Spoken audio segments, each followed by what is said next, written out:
It's my birthday, and I would love for you to join me to celebrate on Sewing Street and Yarn Lane on Sunday the 13th of February.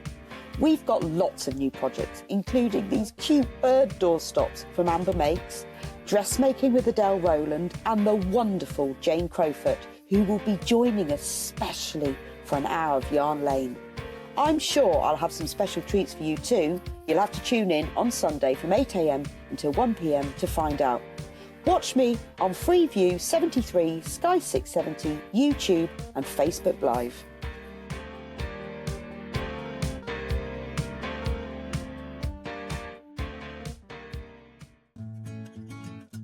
Stuck for ideas for the perfect gift? Why not get them a gift card? You can buy Sewing Street and Yarn Lane gift cards loaded up with anything from £10 to £500. Shop our gift cards online at www.sewingstreet.com or www.yarnlane.com, or purchase them via our UK call centre on 0800 001 44 33.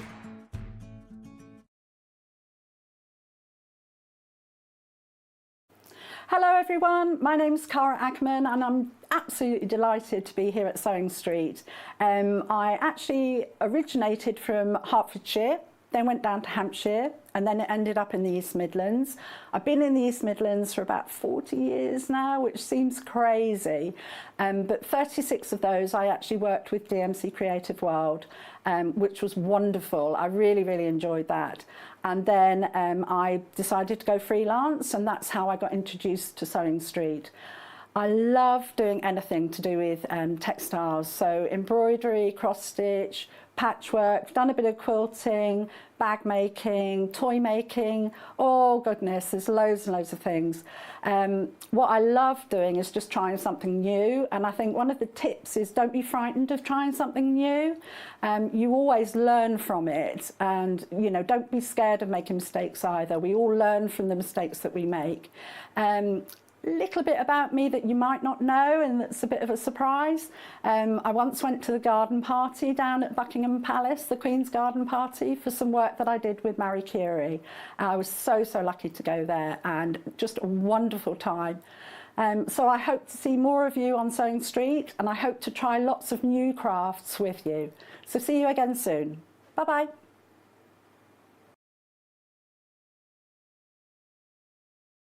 If you're a Sewing Street or Yarn Lane customer, no matter how many times you check out in one day, you will only pay one postage and packaging. So don't wait to add the item you want to your basket and check out. You will only pay one P&P even if you check out multiple times in one day.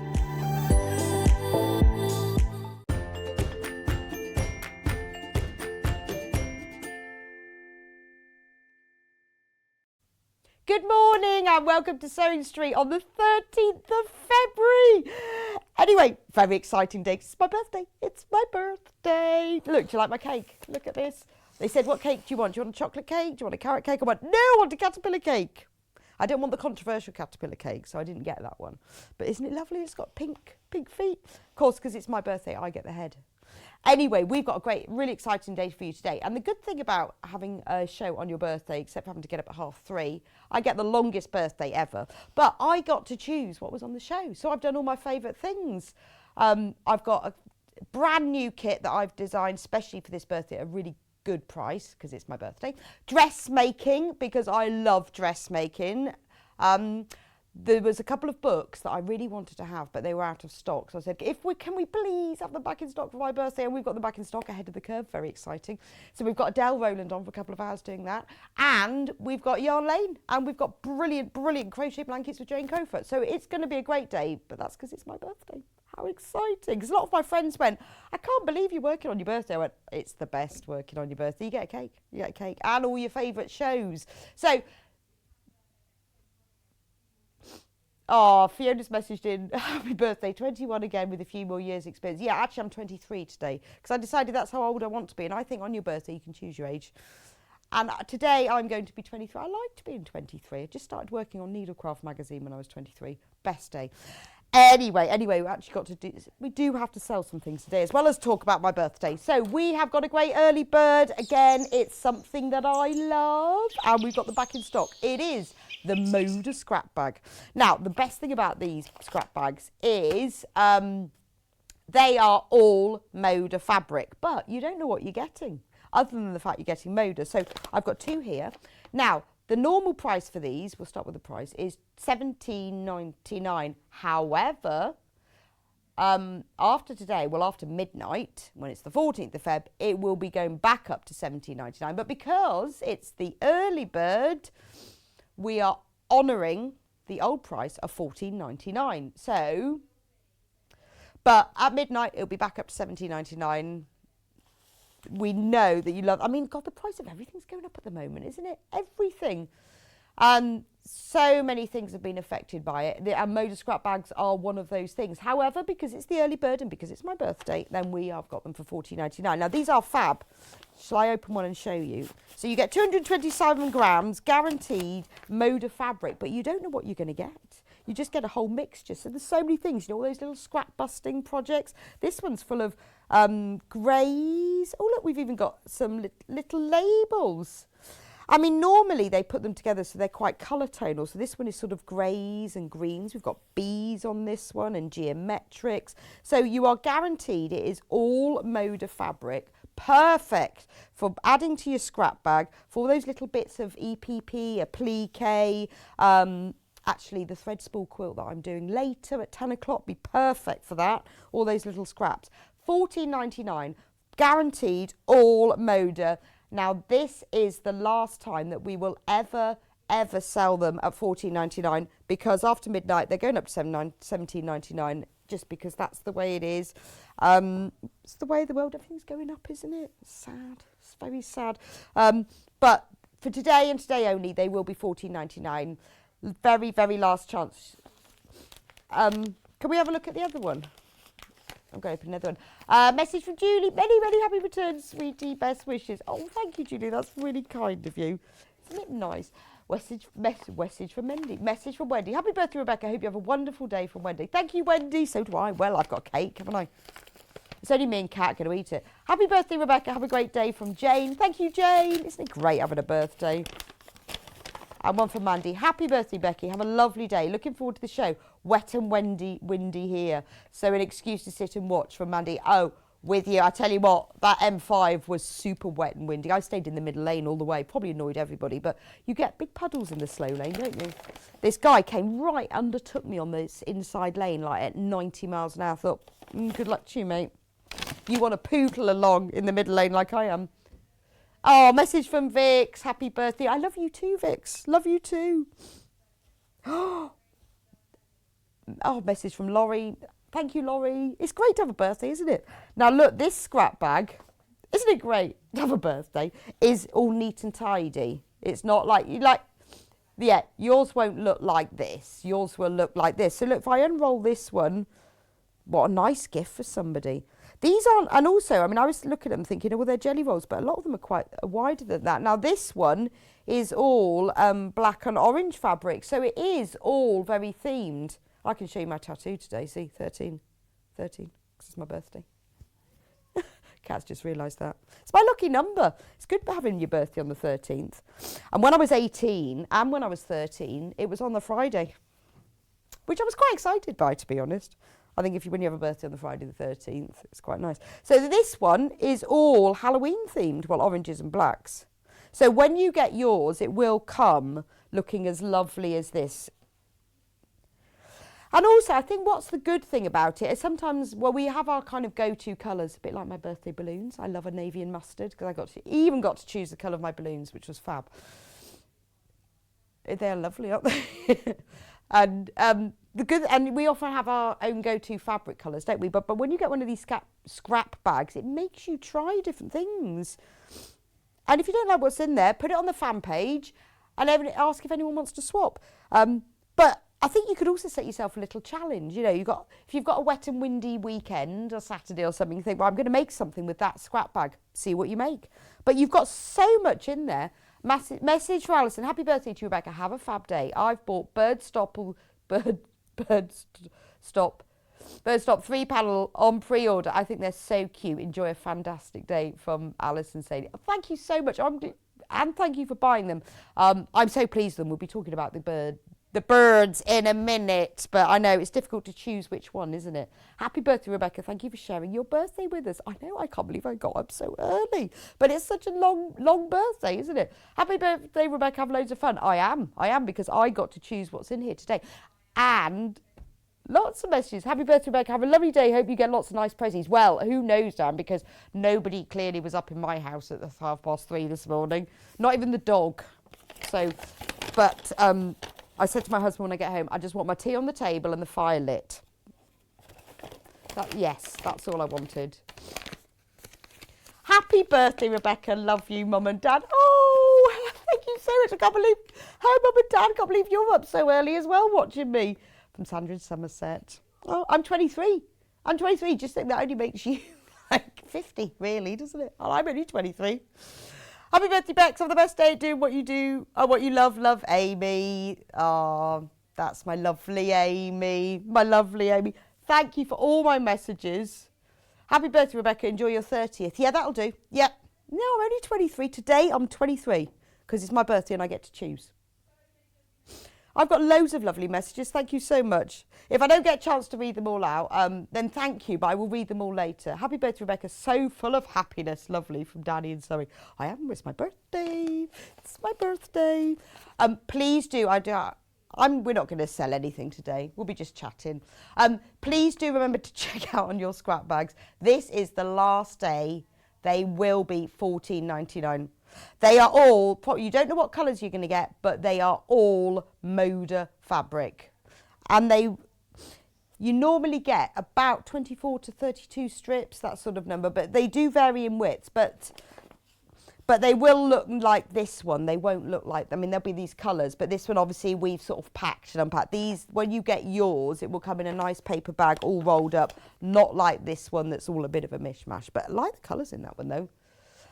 Fantastic. FPP, EPP, applique, the quilt I'm going to show you earlier. Yeah, loads of them got selvage, and this is the best thing. So, because I collect selvage, if you don't want yours, can you post them to me? I'm going to make an A-line skirt made all of selvages. I think I might have enough for the front. I haven't got quite enough for the back yet. But loads of them have got selvages on. They're really nice. I've made lots of notebook covers. What you do is you get a piece of fabric that you want to make the finished thing into, and then you cut all your selvages, put one on, and then put the next one on top, so that you can see it, and sew it on, and then you just keep layering and top stitch, and then you end up with a piece of selvage fabric, and you can make it into what you want. So perfect. Loads of you are buying multiples, and I'm not surprised because they are gorgeous. We bought in loads for my birthday today, so please do go for it, because after midnight it's going up by £3, which is a sad thing. It is a sad thing. From now on, well, from midnight now on, it will be going up to £17.99. But they're perfect. See my thread spool quilt behind me here? Perfect for this, because you only lose little pieces. I'll talk to you about that at 10 o'clock. Anyway, I've got to go to the other desk because we've got a prize.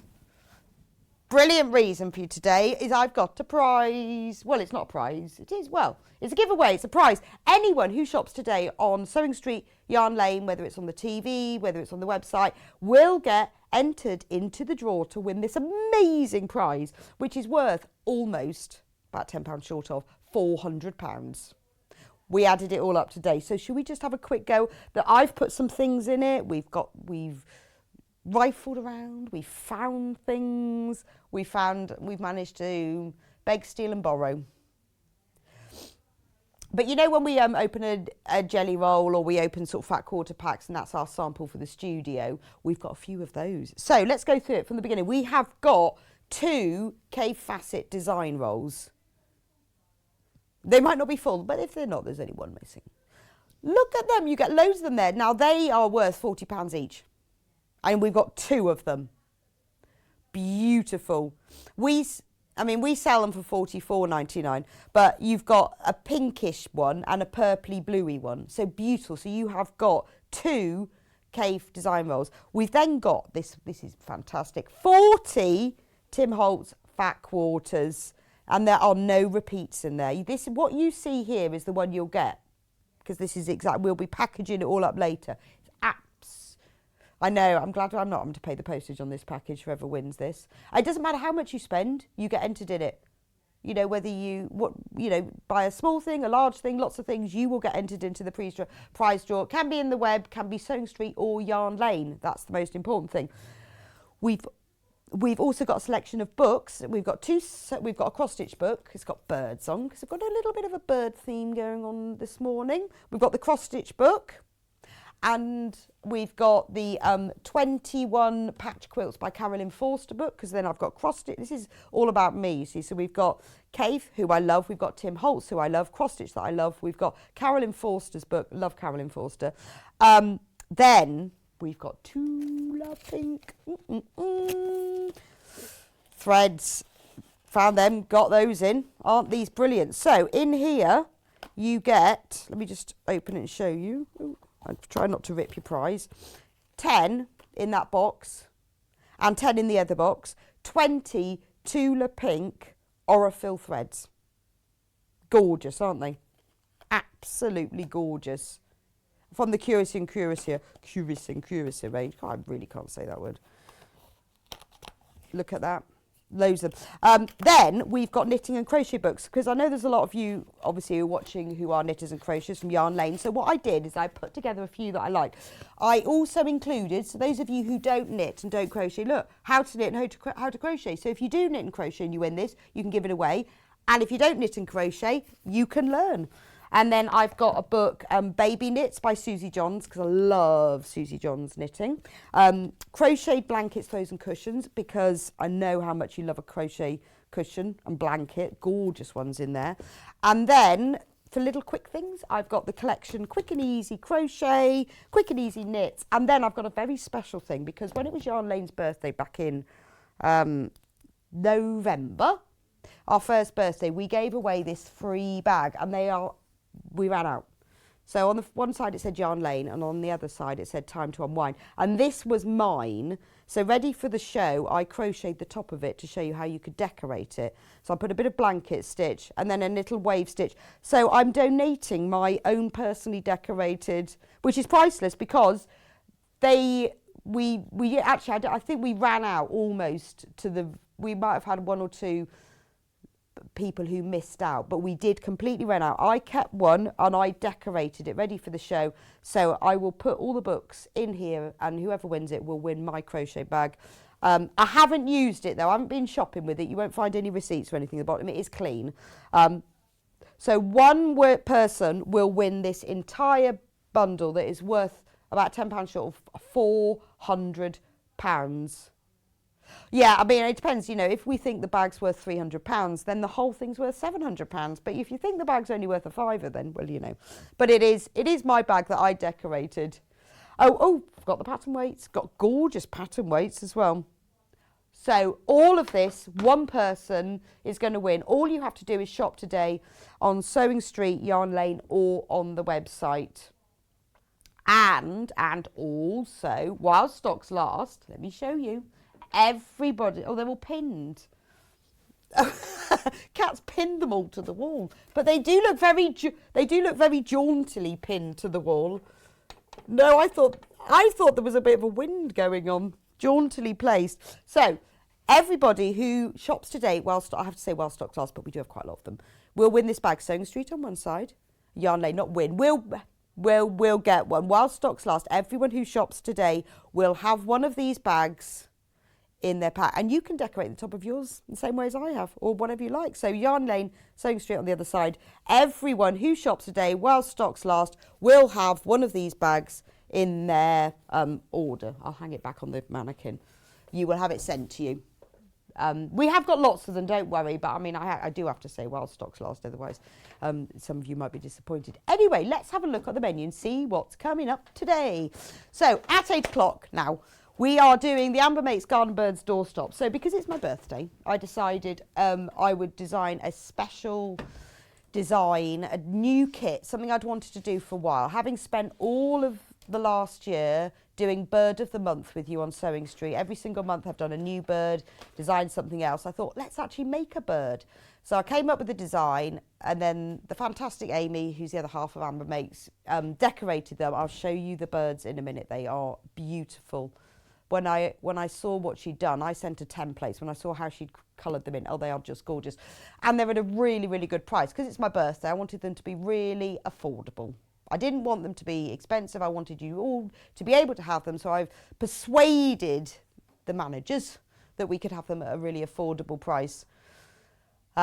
Also, in the first hour, we've restocked the double Irish chain quilt, which we were out of stock on, and it's available in 3 colourways, purple, blue and pink. We'll be going through that later, but the double Irish chain bird quilt is back in stock, and we'll talk about that in a minute. At 9 o'clock, we've got the fantastic Adelle Rowland in, who is back with the back in stock ahead of the Curve book. Completely sold out on its first show. So I said I want dressmaking on my birthday because I love dressmaking. And can we have Adelle, because she's great, and can we have that book back? And I've managed to get all 3. So she's going to be demonstrating how to make the Magna pants, which are the most flattering trousers. They're gorgeous. And we'll talk about the book. We've got some bundles for making the trousers. We've got the book. We've got an extra dressmaking book that's also been out of stock that we've managed to get back in, especially for this show. So join me at 9 for that. I think you'll really enjoy that because there's some fantastic tips that Adelle will be sharing with you. Showing you how to make clothes actually fit you, not just make them, which is wonderful, is what we all want to know. 10 o'clock, I'll be back with, so they said to me, you can choose a fabric collection to play with for your birthday. And I did. So I chose the Moda Make Time fabric collection, which is gorgeous. And the reason I love it, it's covered with sewing things. So there's fabric with pins on, fabric with scissors on, there's fabrics with cross stitch on. It's beautiful. So I was thinking, what can I make it into? Well, I thought I'll make it into, I'm going to show you how to make the thread spool block. So I wanted to go right back to the beginning and start a series called the Quilt Block Collection, where every time we do them, I'm not sure how often, but whenever I do them, I'm going to explain exactly how to make one of my favourite quilt blocks and then what you can do with it. So at 10 o'clock, I'll be showing you how to make the thread spool block. I'm doing it very, very step by step so you can really understand it. And then we have got kits using the Moda Make Time fabric. You can either make a cushion. It's got a kit to make the cushion. That's the one on the chair. Or you can make the wall hanging. That's on the wall and that's behind me as well. Or you can make a full-size quilt. Now, I decided, because I like to have a quilt that actually fits a bed. I've got a bit of a thing about it. So this quilt will fit a double bed with a 12-inch drop, or a king-size bed with a 9-inch drop. So I'll go through it later, but I've worked it all out so that this quilt will fit your bed. So we have got 3 kits there, but the instructions that come with the kits explain how to make all 3 of the items and take you step by step how to make the block. So that is at 10 o'clock with the brand new Moda Make Time fabric collection. Very excited about that. 11 o'clock, Adelle's back with me with the Sew Over It Nomi dress. Again, brand new to Sewing Street. It's a beautiful maxi dress. However, there's so many variations. You can either make it as a maxi dress, you can make it as a mini dress, a midi dress. It's got different fronts. That's Adelle wearing the one that she made. Now, she's made like a midi length version. There are different necklines on it as well. The dress that Adelle's wearing there that she made, we've got that fabric in stock in the kit.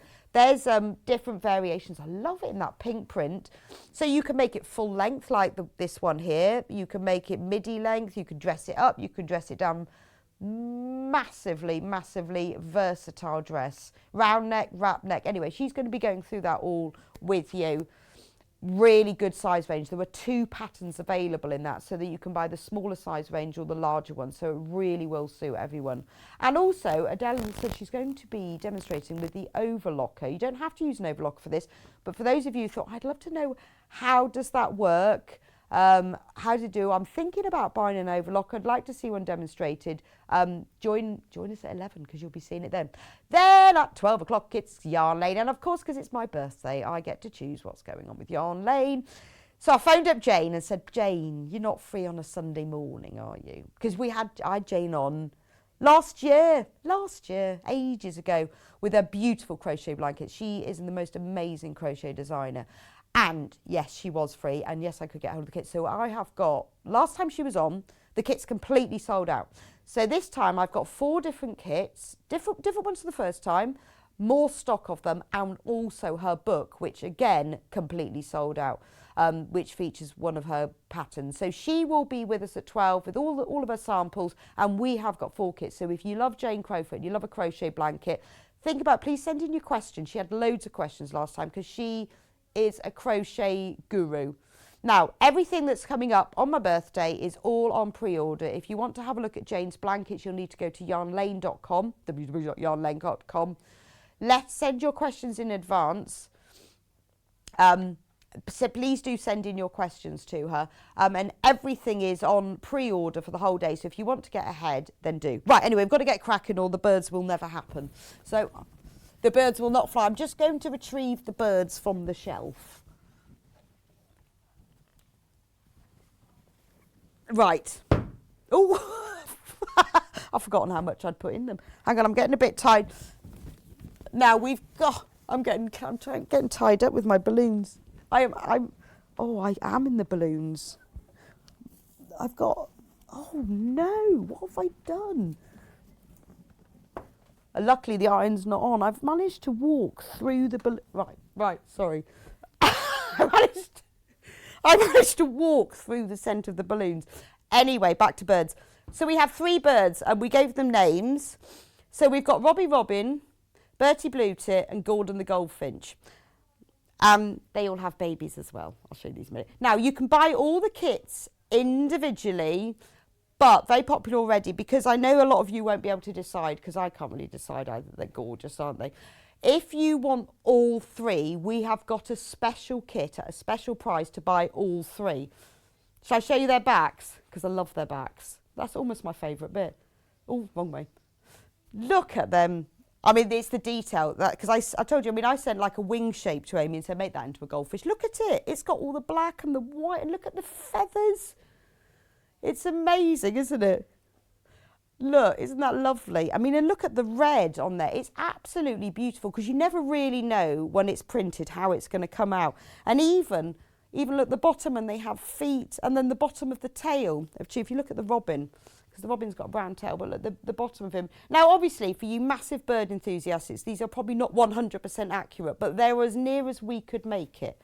So, if you can't decide, they are available individually. Oh, in the kit, you get 1 big adult bird who can be your doorstop, but you also get 2 baby birds, which I did call baby birds, but I've changed them to mini birds because I realised that baby birds are all brown and a bit boring. So I couldn't call them baby birds because otherwise they'd be brown or hairless, or is that featherless? So you get 2 mini birds. So on every panel you get the big bird and the 2 mini birds. Now in the bundle, you get the instructions and you get 3 panels to make all 3 of them. You only get 1 set of instructions, which is how we managed to get the price down. You only need 1 set of instructions because it's the same instructions for all 3. All the birds are made in exactly the same way, they're just different colours. That's the only difference. So in this mega bundle, you get the set of instructions and 1 of each of all the panels. I'll show you those in a minute so you can see what they look like. So $34.99, I think that's a fantastic price. So you can make 1 for you, 1 for a friend, or just have them in different rooms. And you know, they don't have, I mean, I've filled mine with sand. They don't have to be doorstops. They're just decorations, really. You can put them where you like. I had them all sitting on my shelf in the hallway, and they look so cute because their tails all drop down when you put them like on a little shelf like that. Their tails all drop down. They look really cute. So you could have all 3 of them. Aren't they lovely? I just love them. Thank you so much for all your birthday messages. Sorry I can't read them all out, but I'm going to read them later. Happy birthday, Rebecca. Wow, what a wonderful day you have planned. I'm really looking forward to it. I hope you have lots of love for Julie from Wiltshire. Thank you, Julie. I'm glad you're looking forward to it. I've had great fun planning it, to be honest. It's nice to be able to plan your own birthday, isn't it? So, let's have a look through the panels individually. So if you want the mega bundle where you get all of them, that's $34.99. Let me just move my birdies.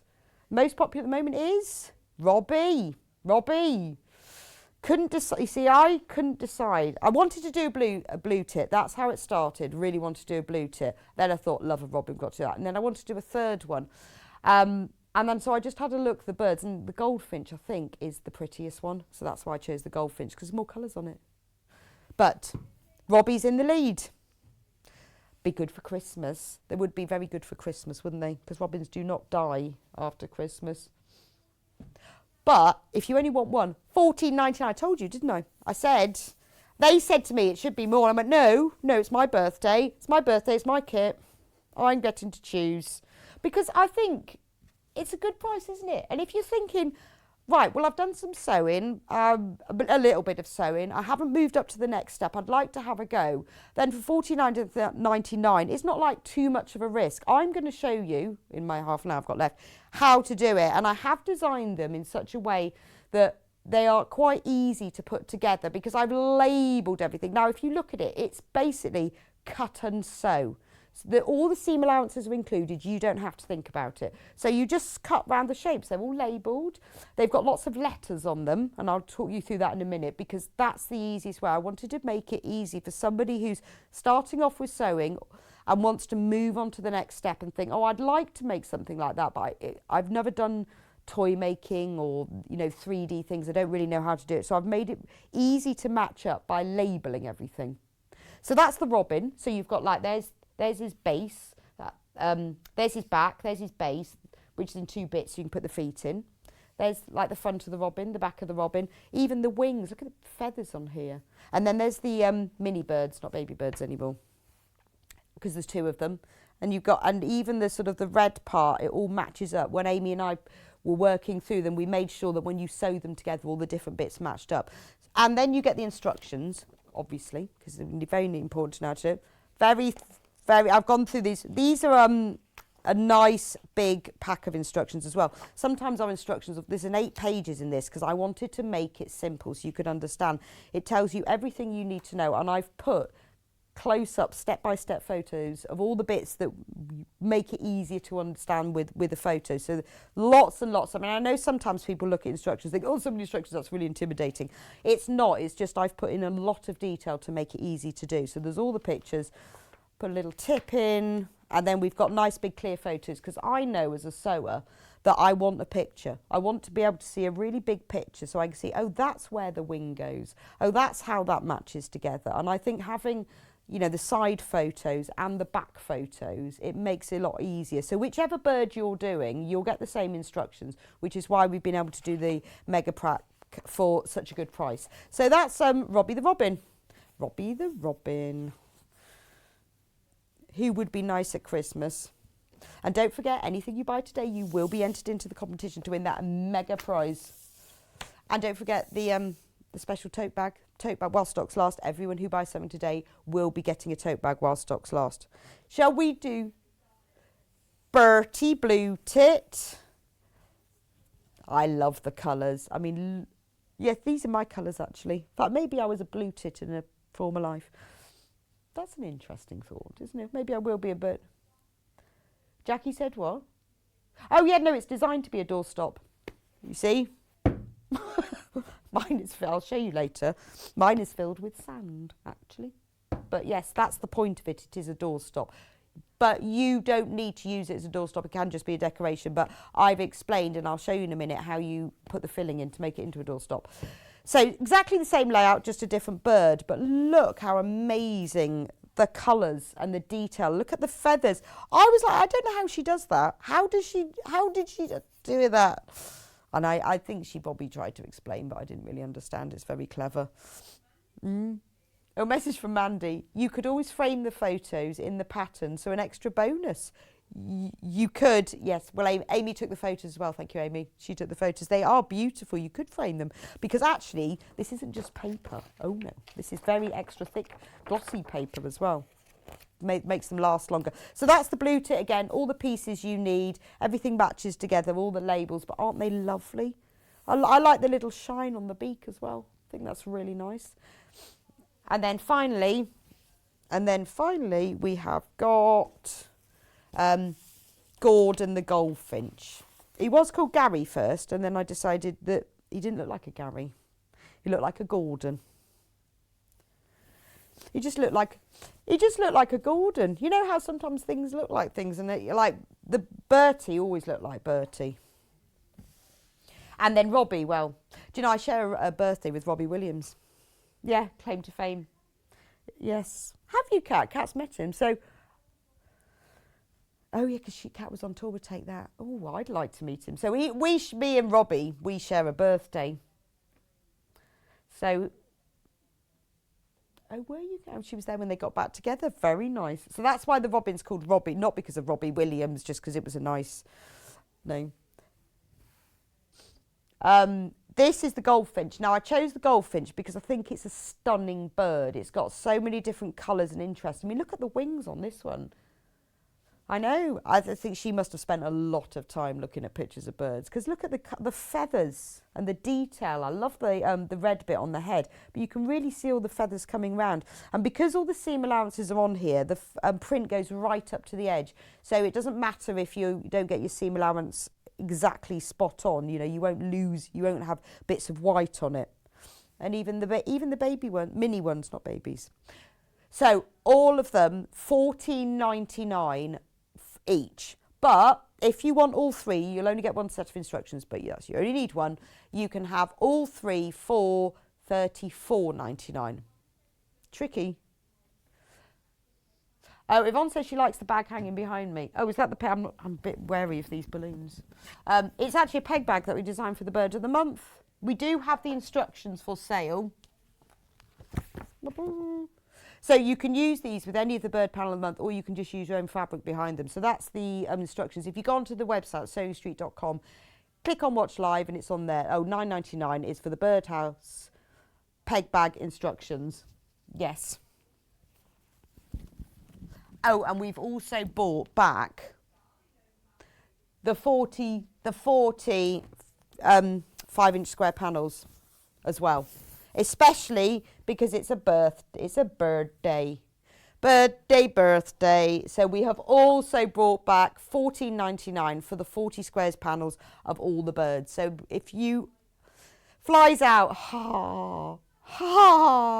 it flies out every time it comes on. So so for the peg bag, you could use one of these behind it. Actually, they'd fit behind it. But you see, this is how it all started, because I have spent a whole year playing with birds, making birds into things. Then that's why I thought, well, I'm going to have birds for my birthday as well. So if you want the mini birds panel, right, let me fold these up. And don't forget, anyone who shops today will get entered into the prize draw to win that amazing almost £400 prize, as well as getting a free bag while stocks last. I have to keep saying that. I'm going to move the birds. There's quite a lot of birds. I'll move them out of the way. So, where do we start? We start with my bag, because all the bits are in here. Hopefully in order. Probably not. So where we're going to start is I'm going to talk you through all these labels. When you cut out your panel, it's really important that you know which side is which of the bird. Where's the ironing board gone? Oh, Kat had the ironing board. She was ironing all my lovely fat quarters to make them look nice. It's got a bit creased in transit, so I'm just going to iron it for you. Cut them out, all of the pieces, roughly round the edges to start with. Oh, how do you get the iron off? You use it on the base. Oh, do you? Yeah. Oh, does that one not come off? It can come off. Oh, it can. Keep it charged. I'll keep it charged, okay. I'll keep it charged, right. I'm just, now you can see it better. So cut all of the pieces out roughly with the name retained on the top and all of these little labels. Now I was trying to work out the best way to do it. I was going to put notches on because I didn't want it to look complicated, but then you wouldn't know which one is which. The point of these labels is that you match them up. So when you sew the back to the sides and the base to the sides, you know what points you're matching up, and it just helps with accuracy. It helps to keep the print together, and it makes it easier if you're new to doing 3D things like toys or doorstops even. So when you've cut them all out roughly like this, cut the label off and pin that to the centre. Then you know which is which, because you will forget as you go along. There's lots and lots of pieces and you might forget. When you see these arrows, the best thing to do with these is take, I prefer to use the the heat erasable friction pens. They are available on, if you click on Watch Live, because I have put those on specially for you. If you need one of these, you can use a pencil as well, but you just don't have to be as accurate if you're using one of these where you put it. So if you turn them over, luckily you can see through the fabric. So before you cut it out, now as you can see from that side it says A, and you can see through here it says A. So you just draw a line and mark A. You've then, what's important is that you've got to get the, you've got to mark 1/4 inch with a dot. So you just take your tape measure or a ruler and mark 1/4 inch there and put a dot. So now you know where A is. So with D, that's just a mark. I'll explain about that one later. You don't need to measure that one. There's B. So there's B, and I'll measure 1/4 inch. So this is all you've got to do to start with. And in this way, you know that you'll be able to match them up. When you get to the point ones, see this one, C, is on a point, you need to measure 1/4 inch up from the point. And then just label it C. I mean, if you forget which is which, it will probably make sense as you go along. If you haven't got an air erasable pen, just use a pencil, but maybe not write C quite so big because you don't want it to come through. But that's the useful thing. But if you haven't got these, I use these all the time. They're fantastic. So some of the pieces, the sides, the back and the base, have got these labels on. So if you make sure you do this, when you then come to cut it out, all of those labels are on there, but don't forget to pin that section on first. Right, that's labelling. So here's my left side, my big bird left side. I've labelled him already. He's all there. Do not iron him if you've used a heat erasable pen because it'll come off. That's quite annoying. Although I have to say, I thought, because in case I forgot this while I was on air, I did put a little pencil dot as well to be sure. So that's that one labelled. Right, I'm going to start with the feet. So each bird has 2 feet, funnily enough. What you do is you cut out 2 feet, a bottom foot and a top foot, and each foot has a top foot and a bottom foot, and then you pin them to a piece of wadding. So when you get this kit, all you need to get, I'll read it out to you, you need some soft toy filling. The bags of soft toy filling that we sell is more than enough to fill the bird. You'll need a little bit of wadding, but only 10 by 20, so a 4 by 8 inch square, not very much. You could use felt as well. If you want to make it into a doorstop, you need a 30 centimetres, 12 inch square of cotton fabric for that, and some filling. So not much else really, the soft toy filling, a little bit of wadding, all of that information is in the instructions. So I'm not going to sew around this because I'm running out of time. So all you do, leave this piece open and you sew all the way around the edge. All of these instructions and photos are in the instructions, so you don't need to remember this. When you've done that, you turn it right sides out. Good job, I've done some bits in advance. And if you want to, you can top stitch. I added a bit of detail. I went down the middle and out to the sides so it looked like a foot. Then you end up, do that twice, you end up with 2 feet, which have a top and a bottom. The top is slightly lighter than the bottom. Don't worry if you get them slightly the wrong way around. I have, one of my birds has got the wrong coloured feet. Next, now the reason we've got an upper base and a lower base is because you need a seam to put the feet into. So if we look at the goldfinch here, you can see that his feet are sitting in a seam, which makes them nice and strong. So that's why this, otherwise it would have been in one piece. On the mini bird, who has no feet, because he's like got them tucked up, he doesn't have a seam because it would have been too fiddly, but on the big bird he does have a seam. So all you have to do, where did I put my other foot? Oh, what have I done? Where's my other foot gone? Oh, it's all right, found it. Thought I was going mad. When you put your feet on, it explains into the instructions that you measure the centre point and then you measure 1/2 inch either side. When you put them on, they have to go with the upper foot facing upwards, and it will make sense when you do it. This is how I got that wrong. That's how I did it with my feet the wrong way around. When you do it, make sure the edges of the feet extend beyond the edge of here by 1/4 inch. And the reason for that is because you want them to be nice and strong. You know, you want this to last. You don't want the feet to fall off or someone pick them up by the feet. If you sew a seam that's right on the edge, then the fabric can pull away and can fray. So when you've got, we've got a question about strength. Happy birthday, Rebecca. If using the bird as a doorstop, can you strengthen the fabric with interfacing? My birthday was on the 10th of Feb from Elaine. I know, all the best people are born in February, aren't they? And any other month. Now I've offended 11/12 of the population. You can press interfacing onto the back of them if you want to. Yeah, of course you can. Just press it on, I would say, before you cut them out, because it would be easier. I think I might make a draft excluder and sit them on top. Oh, that would be brilliant, wouldn't it? Or you send us a picture. In fact, if you had like about 6 of them, it would look amazing all together, wouldn't it? And then just sew them all together, like with a long piece of elastic all the way through. Yes, you'd only need 2 kits and you could have them all. You could just sew a long piece of thread all the way through them. Be brilliant, wouldn't it? Have them all on a piece of board. So make sure they extend by 1/4 inch and pin them on. What I did then is I sewed them on because it was easier to hold them still within the seam allowance. So just 1/8 inch there. I won't do that now, but that gives them extra strength. Then put these right sides together. Now you'll notice when you do this that the upper base extends a little bit beyond the lower base.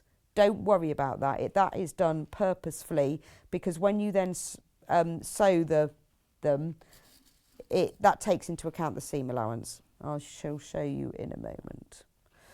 So the whole pattern uses 1/4 inch seam allowance, just because it does. So that's what I fancied, really. I'm always having a struggle between whether it should be metric or imperial, can never really decide. So I think I was making quilts at the time, so that's one that ended up as imperial.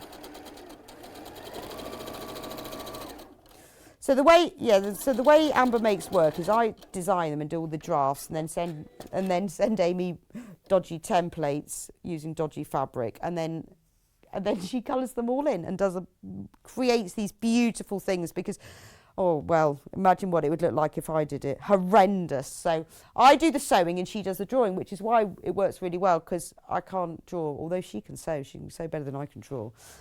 And then I write the instructions and Amy takes all the photos and makes them beautiful and lays them all out so they all make sense.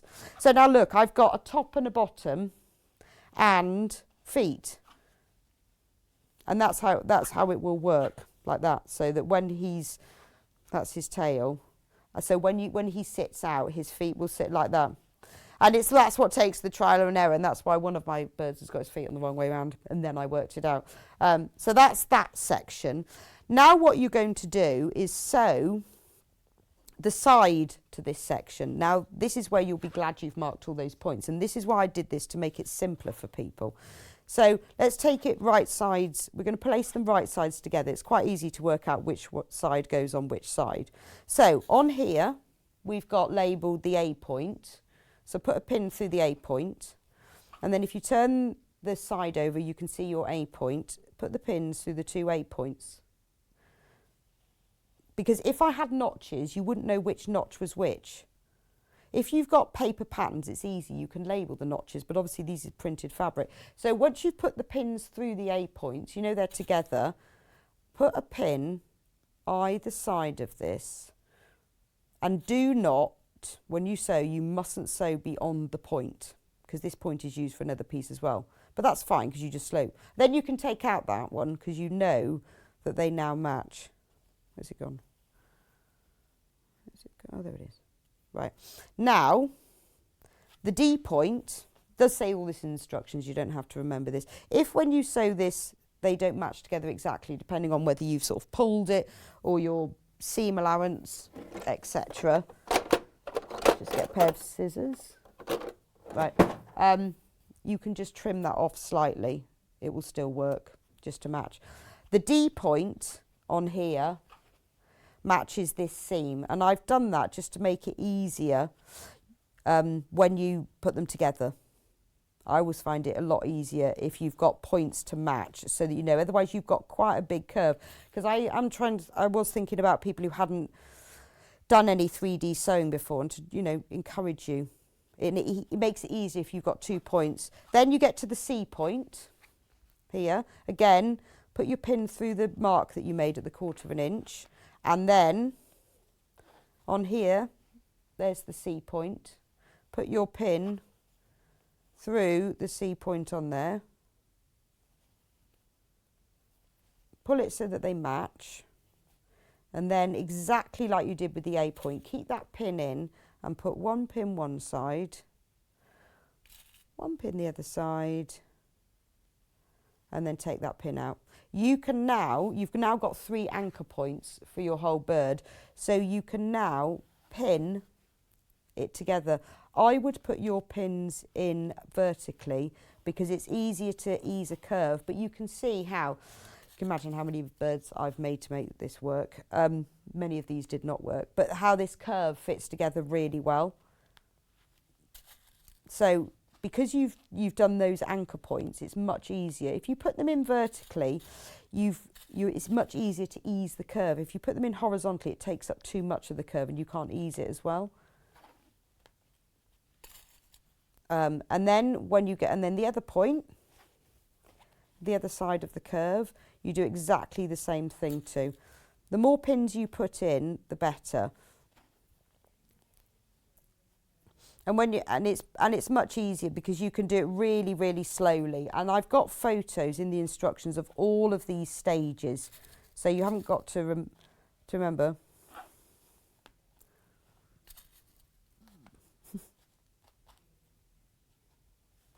There we go.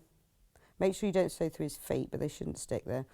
But that does fit together really well. So I'm going to sew this one for you so you can see. So what you've got to do, I'm just going to show you before I start sewing, is where your C point is, and your A point, you mustn't sew beyond it. So we're going to start with a needle down in C, go forwards a little bit and back, and make sure you stop on C. And then we're going to sew all the way round to A, and the needle's going to go down in A and go forward and back, but not beyond it. The little bit of 1/4 inch seam allowance you must leave unstitched, and in a minute I'll show you why. So the best way to do this is make sure you've got your 1/4 inch seam allowance by using your machine plate, and wind the needle down so it goes in to C. Before you drop the foot, wind it into C. So you see it's not in the foot. Then, because if the foot's down, you can't see it. Then drop it down. I'm not going to sew. I do sew over my pins, yes, but I won't do it on air because I know you're not supposed to. But I do when I do them vertically, even though it's my birthday, because I know you're not supposed to, but I actually do because I find it easier. So, we've all got to admit, we all have the guilty sewing secrets. Mine is I do sew through vertical pins, and I know you're not supposed to, but I only ever do it really slowly. So I'm going to go forwards 2 or 3 stitches, and then I'm going to go back a few. Now, if you've got a sewing machine that has a speed control, put it on slow, which is quite frustrating. I'm going to speed mine up now. There's loads and lots of you are checking out on the birds today, but we have restocked the double Irish chain quilt because it features birds, and we have sold out of that. So if you want to buy the double Irish chain quilt, we're just putting up the details for that. There are the 3 colour options, the blue, the pink and the purple. Now this quilt will fit a single bed with a big drop or a double bed with a smaller drop, but it will go onto a double bed. And it features all of the birds. It's really simple to do, it's just squares. But again, you see, I had a big fight for the price on this one. I said 129, and it's far too much. Far too much. I want people who've never sewn a quilt before to do that. So we got it down to under £70 with a little bit of wheeling and dealing. You get 5.5 metres of fabric. Oh God, I can't get all my pins out. The instructions, or a panel containing all 12 of the birds. The only thing you don't get is the wadding and the backing, but everything else is in there. So you get the panel with all 14 birds, actually, not 12, all 14 birds, all the fabric to make the quilt, including the binding, and the instructions to make it, because they're quite handy. And it's on split pay as well if you want it. And you can buy it in pink, blue or purple. 28th of December was one I originally demonstrated. If you want to see, it's really easy. If you've never tried a full bird quilt before, start with this, particularly if you like birds. Right, so now I've sewn that side while I was talking. Now you can see I didn't go beyond my A's and my C points. So that's that side sewn on. So it's starting to look a bit like a bird now.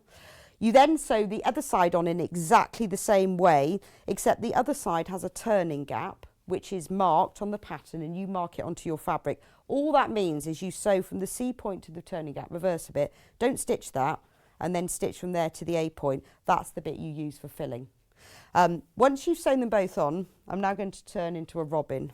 Only had one of each panel to play with. So I've now become a robin. So when you've sewn on both sides, like here, you then go to sew on his back,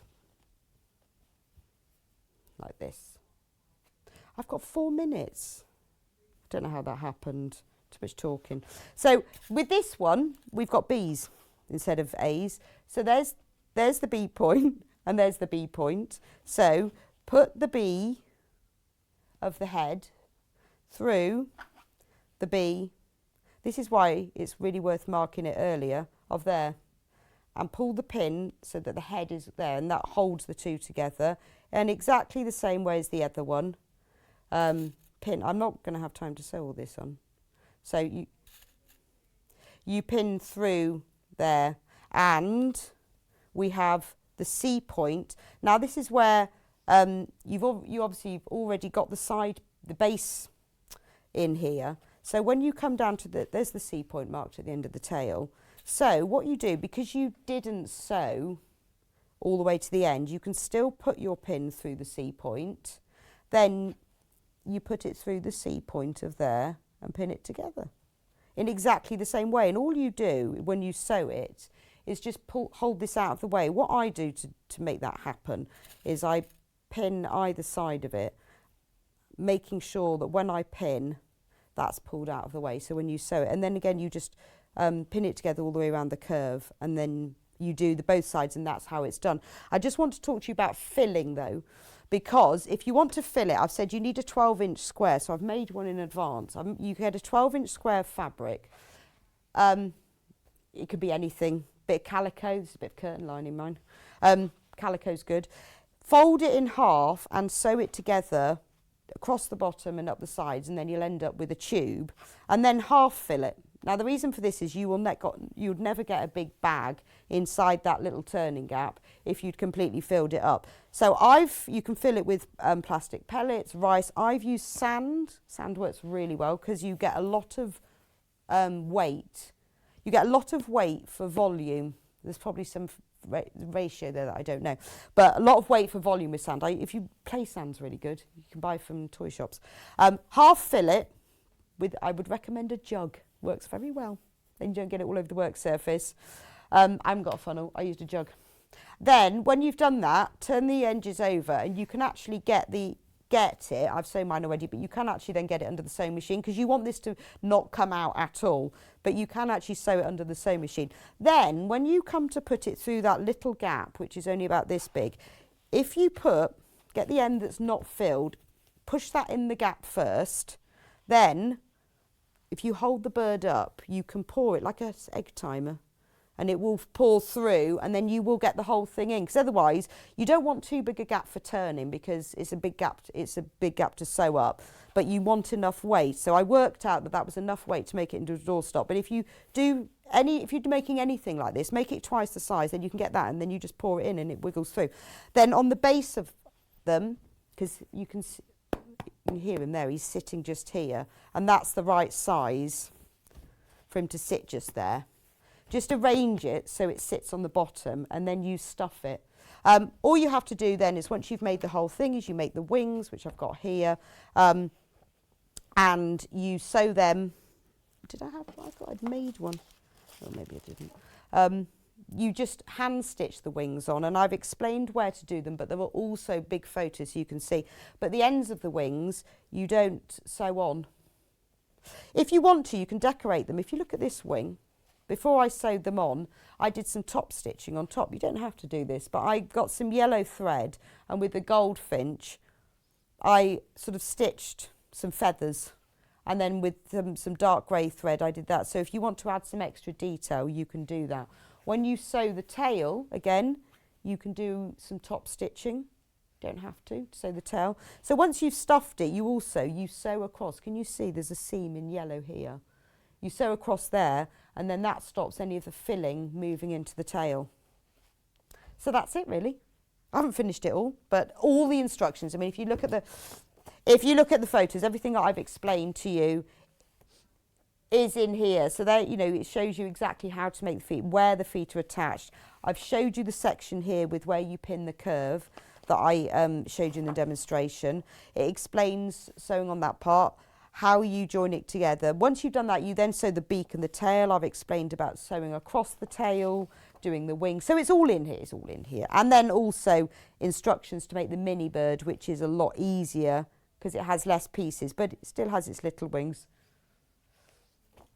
Well, it's a shame. I decided there would be a bit of space, so why not have a little bird? And even his little wings aren't attached all the way around.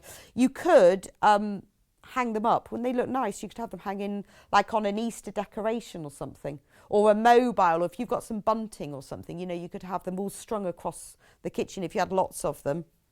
So if you buy the mega bundle, you'll have 6 of these, but wouldn't they look all nice, lovely? All if you put a little loop of sort of thread through them, you could have them all hanging up. You get 6 if you buy the mega bundle. So in the mega bundle, you get the instructions and 3 panels, 1 of each. And that's how we've managed to get the price down to $34.99, because obviously you only need the 1 set of instructions. So that's if you want all of them. But if you're thinking, I only really want to make Bertie, or I only want to make Gordon, then you can buy them individually as well. And obviously you do get the full instructions in every single kit. But have a look on the website. It explains, I've written in there what you get in which kit. Oh, and end of the hour, favourite tool. Well, actually, to be honest, it's Cat's and I's favourite tool. And every time we do it, it sells out and we keep asking for it back. So we got it back today. They've bought us 100 of these. 100 of these. We've never had 100 because they always sell out. I don't know why, because maybe nobody else realises how lovely they are. It is the wooden meter rule. No idea why I love this so much. It's just glorious. I think it's like old school retro. But I would use this for hanging. I would use this to hang a quilt. Wouldn't it look amazing? So you could. It would look really lovely. The make time wall hanging I've got today, you know, you could put tabs to hold this on. I mean, it is actually a ruler. It's got imperial and it's got metric on it. I think it's because it feels very sort of vintagey, old school nostalgia, hasn't it? But you imagine hanging a quilt on this. If you made tabs that you just slid through, it would just look gorgeous. And then you could put some of those little screw eyes in the back and you could hang it to a wall. But it's just lovely, isn't it? I think for $4.99, what a lovely thing. And I tell you what, practically, it's brilliant for marking and measuring, because unlike your tape measure, or like mine, you end up ironing and it goes a bit funny, or it's a bit wibbly on the edge. This is solid, so when you're measuring an inch, or you need to draw a straight line, and you've only got a 30 centimetre ruler, you really can get that straight line. So for $4.99, it's just a lovely thing. Bought in especially... And it does say on this schedule for Bex and Cat only, because it was bought specially for us, because we love this. I'm going to put it. All rulers come in a free plastic pouch. Now, if you only have to buy this today, because you only have to buy one thing, not this, but anything, and you will receive, while stocks last, a free tote bag with Yarn Lane on one side and Sewing Street on the other. Plus, you automatically get entered in to win on almost £500 special prize. Almost £400. Almost £400. Special prize of lots of fabric and books and a desk full of loveliness, including my decorated bag, which I'm going to miss. Message from Sue. Happy birthday, Bex. The little birds would make lovely pink cushions. Oh, they would, wouldn't they? If you put, yes. And you could fill them with the sand in the same way as well. Birthday wishes, Rebecca, sharing a special day with you, as it's our 59th wedding anniversary. Wow, that's very impressive, Jean. I told you, 13th, it's a very, very lucky day. I wasn't born on a Friday, but it's still a very lucky day. It was Thursday, actually. I'm looking forward to reading all my birthday messages. So we're going to go for a little break. We're going to clear all the birds away, and we'll be back with Adele with the fantastic Ahead of the Curve book while I go and read all my birthday messages. But I'll see you back here in a couple of minutes' time.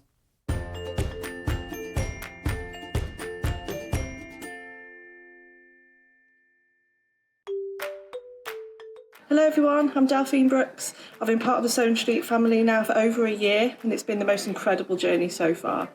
Some of you may already know that I like all things sewing, anything from quilting to toy making, needle felting and of course applique, which is my favourite. The best thing about being part of the show is being able to share with you my imagination and bringing you new ideas and new designs and patterns and seeing how you interpret those designs and make your own work and then sharing your images of those is the most rewarding part for me. I'm currently working on lots of new ideas and exciting projects that I cannot wait to bring to the show and share with you all. But in the meantime, take care everyone and happy sewing! Have you heard about all of the different ways you can shop with Sewing Street and Yarn Lane?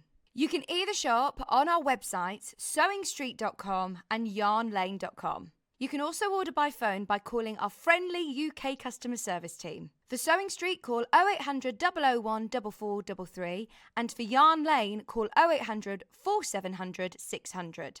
And don't forget about the Sewing Street app. Here you can shop all of the Sewing Street products as well as watch the live shows from anywhere. You can download the app onto your smartphone or your tablet by simply searching Sewing Street in your app store.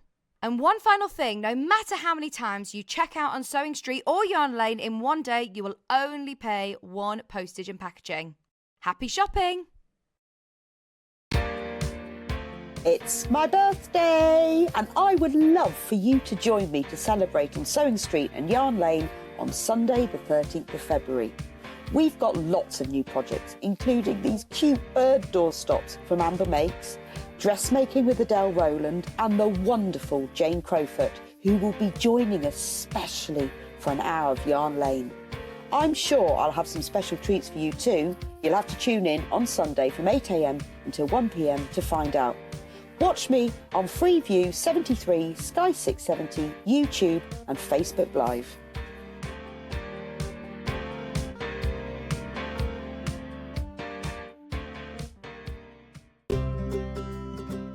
In need of a crafting fix? There are so many ways you can watch Sewing Street and Yarn Lane.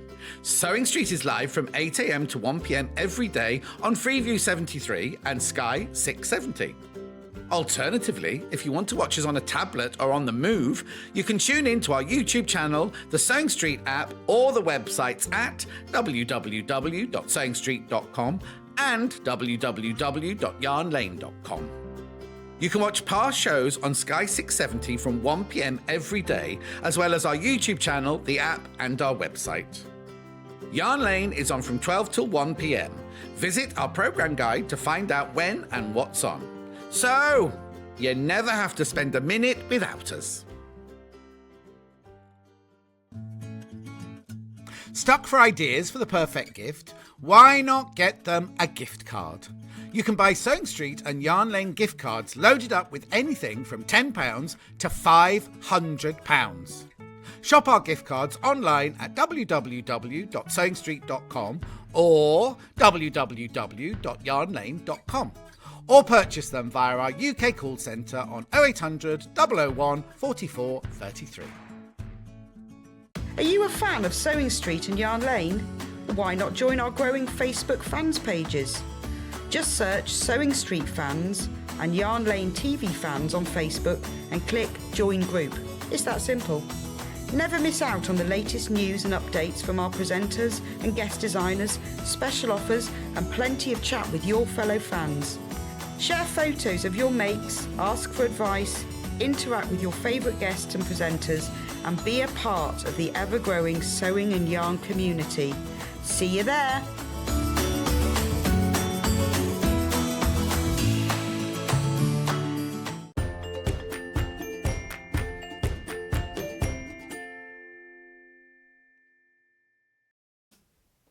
Oh, sorry. And look, it's my birthday. I get the head. Right. Anyway, I thought I'd have time to have a little slice. I'm sure you're not supposed to leave it to the end of the show because I haven't had any breakfast, so that's quite nice, isn't it? But I did make the wish after Adele said, have you made a wish? But I've gone back and done that. Anyway, we have got, thank you for joining me for my birthday. Very exciting. because it's my birthday and you can have whatever you like on your birthday, including a caterpillar cake, I demanded, no I didn't, I asked, can we have the book, The Head of the Curve, back in?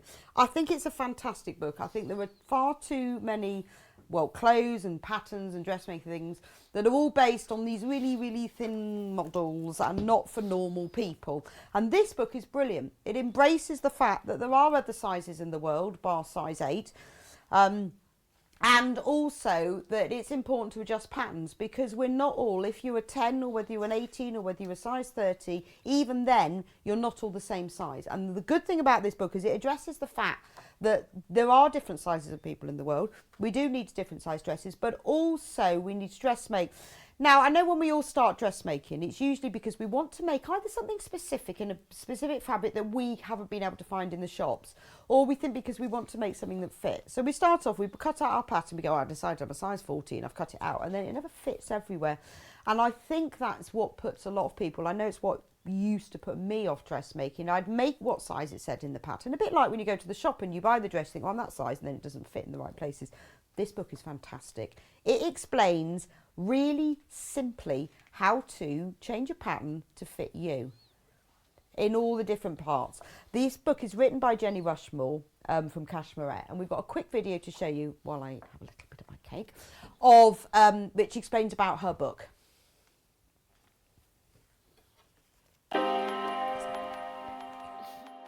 Hi, my name is Jenny Rushmore. I'm the founder of Cashmerette and the author of the book Ahead of the Curve, Learn to Fit and Sew Amazing Clothes for Your Curves. So I wrote Ahead of the Curve because I wanted a book that didn't exist when I learned to sew. I learned to sew when I was about 30 because I was sick and tired of not being able to find any clothes in the shops that fit me. I'm a size 18, I wear an H-cut bra, and even if I could find something in my size, it was never my style either. So I taught myself to sew. But then I had a lot of the same problems, that sewing patterns didn't come in my size, or they still didn't accommodate an H-cut bust. And that's when I learned how to fit and alter sewing patterns. And it was a total revelation. I learned that I didn't have to change my body to fit clothes, but that I could change clothes to fit my body. Out of that came my sewing pattern line, Cashmerette, and then this new book. Ahead of the Curve is the first body positive book to take you through the fundamentals of how to sew your dream wardrobe of clothes that actually fit you. There are 5 brand new sewing patterns included from Cashmerette, which I use to help lead you through all of the main types of pattern adjustment. There are big, glossy pictures of before and after to make it really easy for you to know what kind of adjustments you need to make and how to do them. And the tone of the whole thing is so positive. Forget about being told about rules or about things you can and can't do if you're curvy. This book is all about celebrating you and helping you have a wardrobe of clothes that is going to make you feel your very best. I hope you enjoy it.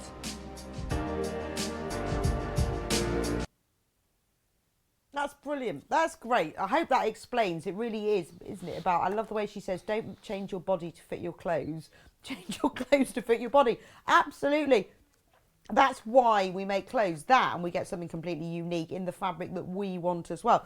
So it's brilliant that this book has got the 5 patterns, and we have done one of them before when we first launched the book, when it completely sold out. This is gorgeous dress. I've got a picture. I've got a picture of the yellow dress. There's a picture. It's actually standing between me and Adelle as well. Beautiful dress. That's one of them. But Adelle is going to be showing us today. We thought we'd do trousers. Because, you know, trying to find trousers to fit is an absolute nightmare. If you get them to fit on the waist, they don't fit on the hips. And if they fit on the hips, they don't fit on the waist. So we thought everyone wants trousers, don't they? Let's do trousers. Now, this book includes patterns from sizes 16 to 36. However, it's not just, I mean, I know it has the patterns, but it's not just about the patterns, this book. It's about how to make things fit. That covers all the different sizes. So it tells you everything. I mean, it does full bust adjustment, which is so important, isn't it? You know, when do you ever, I remember when I was working on Simply Sewing magazine, that dressmaking patterns are written for a B cup. How many people are a B cup? How many in the population? Probably, I don't know, 20% if that, or a B cup, 10%. So if you're not a B cup, the dress patterns won't ever fit. They will always be too tight or too loose. And look, too loose. I mean, and this is quite interesting when she shows you, this is what happens when you wear something where your bust is smaller than the pattern. And that's what happens when it actually fits you. And I love the fact that she's got a full bust adjustment. And really all it's about is how to cut your pattern to make it work so that it actually fits you. You know, and that's like before and after, how it actually makes. And we've asked so many times how to do it. And it is a basic case of cutting the pattern, adding a bit to it, sticking it back together. And she honestly goes through it so thoroughly, how to raise bust darts.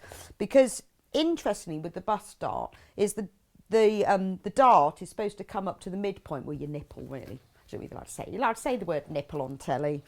And if your nipple is not on that, then it's wrong. How many dresses do you own where it isn't? But if it was, it would fit beautifully. And we look at the difference between the before and after photo.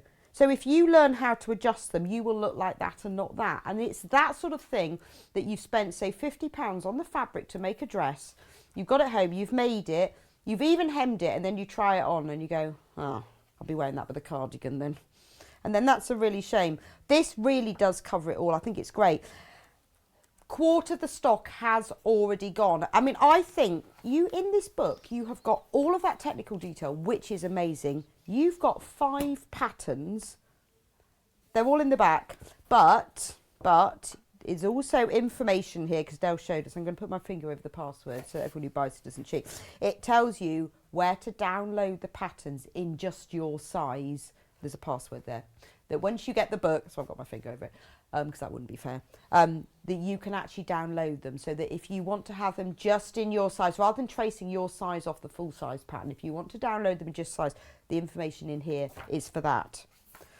But I just love this book. I think it's just fantastic because, you know, it just explains how to make things fit you. And I think it's a terrible shame that people are put off dressmaking because what they've made doesn't fit them. So $18.99 for this book. I think that's amazing value for money. We're going to be covering, I'm going to show you the photo from the book, the Magna pants. Everybody loves a pair of trousers, but everyone loves a pair of trousers that actually fit.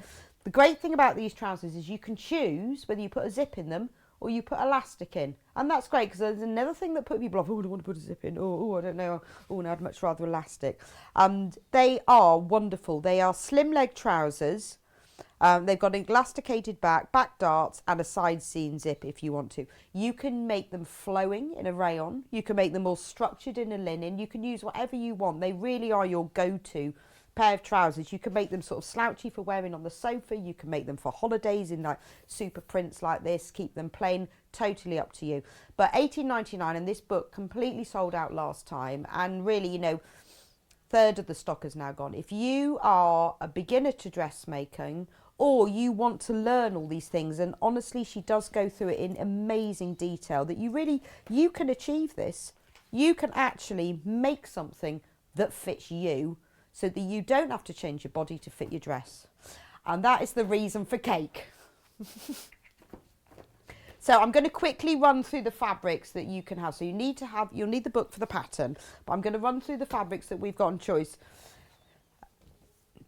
Which one is this one? So the one that Adelle is going to be working with today is this beautiful rayon black fabric with this lovely all over print, lovely flattering print as well, because it's got the dark background, and because it's an all over print, there's no directional stripes or checks or anything that's too difficult to match up. We'll put it on the overhead. Shall I move my cake out of the way? Otherwise I might keep eating it. There we go. This has been bought in brand new today, and we said we want something lovely, we want something that's pretty, we want the right fabric, because that's the other problem with dressmaking, isn't it? Is you've got to find the right fabric. This is a beautiful, soft, lightweight, flowing rayon. We've only got 10 of these bundles left, and 5 of them are in baskets. So if those 5 people check out, we've only got 5 left. $39.95, and it is beautiful. These are so comfy. Get them made now, ready for the spring. Beautiful. We've also got it in plain spearmint. Lovely colour. Wouldn't that look lovely with a black t-shirt? Well, or navy, actually, or white. But I'm thinking white t-shirt, denim jacket, or just a black t-shirt. Look lovely, even a black long sleeve t-shirt with that. Beautiful. But even for work, they would look really nice because they're quite a smart pair of trousers, but lovely and cool as well. And then our final print fabric, this very 70s vibe. Love this one. That's gorgeous, isn't it? Now, these are all 2.5 metre bundles. So that makes the largest size trousers. So if you've got a smaller size, you'll have some left over. With this bundle, you get ½ metre free as well. £27.96, ½ metre free. That's enough to make the largest size. Little black vest top on the beach. Oh, I'm thinking a nice little coral top would look lovely, that, wouldn't it? Lovely. Then we've got 2 solids. Now, this is in your heavier weight fabric. So depending on whether you want this, if you're wanting a more heavy structured weight, this is stone wash linen in ochre. It's got to match my balloons. Got to get this one in. Isn't that lovely? Again, very flattering. Oh my God, my head is full of black t-shirts this morning. This colour does, I think it's because Kat's got on very, very floral trousers this morning. She bought from a vintage shop and she's got a black t-shirt. But navy looks beautiful, and white and black, but lovely structured. It's gorgeous, gorgeous linen fabric. And then finally, just black. Everyone needs a little black dress and a little pair of black trousers. So just plain black fabric, nice, much more structured polyester twill, under 25, £18.99. That's 2.5 metres. That's enough for the biggest one. So to make a beautiful pair of black trousers. Again, wear that with, a pretty little blouse that's really bright and cheerful and something maybe floral with a large print on it. Absolutely stunning. And you make a pair of black trousers that fit you perfectly. They are go-to for the rest of your wardrobe. So, half of the stock of the book is now gone. Not surprised. Last time we had it on, completely sold out very, very quickly. It is a fantastic book. I will be keeping this copy. Anyway, morning, Adelle. Morning. So nice. I get to work with you finally. I've worked with you so many times on air. And Oh, thank you. And happy birthday. Nice day to meet. Lucky, nice you can have a piece of my cake when you come off. I like your blouse. It's very pretty. Did you make Thank you. that? Yes. It's just a jersey. It's fibre mood, so it's got nice big shoulders and That big would nice sleeves. with black trousers, wouldn't it? With my black jeans. Because you've got black jeans, you look lovely with these. So what did you think about the book? So I really love the book because I've been sewing now for about 4 years, and I do have to say that when I first thought I needed to do fitting issues, it was just adding things to seams. And as I quickly found out, that is not how you fit garments. Completely the wrong way. Because the block has been made specifically to fit certain parts of the body. And when you want to add a little bit more, you don't need to add to everywhere. So what's lovely about this book is it shows you every step of the way of how to do all those tiny, and they are really small adjustments, but they make a massive difference. And what we were saying as well, what's really nice, they show you the before and after photo. I know, and that makes such a difference, doesn't it? You think, oh yes, that's why my dress looked like that. That's the thing, some of these I'd never even heard of, and then I was like, oh my gosh, my dress does look like that on me. So that's what it's called, that's what I need to do to change. So it's fitted into separate chapters for different parts, and you were talking also as well, is you were trying to do a just the busman on using a YouTube video, but the problem was there's a different technique for each bodice. Yes, and I was using the wrong bodice for what I was doing, so it just didn't work, and then I gave up on it, and that's really annoying. And when I look at this dress, I didn't make this dress, by the way, but this needs a full bust adjustment, and a lot of my dresses, this bit between the two is tight. So it's got that in there as And well. it needs a bit of because obviously there's no dart. No. You can't slash and move it that way, but it does talk about how to do a bust adjustment on jersey, which is good because our next pattern is a jersey. Because if I had made this dress, this would really, and this does annoy me with this dress. Yeah, and I was just looking as you were talking about the fit clinic for the lower half, so the trousers, because that's what I'm concentrating on today. And things like this, where it's got the full tummy adjustment, So with the before photo, you think that looks really uncomfortable to wear, whereas once they've made the adjustments, it just looks like a completely different garment. So Yeah. look, Oh, doesn't yeah. it look completely yeah. different? Yes, it does. It does, doesn't it? And it's like, it changes the way that your body looks as well, doesn't it? Yeah, so it ensures that the pattern fits you in the right places. So I have to say, I do like the camel toe adjustment. yes, But, you know, when you see that, you think, oh, that's so uncomfortable to wear. so uncomfortable. like- And I have. Yeah. I've worn that. And you just all day you going spend all around day like pulling this, your legs aren't you? down. I love the back wedgie adjustment Yeah. as well. And look at the difference. It actually, it makes the whole body shape look different, Oh, doesn't it? absolutely. And like the full bum adjustment, we've got pulls here on the side seam, and it just looks uncomfortable to wear it like that. So just teaching you where to cut the pattern, how to spread. So it's sort of a slash and spread technique, isn't it? Like you slash or you cut the pattern and then you spread it out. So you're not adding to seams, you're actually changing the way that the pattern sits. So if on you're your doing body. this, because we have got calico on the show because it's very inexpensive, would you suggest doing that first? Absolutely. Or we've all got a piece of cotton or something in our Curtain stash. lining. Yeah, that's been sat in our stash for ages. Don't forget, you can use this and then that can go in your scrap bin for another project. So for that section, it might be worth, before you commit to your beautiful fabric, Absolutely. just have a go, because we have got the calico, which is ideal for that. If you want to have that. Yeah. But I mean, it's, you know, when you look through these trousers, you think, yeah, that's exactly what the problem is, Yeah, and isn't it? like things Different like tummy shapes as well. Yes. And also, I was reading earlier, so somebody might have a large torso but a small bust, but then someone might have a smaller torso but with a larger bust, but they're the same measurement all the way round. Yeah, and it makes a difference. So the reason I bought this dress that doesn't quite fit across there is because the bigger dress that did fit across there was too big on my waist. And so I had to choose, and it's always that compromise, isn't it? Yeah, so it really does talk about lots of different body shapes. So you don't necessarily have to be within the size range of here to get the full benefit. I know, of because this they book. say normally on patterns, well, go up a size. It doesn't work like that, does No, it it? doesn't. Not when they talk about specifics like a D tummy and a B tummy. Yeah, so exactly where the waistline would fit on your So a tummy. D tummy is a smooth rounded tummy that looks like a capital D. Yep. And B, this is mine, she says, it has two curves with an indent in the middle, which looks like a capital B. But that's then where your waistband would fit, because that would make Yes. you feel comfortable. Whereas somebody that has a different tummy shape, it I would love fit in it. a different Yes. place. But it also, even though we're doing Oh, an trousers apron today, tummy as well. Yeah. But even though we're doing trousers today, it does have the adjustments for skirts as well.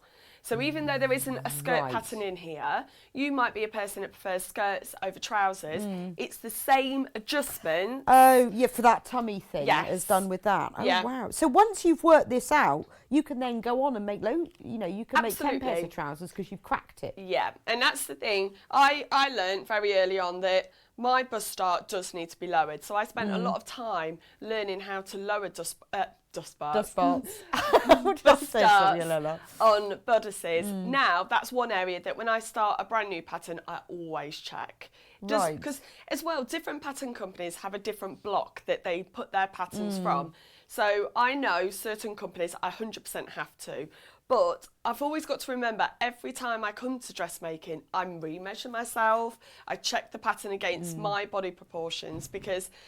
yeah, I'm in this size bracket, but it doesn't mean my body looks like the same as somebody else that would be in that No, size I mean, if you had bracket. 100 size 12s all next to each other... Oh, we'd they'd all look be completely different. different. And I think I've got a longer body, so I struggle when I wear, like, jumpsuits. They kind of ride up because I need to add more length into the bodice area rather than on my legs. So it's a really good book, and it talks about every tiny... And, like, we were talking earlier about... on the chest, you were saying sometimes you just want to put a tuck in there, and then I've looked at it and it shows you exactly how to put Yeah, and that I've sort into of the done it and pattern. gone, not sure that's right. Yeah. But at least it's, because otherwise, you know, you get that gaping neckline sometimes, don't you? And Yes. when I've made round neck dresses and I've put a couple of dark, not sure that it's the right thing, but it sort of looks okay. Because you know, when you watch the sewing bee, they go, well, you just pin it on the toile, and you think, I've no Yeah. idea what you're talking about. No, What does that mean? I've got a dressmaking dummy at home, but I never fit to it because, again, my dressmaking dummy doesn't replicate Yeah, exactly I think what if you my can body adjust is. them to replicate yourself, which Yeah. the adjuster forms you can. Yeah. But it's this sort of pinning, and I think that's kind of like the next level, isn't it? Yes. Sort of, yeah, I and feel- that'd I be feel something that's I'd love to beyond do in me. the future, but Yeah, right that's now... kind of, to me, that's like the next level. I'm just about cracking this level. Yeah, but there was another one as well that threw me when It's I in was my looking at car. it. It was, I sometimes get a gap here. Yeah, do you get gaping? Yeah, and it talks about that in Oh, here. does it? And I didn't even realise that that was a problem. I just thought that's how Oh, it I thought fits that's my the word. body. Yeah, no, and if you sort of lean forward or you go like that, it all Yeah, gapes, doesn't it? Yeah, so that Oh, talks okay. about it in here as well. So it's a really brilliant book, and the patterns are at the back, but like we said earlier, you can download them. So There's a lot of patterns, isn't there? It's Yeah. like half the book's patterns. yeah, so I really like to have PDF patterns because then I can cut it and then I can reprint it if I need to. But these are all layered on top of each Yeah, other, so you will do need to trace them. out. But or you can just print them out and stick them together. Yes. All you need is a pair of scissors and a roll of tape. Yep. We only have 25 of the books left. And we have 19 in basket. So if everyone checks out, we've only got 6 left. So if you've got it in your basket, please do check out, or somebody will pinch it from you. But remember, you can check out as many times as you want. It's still only 1p&p, and you're all entered into the competition. You've got to check out to go in the competition. You can't just have it in your basket, though. So you've actually committed to a spend. So where do we start with these? Okay, so we're going to look at the trousers, and what's really nice about this pattern is there's 2 variations to fit how you like trousers to fit. So I really like an elasticated waist. I love an elasticated Yes. waist, very comfortable, So- Christmas dinner waist. Exactly, but if you want more of a tailor look, there is an option to put a side Okay. zip in. So that's the nice sort of differences with this. Well, it depends maybe on the fabric or where you're going to wear them. Yeah, if you want maybe a smarter look, you might want to have your zip in. Whereas if you've got more of this drapier fabric, I would recommend go with the Okay. elasticated, because the elasticated isn't on the front, it's on the back. So it's not giving you that No. old So it- lady look. Yeah, and it won't give Sorry. you sort of the pouch. But you know what I mean. Well, I have a little pouch after having kids. Yeah. And I don't want anything sitting on that because then that small gathers in that area. So by having it at the back, it kind of pulls the front nice and flat and gives Yeah. you a lovely shape. But they are lovely trousers. They're slim. Well, they call them slim leg, but I wouldn't say they're skinny It's not leg. skinny, is it? No. They're not skinny leg at all. They've just got a lovely shape coming down to sort of a tapered ankle. So rather than them being really super tight, you don't. Oh, we've got a couple Yeah. of questions. Louise, morning both. Happy birthday, Rebecca. What is the measurement for a size 16, and can you adjust the patterns for a smaller size? Yep, so a 16 here, we've got it in centimetres and inches. Centimetres is, that's the finished garments. Let me find the actual fit garments. Oh, right. Well, that's what's lovely as well. It's giving you the finished garments So pattern you can measure them Yeah. against. against your body. So it's got here, waist is 81 centimetres, 32 inches. It's got hip 107, which is 42 inches. Now it's got high bust, CD cup, EF cup, GH cup. So Right. there we go, look, lots of And can you adjust points. those to a smaller size? I would say, well, that's the beauty of this book. It tells you how to. Yes. So Yes. say you cut out the size 16 and then put it on, it will tell you exactly where to take that in. Right. Because okay. looking at that, my waist is around 30 inch and I'm a 12. Right. Yeah, so how does that work? Yeah. So that's the beauty of this book. It's even though you might not be in that size range, the whole book will tell you how to adjust it. Right. 4 books left. 4 books left, 34 in baskets. So how do we make these trousers then? Sorry, we were Okey-dokey. just answering a question. Yeah. Right, I've already Posy put Passion Viscose. Chalet lawn. Oh, it's just lovely fabric. It's lovely, this isn't is. it? And the thing is about dressmaking, you always sort of plan a season ahead, don't you? So this is going to be brilliant for spring, for summer weather. So it tells you in the book. Now, the funny thing about autumn. trousers is different pattern companies do them in different ways. So you do need, even if you've made trousers before, don't skip ahead. Read the instructions, because sometimes you make legs up separately, a front and a back together, and then you put them together with the crotch. This one does it differently. So you make the back, the front, and then put them together. Right, okay, yeah, because Okay. I have made them before where you do it the other way, so... Yeah, where you sort of post one leg in the other and then pull it out. yes. So there is a specific way that you'll need to put this on. So I've already done the back and the front, and the back has some darts in. Okay, so again, it talks about if you need more room here, how to adjust that dart. So, or some of us might have a bit of a curve in our back and we want that extra sort of fabric to come out of that lower back and then sit nicely along the bum. Okay, so it does talk about that. And I've also put the front two pieces together. So I'm just going to have my book open so I can go through each step at a time. Okay, so the front waistbands, where have I got the front waistband? That's the back. The front waistband does have interfacing on it, on one piece. And why is that then? So that is so that we have stability here at the front, because the back is where the elastic is. You don't want interfacing there because that's going to feel quite uncomfortable once it's all gathered up. We have got medium weight interfacing. A metre by metre is more than enough. But Yeah, it's brilliant. Always just have some always have some interface. interfacing. Yeah, so Anyway. this will become the outside. So the interfacing will be the outside. So it will give a nice, stable sort of stability to fit onto your waist, okay? And then it will have an inner one as well. So I've put interfacing here on the front. The inner one, I've already folded up the seam, because when that's folded in, you will hand stitch that on. Okay. Okay, so what we're going to do now, if you do the zip version, you won't be sewing all the way this line. You will need to just leave a gap because you need that room to put the zip in. But it does talk about it really clearly. And what's nice about this book is, like, for example, just putting the interfacing and putting these seams together, we've got 3 different diagrams. So you don't have to be an experienced dressmaker to, because it's make really these expensive. And I patterns. guess you could make the first pair with the elastic and the second pair with the zip once you'd worked it out, if you were nervous about zips. Yeah, exactly, and that's what it talks about, a confident beginner, advanced beginner, this one.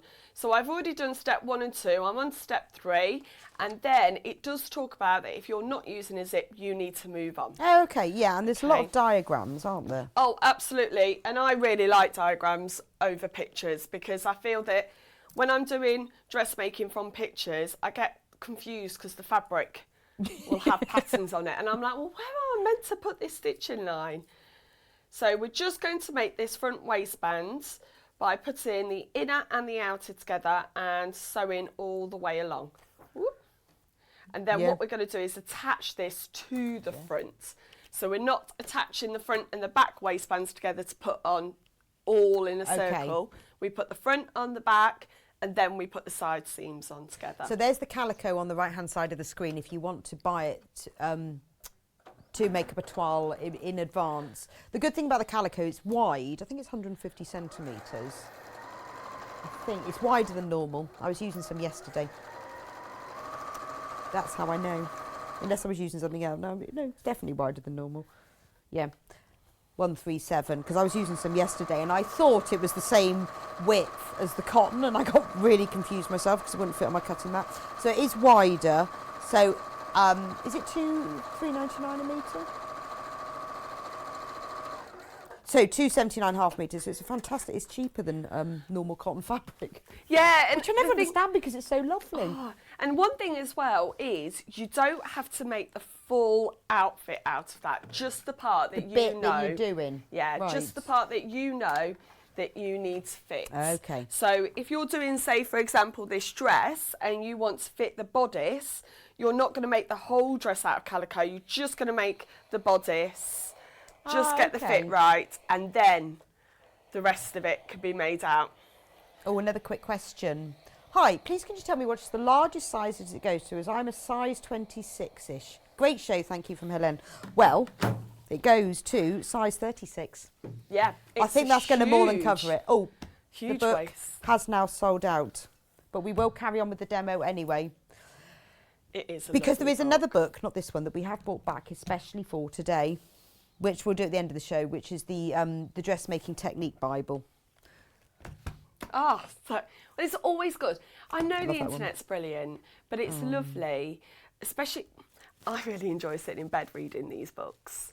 Yeah, what I do is I'll sit in front of the TV and Yeah. read them properly. Before I do it. It's almost a bit like cutting out your material one day and sewing it the next, isn't I it? do that all the time. But reading it in depth, and like I said, when I Yeah. did my first full bust adjustment off of YouTube and realised it was the wrong bodice and stuff, and I end up shouting, going, stop, stop, stop, and I'm trying to press pause. Yes. But in a book, it's quite nice, isn't it? But Yeah. the Dressmaking Bible is really good for this. But if you've bought the book and you want the fabric to make these, well, we've got a whole choice of them. But this is the black floral, which Yeah. it does say that you should use in this, doesn't it? It does. It does say, it says light to medium weight woven fabrics with drape.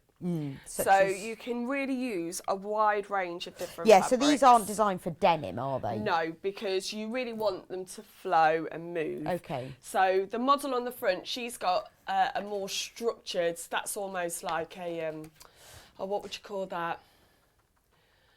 It's almost like satiny, isn't That's it? it, a sateen. A sateen. A cotton sateen. Okay. You know, it's got that little bit of structure. So in. it doesn't matter on the weight, it's to do with the drape then? Yes. So it could be the because- sateen, which is a bit like curtain lining actually, isn't it? Sateen. Yeah, but it has that sort of stretch and that Yeah. movement to it.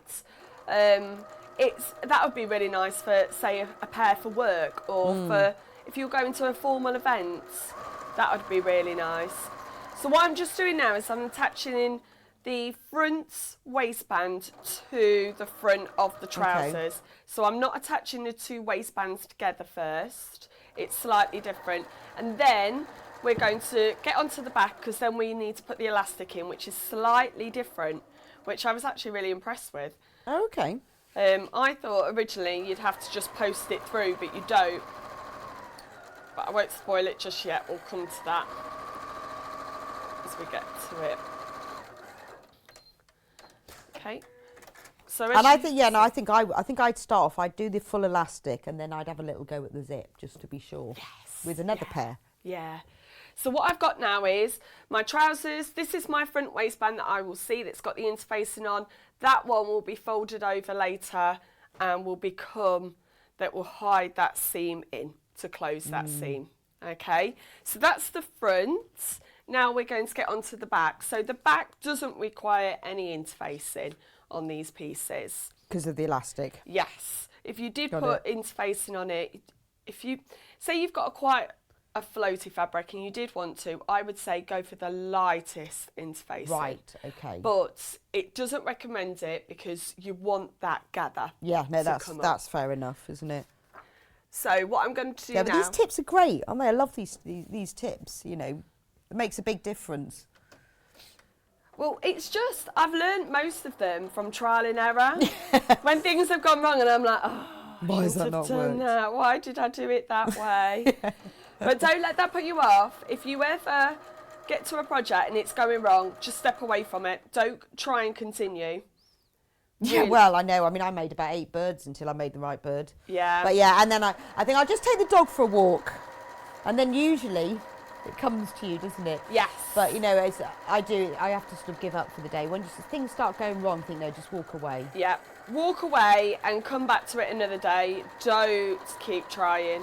Question, great show, enjoying all the top tips to make clothes fit. What's the pattern for the orange dress on the right of the peg bags? Well, that is from the book, Yep. In the Head of the Curve, that's now sold out. Is it the So it, honeyborn dress? Is it the no, check dress? it's the the honeyborn dress. The one it that's is. checked. Yeah. Gosh, don't they look different in different fabrics? They do. I love that dress. They do. And is it- Actually, that fabric we've got in pink. Oh, and there's a zip at the back. Yeah. So the fabric that dress is in, we have in pink. Ooh. 4 meters you need for that dress. Save £16. Wow, so that dress, and it's beautiful. It's a really soft, almost a grey pink. If you've got the book, you'll have the patterns, but if you want the fabric, that's that yellow one, this is it in the exactly the same fabric, but in the pink. But it's a really subtle pink. You know, a lot of people can't wear pink, but this is a very grey pink. Yeah, I had that, I think, for my last show. Did you? I'm one that has a paler skin, and I'm always a bit unsure about pink. But it looked really nice because, like you say, it's got that grey tinge. It is got a grey tinge it to it. It doesn't wash you out. I think it's lovely, isn't it? Think about that. Do you think they'll notice? I think they'll see, look at that. Does that look nice? I'd look nice in that dress. You would. You'd look lovely. We'll have our feet, shall we? Yeah. We can only have a blouse. I'll cut it down the middle when no one's looking and we'll have our feet. So I've just put the two pieces for the waistband together for the back. Okay. And now, again, I'm just going to put them onto my, what's it called? Trousers. My trousers, my bag. Oh, my goodness. What is going on today? I thought it was going to be a special term. I was sort of like, No. am I fond placket? And you're not having to fit, are you? There's not gathering or anything. No, no gathering here. So, like I was saying before, when I've had to do elasticated trousers, normally you fit the whole waistband, then you get your safety pin onto your elastic and you thread it all through. What this does, because you only got elastic on the end, it's actually anchored on within the waistband before you fold it over. Okay, so I'll show you that next stage. So I'm just going to sew along here so that then I've got my elastic, not my elastic, my waistband attached to the back of my trousers, just like I had with the front. So it's almost like we're replicating what we did on the front to the back. Okay. Go back to my trousers page. And then we'll get the elastic in, and then you can see the effect that it gives on there.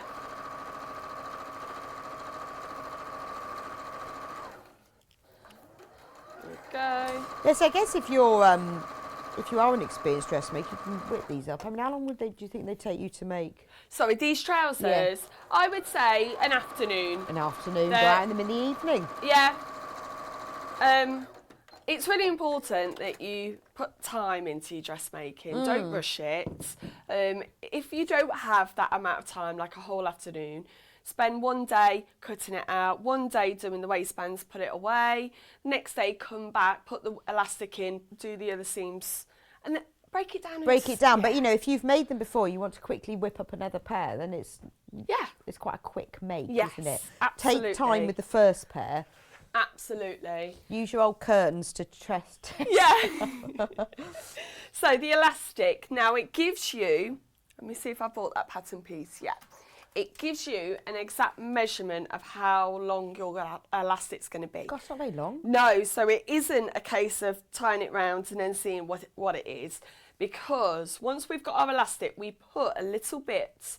So it has a 4 centimetre by 2.5 centimetre bit of fabric on the ends. Oh. And this is going to be your anchor point to stretch it out. That's not. Okay? Oh, I so it's see. a really clever way. So it's not the whole of the back that's elasticated. It isn't the whole of the back. And the good thing as well, that stress point isn't going to be sitting on these seams. So because this is quite drapey fabric, right, you wouldn't want that stress point sitting in that seam, and then it could pop, and then the whole thing's got to be undone. And then your trousers fall around your ankles. Exactly. Literally. So I've used some cotton on this, not floaty fabric, because I know it's going to be a stress point.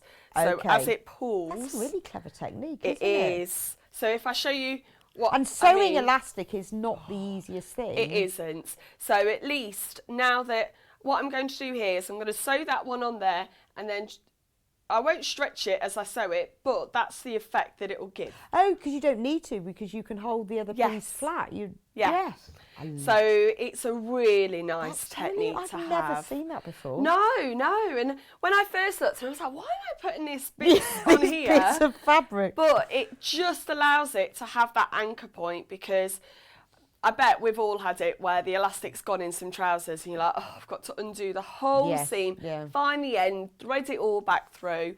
But with here, that seam will be in there. And you're not having to sew and stretch at the same time, which is horrible. No. So what I'm going to do now is just line my edges up, and then that will fit nicely in there. And then it's going to be encased with the seam over there. Okay, so put that onto there, which is just such a nice feature. So look, I'm not even having to stretch that, it's just all coming together itself. And then once that's encased in, that will give that ruffle as it comes. So it does talk about zigzag stitch this in, because that's going to give us some more stability. Just because it's a stretch because point. you've got more like points. Yeah. Holding. And does it say that? Yeah. So on number 9, it talks about having that zigzagged in, just so that it's really going to be stable. secure. There we go. I have a message from Sandy. Happy birthday, lovely lady. Great show. My 2 favourite girls together. Fabulous. Oh, thanks, lovely. Sandy. Well, we've never been together before. No. So thank you so much. No, it's exciting to come in and say hello to you. I know. And then to be part of your birthday show as well. I know. Well, I haven't. Well, I watched it. I've watched you loads on air, and then I guess because I'm only every once a week. Yeah, and I'm only in once a month, so I suppose it's a way of... Just happened. Yeah. Like our stars have aligned. Brilliant. Especially for my birthday. What, have you got all your presents waiting for when you get Let's home? hope so, because nobody was up at 3:30 this morning. Oh, they could have decorated the house last night. Could have done, couldn't they? Yes, but no. Well, actually, saying my husband, all the children are away. Oh, are they? Yeah, children. I'd say children. Oh, are they a lot than- older then? Well, they're sort of like 19, 22 and 23. Oh, they're almost adults in their own right then, aren't they? But they don't behave like adults, clearly. They're still You're always mum, aren't yeah, you? they're still my children. You'll still always be mum. But nobody was in. They're all away. So. Oh, well, I'm sure they'll be around with loads of presents in a bit. I did get my daughter did phone me though. She just gone skiing and she got there last night. So she phoned and goes, "It's snowing." I'm like, Oh, so jealous. I wish it was snowing here. Oh. Yeah, how dare you ski on my birthday? She'll be sending you loads of photos now, won't she? I know, I did send me a photo and I thought, no, don't. Yeah. No, it is snowing, lucky her. Right, anyway, back to trousers, sorry. So, as you see here, look, this does look odd. It looks really odd. This is me, I've been now going, oh, what have I done wrong? Yeah, but don't be worried, because when we put all this together, that will all and go that like fabric this. gathers Yeah. really nicely, So, doesn't it? Oh, it does. It really does look nice. So what we're now going to do is attach the front and the back by the side seams. Okay, so it's right sides to right sides, and I haven't even folded over the waistband yet. Okay. The elastic's 49p if you need it.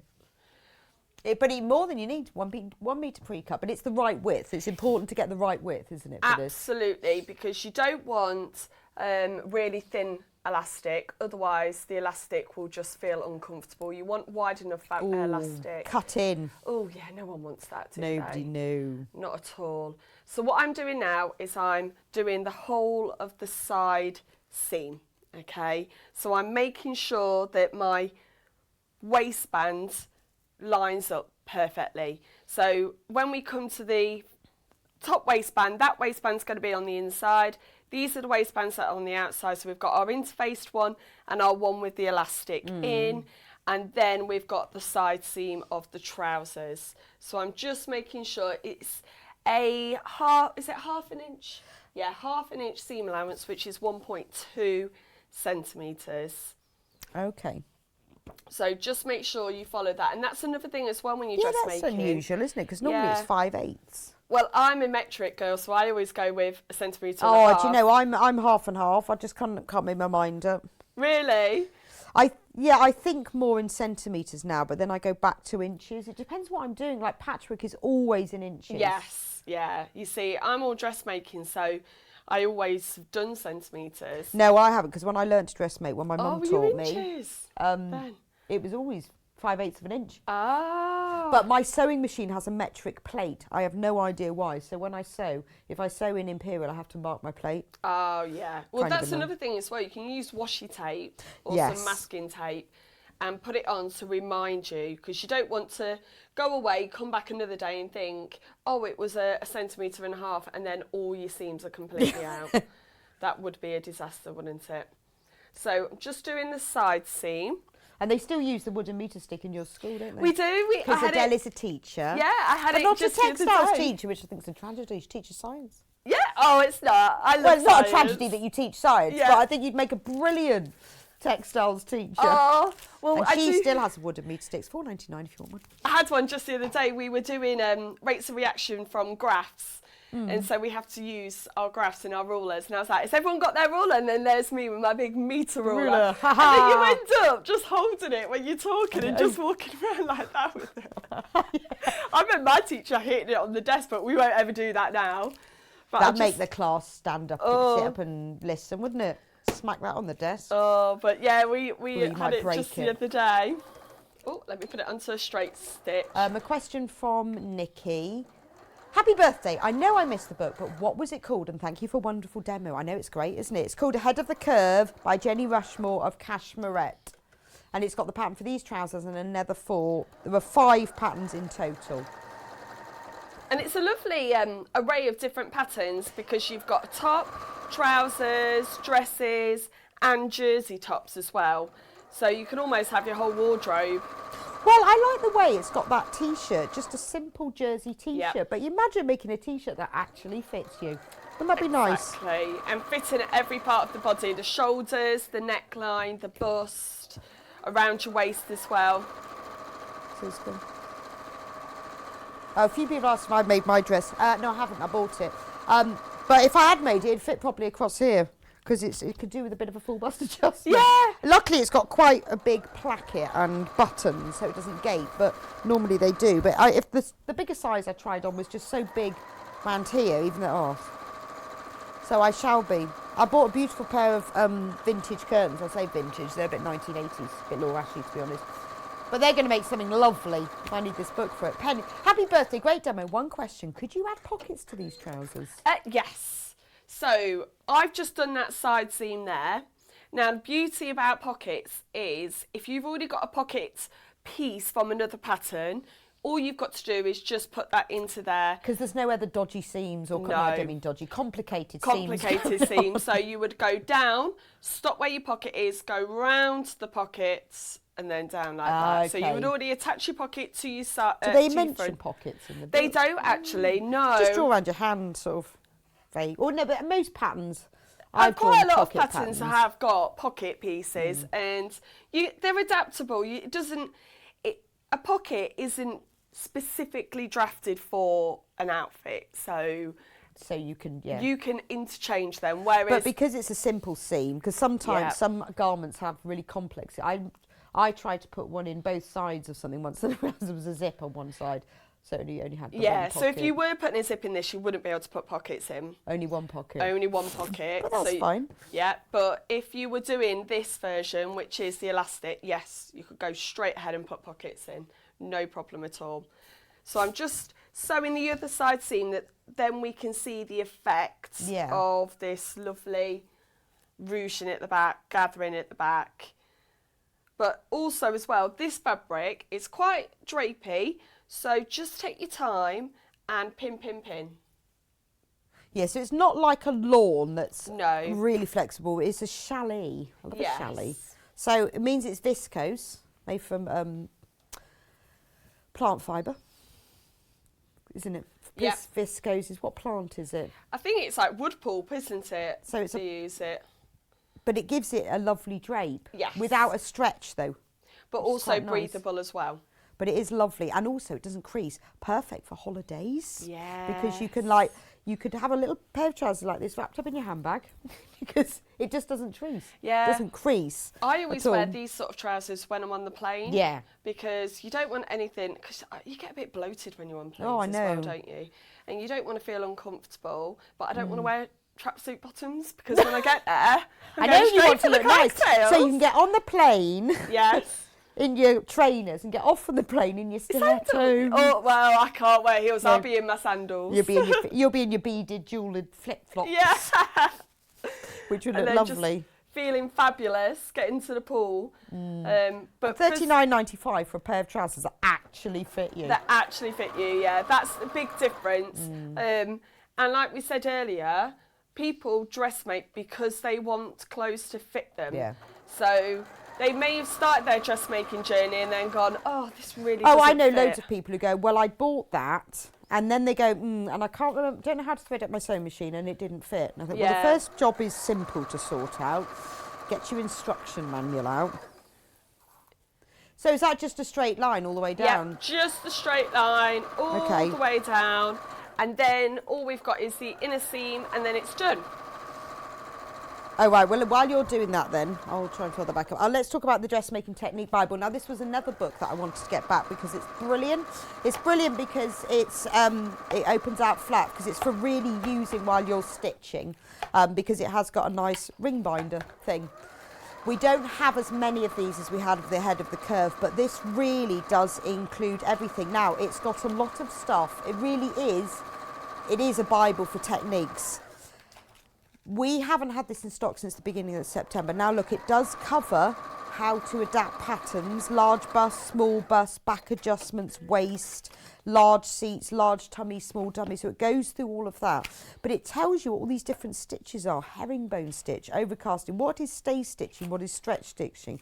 I mean, if I go through even just quickly, it goes through what's poplin, cashmere, flannel, worsted wool, because all of these things, when we're talking about what are these fabrics, it goes through them all in detail.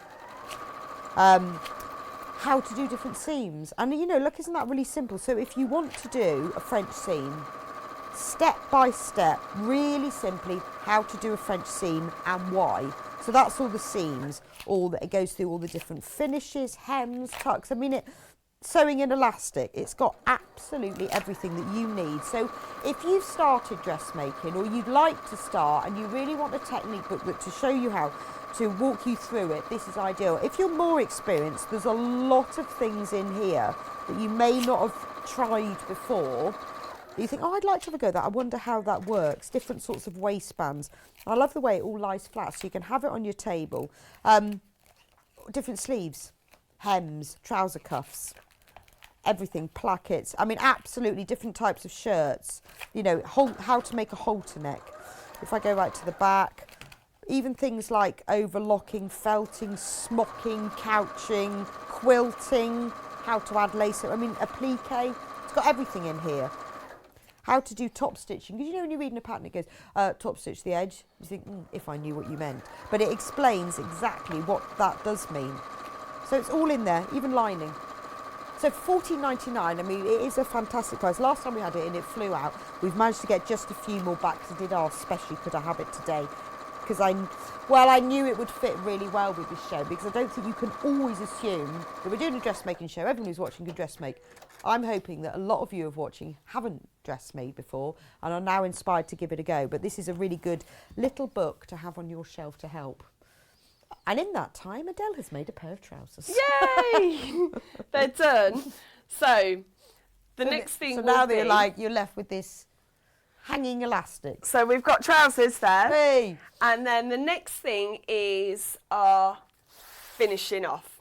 Okay, so it does talk about hand stitching, or you can do stitching in the ditch. Now it says here, as the elastic is shorter than the waistband, the easiest approach to work in this section is smoothing it over and then sewing it. So don't be alarmed that, look, I've got this tiny bit of elastic here. Oh, I'm trying to show. Oh, that I've got a tiny bit of elastic there and all of this, because don't forget when you wear it, it's going to be stretched out. So all you've got to do is, let me just, if I turn it inside out, we can see that a bit better. Sorry. Okay. So what's a little bit worrying is that I've got this here and it won't fit on my waistband. It will, because you're going to stretch it out, and as you stretch it, you'll fold that over and then Oh, so you can just pin it and stretch it, and then it's easy. Because you're not sewing the elastic then at all. You're not sewing the elastic at all because we've got those edges that are going to hold and also it that there. stops it twisting because you know normally when you thread it through and you get a little twist. I had that the other week on a dress and I was so annoyed because then I had to take it all out and But start sometimes again. it happens when you wash it. It sort of twists all by itself. Yeah, but the way you'll then do is, look, as you can see it there, as I've pulled it, it's going to sit like that, you hand stitch, and then as you come back, all of that's encased, looking beautiful. Fantastic. That's brilliant because that's really explained it. So if you got the book, congratulations, well done. I'm sorry that we didn't have more, as we got as many as we could. If you do want the dressmaking technique Bible, that's brilliant. It doesn't have patterns in there, but it has got all the techniques and it really is good. I mean, it has been written and designed to be used while you're stitching. That's why I love the fact it has the ring binder. They thought this through. It's got everything you need to know.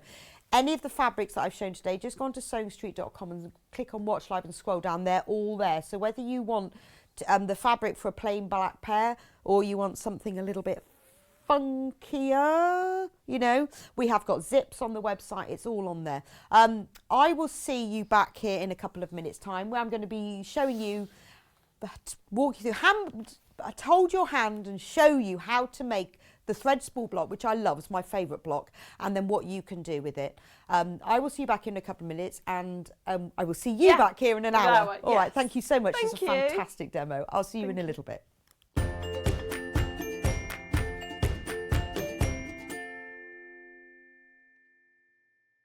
Keep up to date with what's on Sewing Street and Yarn Lane, as well as all the latest news and special offers by signing up to our email newsletters. For Sewing Street, head on over to www.sewingstreet.com, scroll down to the bottom of the homepage, type in your email address, click the envelope, and you're done. It's exactly the same for Yarn Lane. Head on over to www.yarnlane.com, scroll down to the bottom of the homepage, type in your email address, click the envelope, and that's it.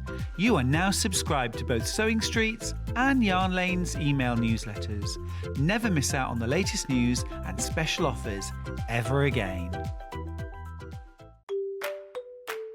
Hello, I'm Adelle Rowland. You may have seen me on shows already. My passion is in dressmaking. I've been sewing now for about 4 years, completely self-taught.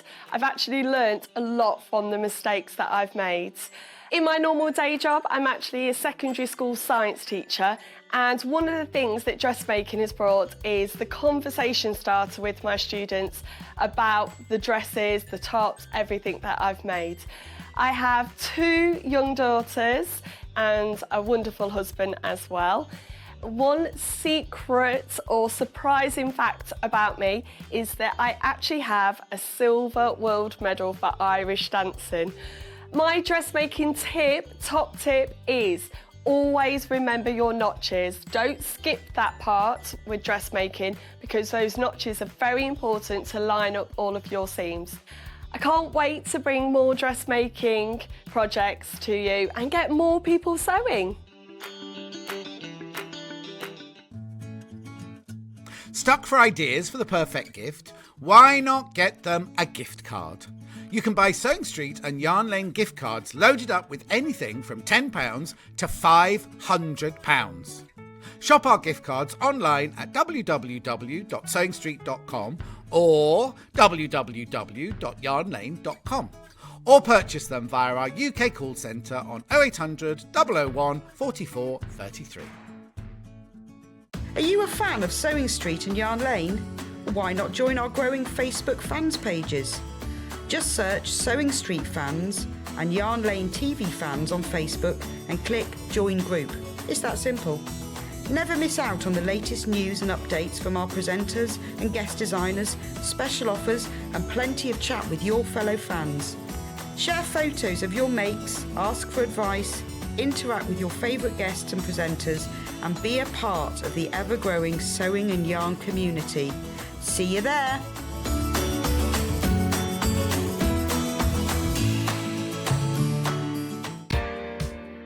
It's my birthday and I would love for you to join me to celebrate on Sewing Street and Yarn Lane on Sunday the 13th of February.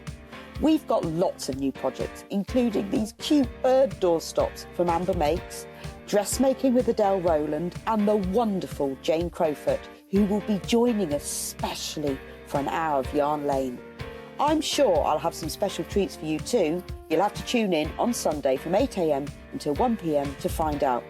Watch me on Freeview 73, Sky 670, YouTube and Facebook Live.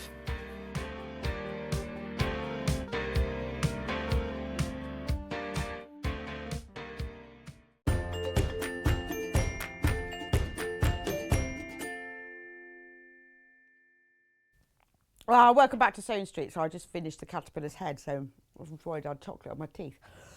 Adelle will be back with us in an hour to show us how to make this beautiful, I'd like to say maxi dress, but it can be any length you want.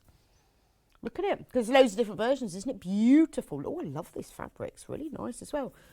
Really lovely. Like a jersey, but quite a heavyweight one. Anyway, she'll be back with me now to do that. I'm going to talk about the thread spool. So I got to choose for my birthday one of the new fabric collections that was coming in. So I had a look through because I could see what date they were kind of coming in. And I love Moda fabric and I love the Make Time collection. It's designed by Neela Hui for Moda. And she has designed it. She designed it during lockdown. So last year, at the beginning of lockdown, she decided she wanted something that would make her feel happy. And it's all based around her favourite sewing implements. So in the fabric range, we've got, I'll take a few out of here. Let's hope I don't forget which goes in. We've got pins. There are 3 lovely soft colourways in this. There's a grey, a blue and a peach. And then each of those colourways features some of the fabrics. So this one's got pins. Isn't that lovely? That one goes in that one. This one, look, so then you've got pins in blue as well. I'll put them back because I will get them all mixed up.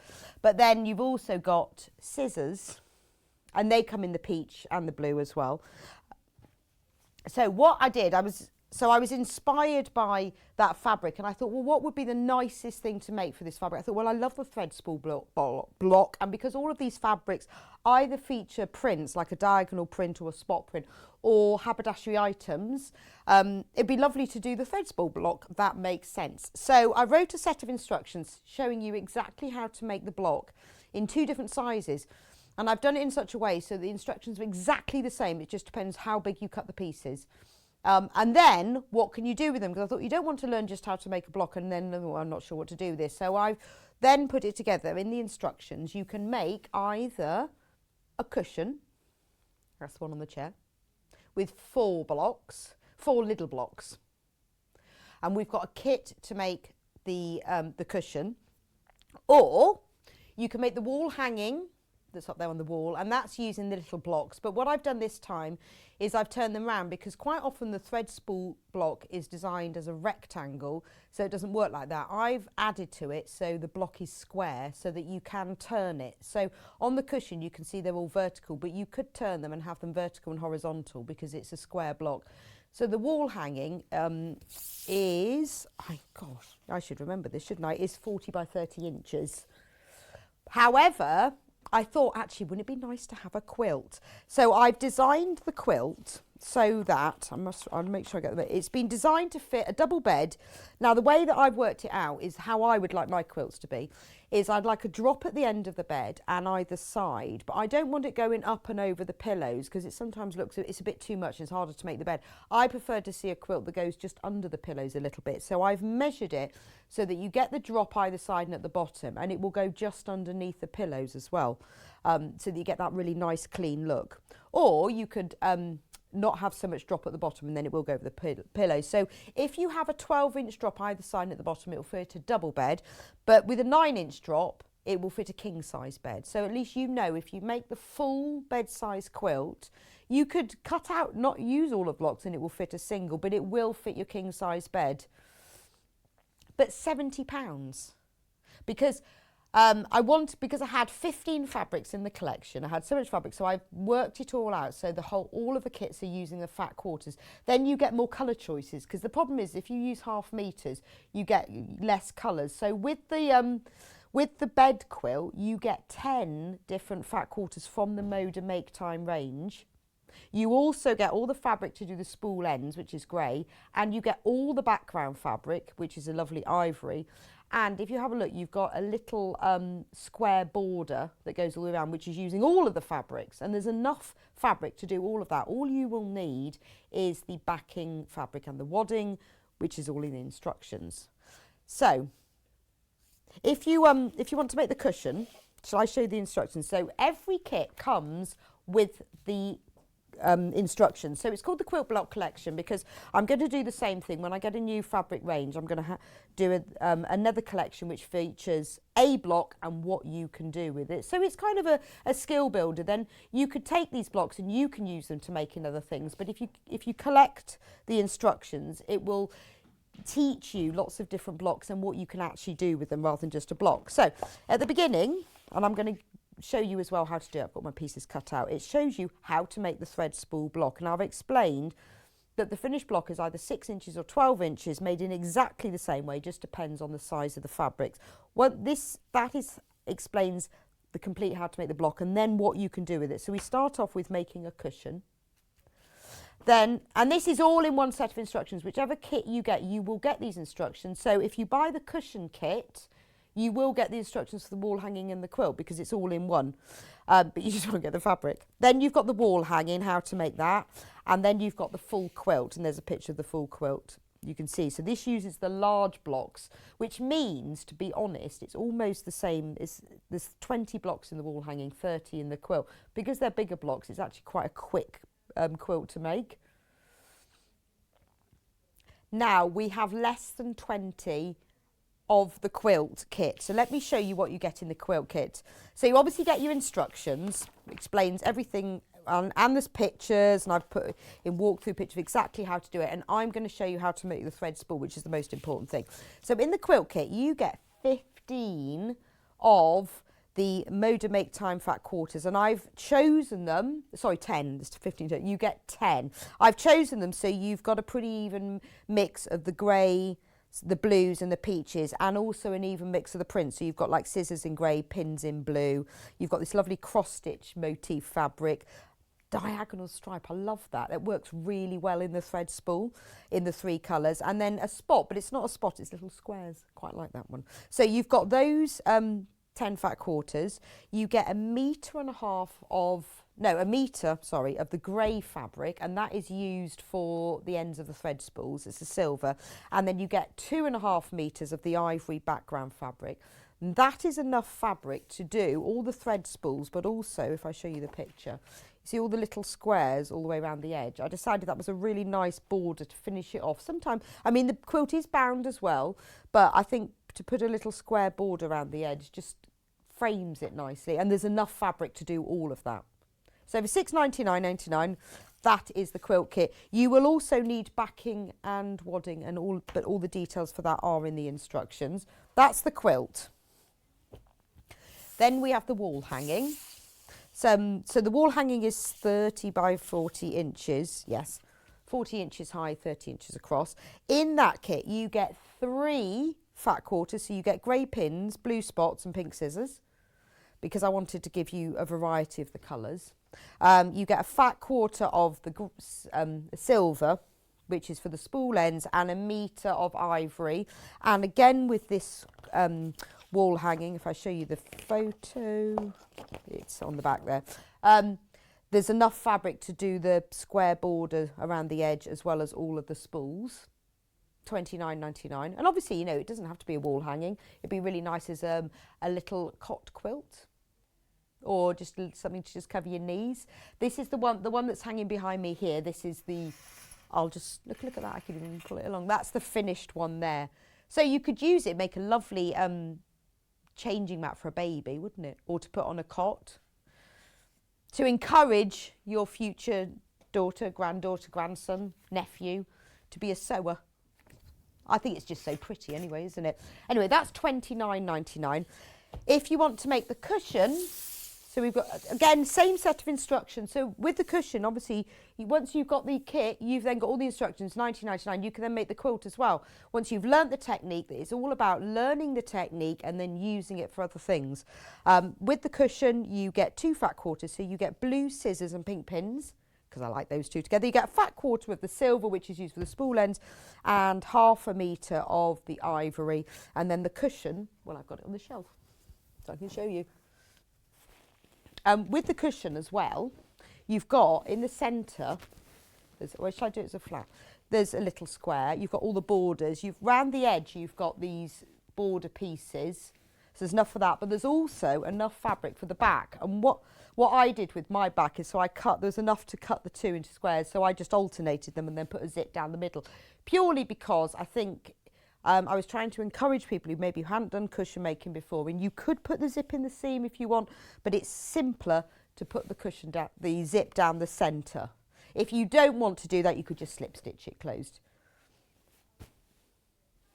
However, there is one more option. If you're thinking, I'd like the cushion and the wall hanging, but I want more, because I want more fabric, we've got a special deal for you for $39.99. You only get the 1 set instructions, but you only need 1 set. But you get enough fabric to make the cushion and the wall hanging. So you will have 5 fat quarters of the Moda Make Time fabric. And then you will have it says 7 fat quarters because that includes the spool, the 2 fat quarters of spool end fabric and 1.5 meters of the background fabric. So there is enough in this kit. So that's a special offer, $39.99, to make both of those. And remember that with the cushion, there's enough to make the front and the back of the cushion, including all the borders, because it has these nice little, you can't see them as well when it's got a cushion in it, but it has these nice borders around the edges, and enough to make the cushion back, because that was really important that it would match nicely. So that's all in there.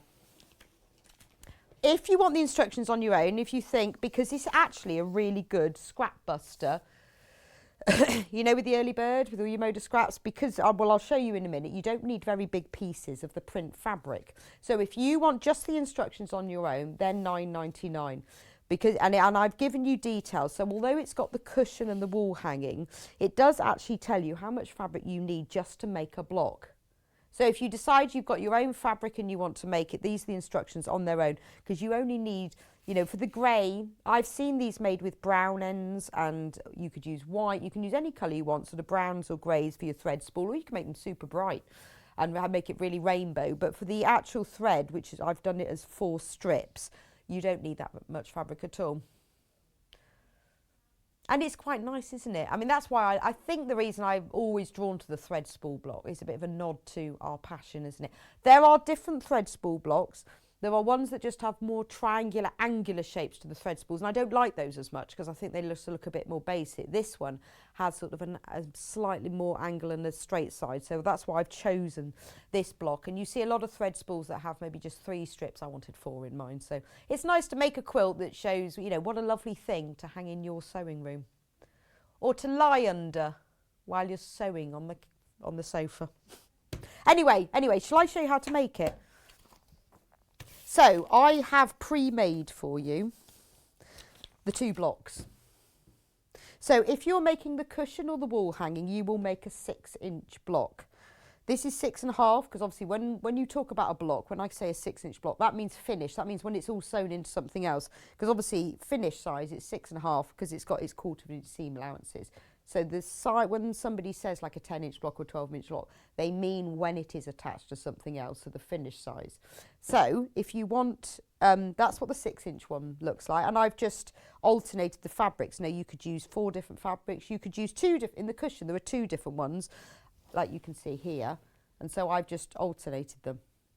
Whereas this one, there are 4 different ones, but that's up to you. And then this is what it looks like if it's a 12-inch block, and this is the one that's used in the quilt. So weirdly, it looks more than twice the size. Well, it is, isn't it? It's 4 times the size, because look, you can get 4 of them, obviously. But it doesn't look, it looks massive, doesn't it? I know it's twice the size there, but area-wise, it's 4 times the size. But it's exactly the same technique to do either of them. It's just the pieces are a different size. Now, a lot of thread spool blocks, I was saying earlier, are rectangular because they don't include these side strips. I've put those in to make it square because it means that you can turn them into different directions. So if you look at the wall hanging, I have just, these are squares, like you see, and then you just alternate which way up you put them. But you could have them all facing the same way if you wanted to, because they are square. So that's what it looks like, whether you do a 6-inch or a 12-inch. Obviously, you could make a quilt with the 6 inches. You just have loads of them. But it's easier if you make it with the big ones. So really, really simple. Really simple. First of all, cut out your pieces. The instructions give you complete details of all the size pieces of the... I haven't listed any fabric colours or brands or makes, because I want you to be able to use these instructions for whatever fabric you've got, whether you've bought the kit, and then the idea is you can then use them again and make a quilt. So as I do the blocks regularly, then you'll be able to make different ones. So there are no colours listed, but it tells you they're called background fabric, spool end fabric and spool body. So you cut your background fabric out, there it is. You cut your spool body and you cut your spool end. I've made one end already just to save a bit of time. So there's the spool end, and what we're going to do is we're going to snowball the corners. That means this looks like this has got little triangles in the board, in the edges, doesn't it? This is the one I've made earlier. It looks like I've sewn triangles. Basically, snowballing is to cut the corners off a square or a rectangle using a square. It's a much easier way to do than try and sew a triangle to it. So the way you do this is, I have 2 squares of fabric. I need an erasable pen and a ruler. So on the wrong side of the fabric, whereas this is cream, there isn't really a right or wrong side, but if you're using a different fabric, draw a diagonal line. You don't have to have an air erasable pen because you will be sewing along that. If you don't have an air erasable one, then just take care what pen because it's still, you're not cutting it off, you'll be sewing along it, so you don't want something that's going to bleed. An air erasable pen, we have got those on the website. They're called friction pens and they're brilliant. We're going to cut off the corners. So this is the top one, and we're making the bottom. They are exactly the same, but if you were using a print fabric and it had a direction on it, you'll have to cut off the bottom corners of this one and the top of that. Because these are a plain fabric, obviously you can turn them round, but if maybe you were using, say, a stripe fabric or something, the print, well, not a stripe, but something that had a directional print, that's important because you swap them around. So I'm going to cut the corners off. So make sure you place those diagonal lines on the corners. And then just pop a pin in to hold it in place. I usually put a couple in because you want them to stay nice and still. Right, we've only got 15 of the quilt kit left. But I think $69.99 for a double king, well, it will fit a king size bed. And once you see it, and remember it's made with the big thread spools, so I think there's 30. Yeah, 1, 2, 3, 4, yeah, 6, 5. Yeah, there are 30 blocks in it, so it doesn't actually take too long. Because what I did when I do mine, learn how to make one, and then with the other 29, make them all of them. So do all of the spool ends, all 29 of them, and then do all of the spool bodies, and then all blocks come together all at the same time, which is quite encouraging. So. But you could do it, imagine it in rainbows. I've made it before in really super bright. I made it in some really bright Tula pink fabrics. It looked fantastic in that. I've got Roman blinds in my sewing room, all made with thread spool blocks in shades of sort of like lime green and blues and bright pinks. They look fab. Took me hours. Anyway, I'm surprised they're still standing. Put your needle down in the top of the line. You can take one of your pins out now. Do just a quick back stitch or a lock stitch, and then sew all the way down to the other line. So this is really easy because you're sewing along a drawn line. You're not having to think about seams. Reverse stitch at the other end and chop it off. So this is your only really bit of angular sewing. So we're just doing this. So snowball in the corner is just creating that triangular shape, but without having to use angles. Because using a square, pull out the other pin. So that's quite simple, isn't it? Now, take your iron.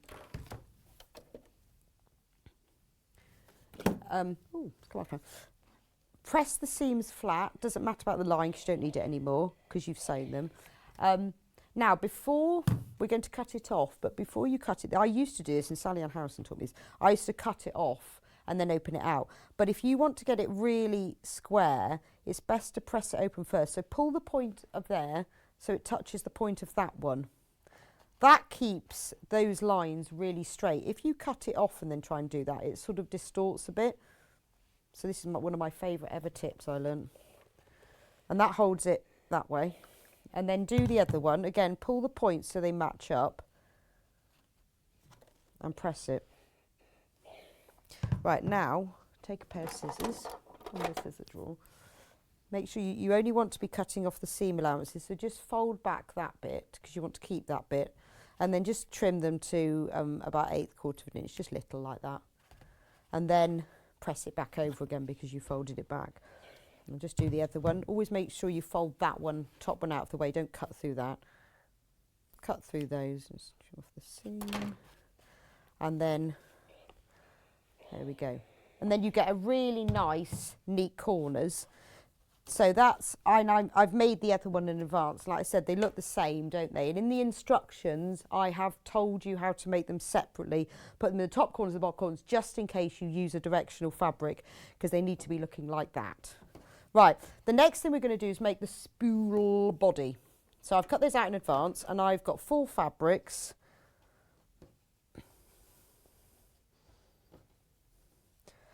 If you love these fabrics, which I do, we have also got them available as design rolls and 10-inch charm packs as well. So if you're thinking, right, well, I'd like to do this, but I've got another idea, you know, either you can use the design rolls for this, or you can use the charm packs. So if you're thinking a Bargello would be nice, a log cabin would be beautiful in it, because you have got your lights or your darks. Have a look on the website, because the design roll, ideal for your log cabin, because you have got that range of darks and lights in it. Because we haven't got the whole collection, we haven't got these deeper coral shades. We've got more of the pastels, where there are other colours. But look, if you look at it like that, wouldn't it be perfect for a log cabin? We'll have a look through that later. So look, there we've got 4. Lay them out, decide what order you want them in. I've split them because it looks quite nice. You can do them so that they are using similar colours. So you could use all the blues in this one, it's up to you. When you're making the wall hanging or the quilt, what I've said is mix and match them so that they don't all look the same, but they could be all the same. I've done mine very varied. If you look, they all start in different orders just for a varied look, but you don't have to. You could put all the blues in some of them. You could keep them all in the same order. It looks quite nice if you have all of one shade. So you could have all the coral shades in one. If I look at the quilt pack, for example, you could have one that was all of these shades, all of the grey shades in one block. So you've got a really lovely grey one. Then you could have another block, because obviously you can have 2 of the same colour. You could have peach spools and do that, and then you could have blue spools. So that's entirely up to you. I've kept mine, so they're really, really mixed up, but you could do yours. Cut all of them out, and then I've said in the instructions, then play around with them, put them all out, see what order you want them in. I decided that, and then I took a quick photo of them on my phone, and then I labelled them so I knew what order. But they look quite nice like that, don't they? Happy birthday, Rebecca. It's my birthday today as well, 75. Have a lovely day. Oh, happy birthday, Jane. It's the best day, isn't it, February 13th? You, me and Robbie Williams, eh? Aren't we lucky? Well, happy birthday to you. I don't think I've met anyone, and I haven't met Robbie Williams, who shared my birthday, so that's really nice. So you could do that, because I think they'd be quite nice. So you could ombre them, because you often see them like that. It's entirely, you make the quilt yours. So if you're making the quilt, because you get 10, you've got quite a lot of choice there. So anyway, I'm going to do mine in a random order, just because that's what I fancied. So take the first one, place it right sides together with the second one. You can pin them together if you want. I'm not going to, just to save time. But if I was at home, I would, because I'm a bit of a... Yeah, and I would sew over my pins. Yeah, shh, don't tell anyone I said that. Don't tell anyone. John Scott will kill me. He caught me sewing over my pins once, really told me off. But if I do that, it's only because I only do it if I'm doing a curved seam. I wouldn't do it for this.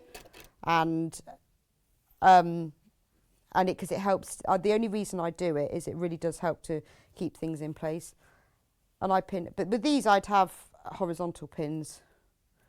Actually, I would always pin these. And then if you're doing lots together, when I made the wall hanging, I had all of these ready and I chain pieced them. So I just did lines and lines and lines, because I had them all in order. Do a little reverse stitch at the end. And then there's number 4.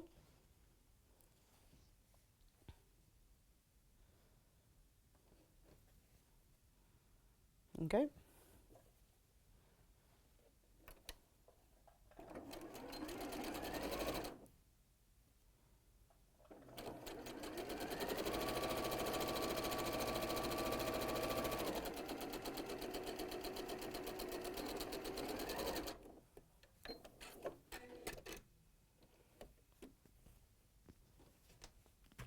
Nice. So the cushion is the most popular kit at the moment. It's very pretty, isn't it? But when you do your cushion, you can turn remember you can turn yours on the sides. They don't all have to be the same way up. Now, once you've sewn all of these together, press all the seams first, nice and flat, the one where you've sewn them. You will get a nicer finish if you even out the fabric before you press them to one side or open. And I know you think, oh, I can't be bothered, but look how wrinkled that is. And this is a good machine and good thread and a sharp needle. But it's always slightly wrinkled because that fabric, the needle and the thread has been going through these fibres which are much too small for it. It's not invented for that. It's invented to just be fabric. So you need to even it out. Now you can then, it's up to you whether you press the seams open or to one side. Now most patchworkers will press seams to one side for strength reasons, because you've got less stress on the seam if the fabric is pressed to one side. If it's pressed open, you've got more stress on it. So if it's something that's going to be used a lot, it's best to press it to one side. But it really, do you know, there's no rules. It's entirely up to you. If you do press to one side, I tend to press towards the darker fabric, but sometimes that's not the best way, because you might want all your seams facing in the same direction. And there's a lot of different techniques in patchwork, particularly when you're doing things like Dresden plaits, where you want all the seams pressed to one side and over to the same direction so that they lay flatter. That might not necessarily be towards the darker fabric. So it's entirely up to you. If you do want to press them to one side, you can choose whether you do it from the front or the back. I tend to do it this way. I work out, right, I'm going to press mine in all that direction. So lay it flat, there we go. Lay it flat like that. And then, so you know that that seam is nice and flat. And then fold it over. I then just give it a little press with my fingers to make sure it's fully open. And then I press it towards the seam. When it comes to the next one, just open it out, make sure that's lying flat, because what you don't want is to press it over to one side and half go one way and half go the other. Push it open with your fingers so that you know that the seam is nicely on the edge, and press it. And then do that with the fourth one as well. It's easy if you press them all in one direction, because we're going to sew some side pieces on, and if they're all facing the same way, it's a lot easier when you sew the side pieces on, because they're all going the same way, so you know what you're looking for. So if you look at this side now, you can see they're all going the same way. So I always check the other side just to be sure, just to make certain that they have all gone that way. Actually, I'm going to lock that. I don't think that's brilliantly charged. Again, we need some water in it. Yeah, maybe it's got water in it. Maybe it needs some more. Probably just lost its heat. Anyway, so look, they're all pressed to one side. I pressed them that way, but there's no hard and fast rules about that. I know it really is entirely up to you. Now what we're going to do is we're going to sew the sides on. Which are these? They're called the spool body sides. So everything in the instructions is labelled with what they're supposed to be called. So one goes there and one goes there. Now if you're sewing a unseamed piece of fabric to a seamed piece of fabric, put the unseamed down first, because you want the seams on top, because those are the things you need to be looking at to make sure that they're staying the same. Because what you don't want to do is have your seam laying this way. When you come to sew on it, it go over that way, because it will be twisted. honestly, I don't think I've ever made a quilt where I haven't got at least one twisted seam. But if your intention is that they won't be, then the majority won't. You could unpick it, and it's not the end of the world if you have a twisted seam, but try not to. And the most chance of that not happening is if your seams are on top. Now, obviously, there's lots of different parts of patchwork where you will be sewing two seamed pieces together, so you just have to choose.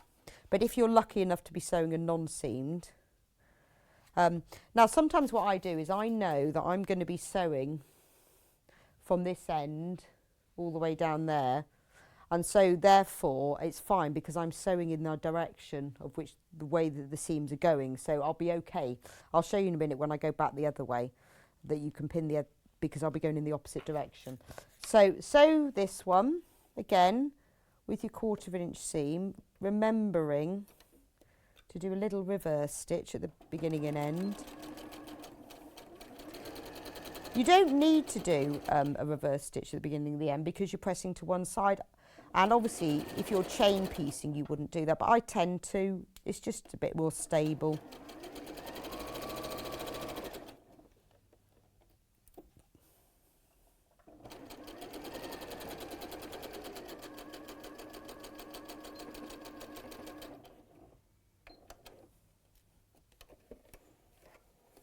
When I made the cushion, I flipped the spools, so some were vertical and horizontal. And I like them, but I just decided I'd give you two options so you could actually see what they look like.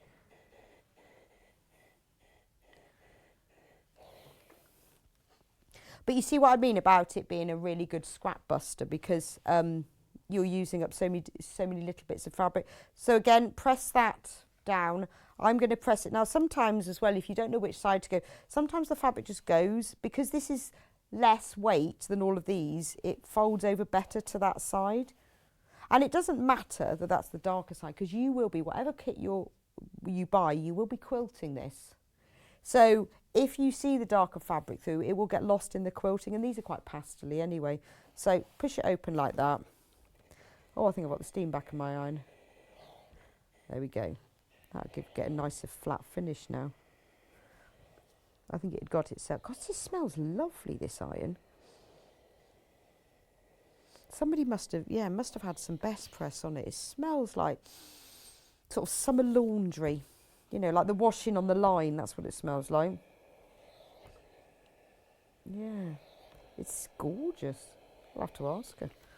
Maybe Adelle did it. So now we're going to sew the other one on. So again, have your plain piece of fabric and put this right side down. And then I'll be able to show you about these seams going the other way. Do you know, 3 weeks ago, I filled up my pin tin. This is mine from home. Honestly, where have all the pins gone? Well, they must all be in the carpets, all I can say. And I'm honestly, the other day I was crawling around on the floor under the ironing board and in the machine, and I picked them up. I've got a really big tin of pins that I sort of acquired when we left sewing quarter, but don't tell anyone. I think they were a sample. Very large tin of tin, and then a tin of pins, and every now and then I fill it up, and I'd had that almost to the top. So where are they? And hopefully management aren't watching. There were a lot of items that were given as samples, and when we left sewing quarter, we had a few souvenirs. When sewing quarter left us, and that was one of my souvenirs, and I'm still using them now. I wish I could get the big tins, but we never sold them. Anyway, now, oh yeah, I was going to show you. I'm now going to be sewing against the seam allowances. So one thing you can do, I mean with this it's okay because you haven't got too much, but if you've got, maybe you've got a seamed piece underneath, so you've got some seam allowances underneath, you've got to keep in place some seam allowance at the top. You can put a vertical pin through, I say vertical because it's that way, the seam, through the top of the seam allowances, and that makes it a bit easier. If I was sewing from this side, you see, and this was seamed, then I would do the same thing. For some reason, if I needed to sew from the other side, I would pin that seam allowance down. If you really don't want them to twist, or you're annoyed they keep getting twisted, just do that, and it just helps to hold them down. The other thing you can do as well is if you have a seam ripper, which I don't think I have here, but if you do have a seam ripper, they are brilliant for holding the seam allowances down. I bet, have we got one, do you think? Would that be a thing we would have? But where? That's the question. But they usually live inside machines, don't they, to be honest? There might be. This is what I use my seam ripper for all the time. Well, that and a ripping seam. Ta-da! Magic. Fancy. There's one in, fancy that. So, seam ripper are perfect. Oh, hang on. I need to move the iron.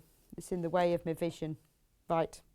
So, because I really wanted to, I know this, I'm sure there's a lot of you watching going, I know this, I've done this before, but I really wanted these instructions for be to somebody who'd maybe done a bit of machine sewing and wanted to say, I'd like to make, my neighbour said to me, I'd really like to do some patchwork and a patchwork quilt. And I thought, yeah, this is hopefully the kind of thing that will encourage you to do it. Just, everyone should make a spool, yeah, and then we could sew them all together. It'd be brilliant, wouldn't it? So you get your seam ripper. Are we good, right? We'll make Charlie, our new director, make one. So hold your seam down, and now what you can do is with your seam ripper, you can hold it down, not near the needle, but just by the seam allowance, and that's just enough to hold it down so that when the foot goes over it, it won't pull it back.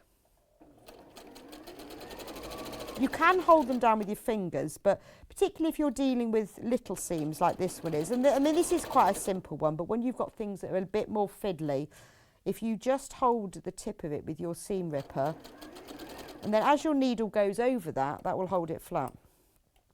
If you get twisted seams, don't worry about it. I told you I've never ever made a quilt that doesn't have at least one. And I know I should unpick them, but I don't really want to. Half of the stock of the cushion kit has now gone, so congratulations if you've managed to get into your basket. But if you do want it, please do check out. Remember, if you check out, you will be entered into the prize draw to win that amazing almost £400 worth of prizes. I have to say that, Kat wouldn't let me say 400. And everyone, in brackets while stock's last, will get the Sewing Street Yarn Lane canvas tote bag as well, which is lovely. It's actually a really nice weight. It's not like your thin calico. It's quite a heavier weight. It's nice tote bag. Right, so done that side. I'm going to press it over to one side. Yes. And then I'm going to turn that one over. Right, now all we've got left to do is add the sides. Oh no, we haven't. We've got to add the top and the bottom. Make sure you get them on the right way. I've put them on the wrong way before. So the background fabric needs to go that way. Don't put them on that way because they will look ridiculous. So make sure you get them the right way around. So put this, now this is where, now another little tip for you. This is the only place where we're going to have to match seams because you really want, now look at mine aren't all perfect as you can see. That one's pretty good, that one's not. Those two are perfect. I was clearly concentrating there, but you want this seam to match there. But look, that one isn't. But you'd never notice when you get up close, but you can put little buttons over them. But to give yourself a fighting chance of doing it, you need a ruler and a pen, the magic ruler and the pen.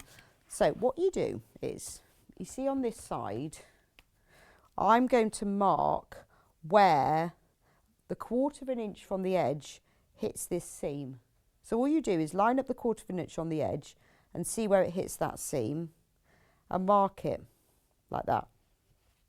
So it's not there, but it's, if you pull it down, you see that's where that seam is 1/4 inch from the edge, and we'll do it on the other one. Where does that seam become 1/4 inch? And just mark it with a dot or a little like that, okay? Then take your pins.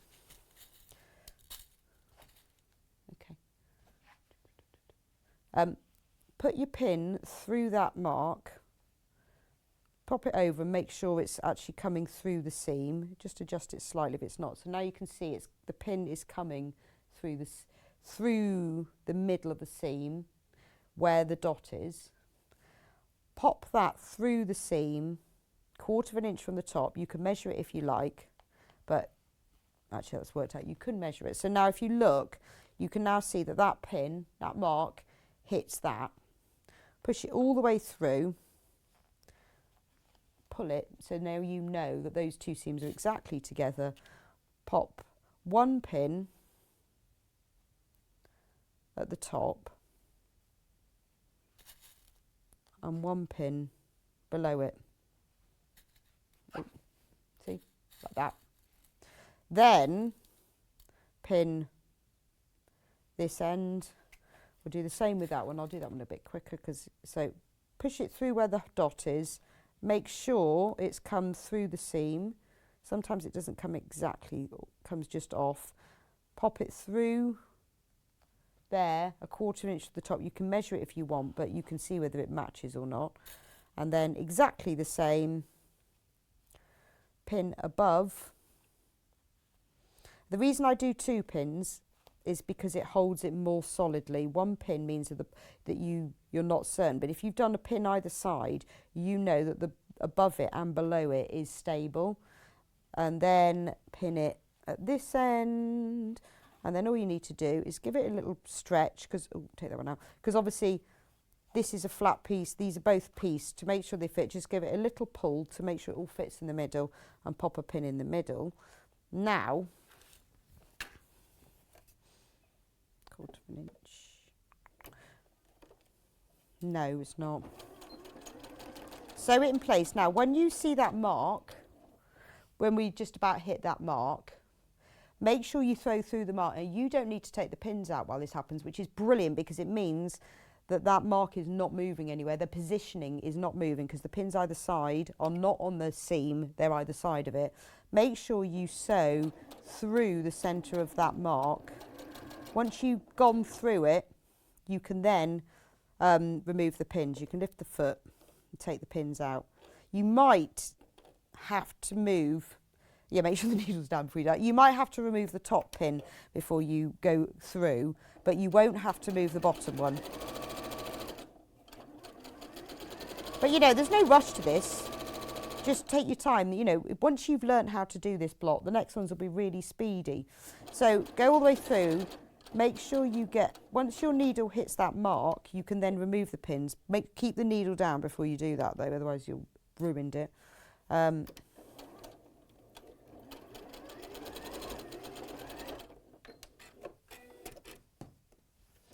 Right, this is the moment. Please, shall I have a look at this on my own before I show you? In case that's sneak peek. So let's fold these over. Oh yes, thank God for that. Oh, it's my lucky day. It must be my birthday. Fold it over to the right side. Now, and if they don't match exactly, it really doesn't matter. But if you want them to match, and also I think if you do that with all of them, even if they don't match exactly, they will nearly. So now, and that really is the only point at which you've really got to get things accurate. But this is a great learning process. If you want to make a patchwork quilt, you want to move on with patchwork, you will at some point be matching seams like this. So this is a really good way to start. So I'm going to really quickly sew this one on so I can show you the rest of the block. And I am just going to vaguely... Am I out of time? Oh, right, I'm going to do it really fast. Don't do it really fast. Yeah, this is where your seams don't match, is when you don't quite measure it, but at least I am pinning them. Yeah, don't forget, for this beautiful fabric collection, we've also got a brand new to Sewing Street. We do have the 10-inch charm pack. If you go on to watch live on sewingstreet.com, you will see it. And which is $47.99. There it is on the screen at the moment. And we've also got the design roll, which are 2.5-inch strips, which are perfect for a log cabin. We only have 11 of the design rolls left. So if you do want one, you need to get that in your basket and checked out. But you do get all, because we couldn't get, I don't know why, but we couldn't get all of the fabric. Or did we just choose the pastel ones? But there are more colours, so I'm thinking if you did a lot, it'd be beautiful for a log cabin, the design roll. And it is gorgeous fabric, because I think it's just, I like the way, because sometimes you have sewing notion fabric that's all sewing notions, but this is quite nice because it's, like Neela said, it's sort of sewing inspired prints, like the diagonal one, it makes me think of sort of bias bindings.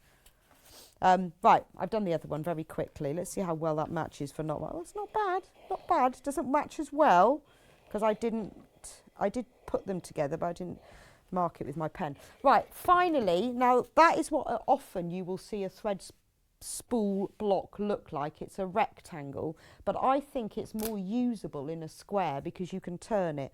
And all I did to do that was, and I won't have time, but it's simple. You just sew the side strips to it, and that is what turns it into a square. And that means it's more usable because then you can put it in any direction.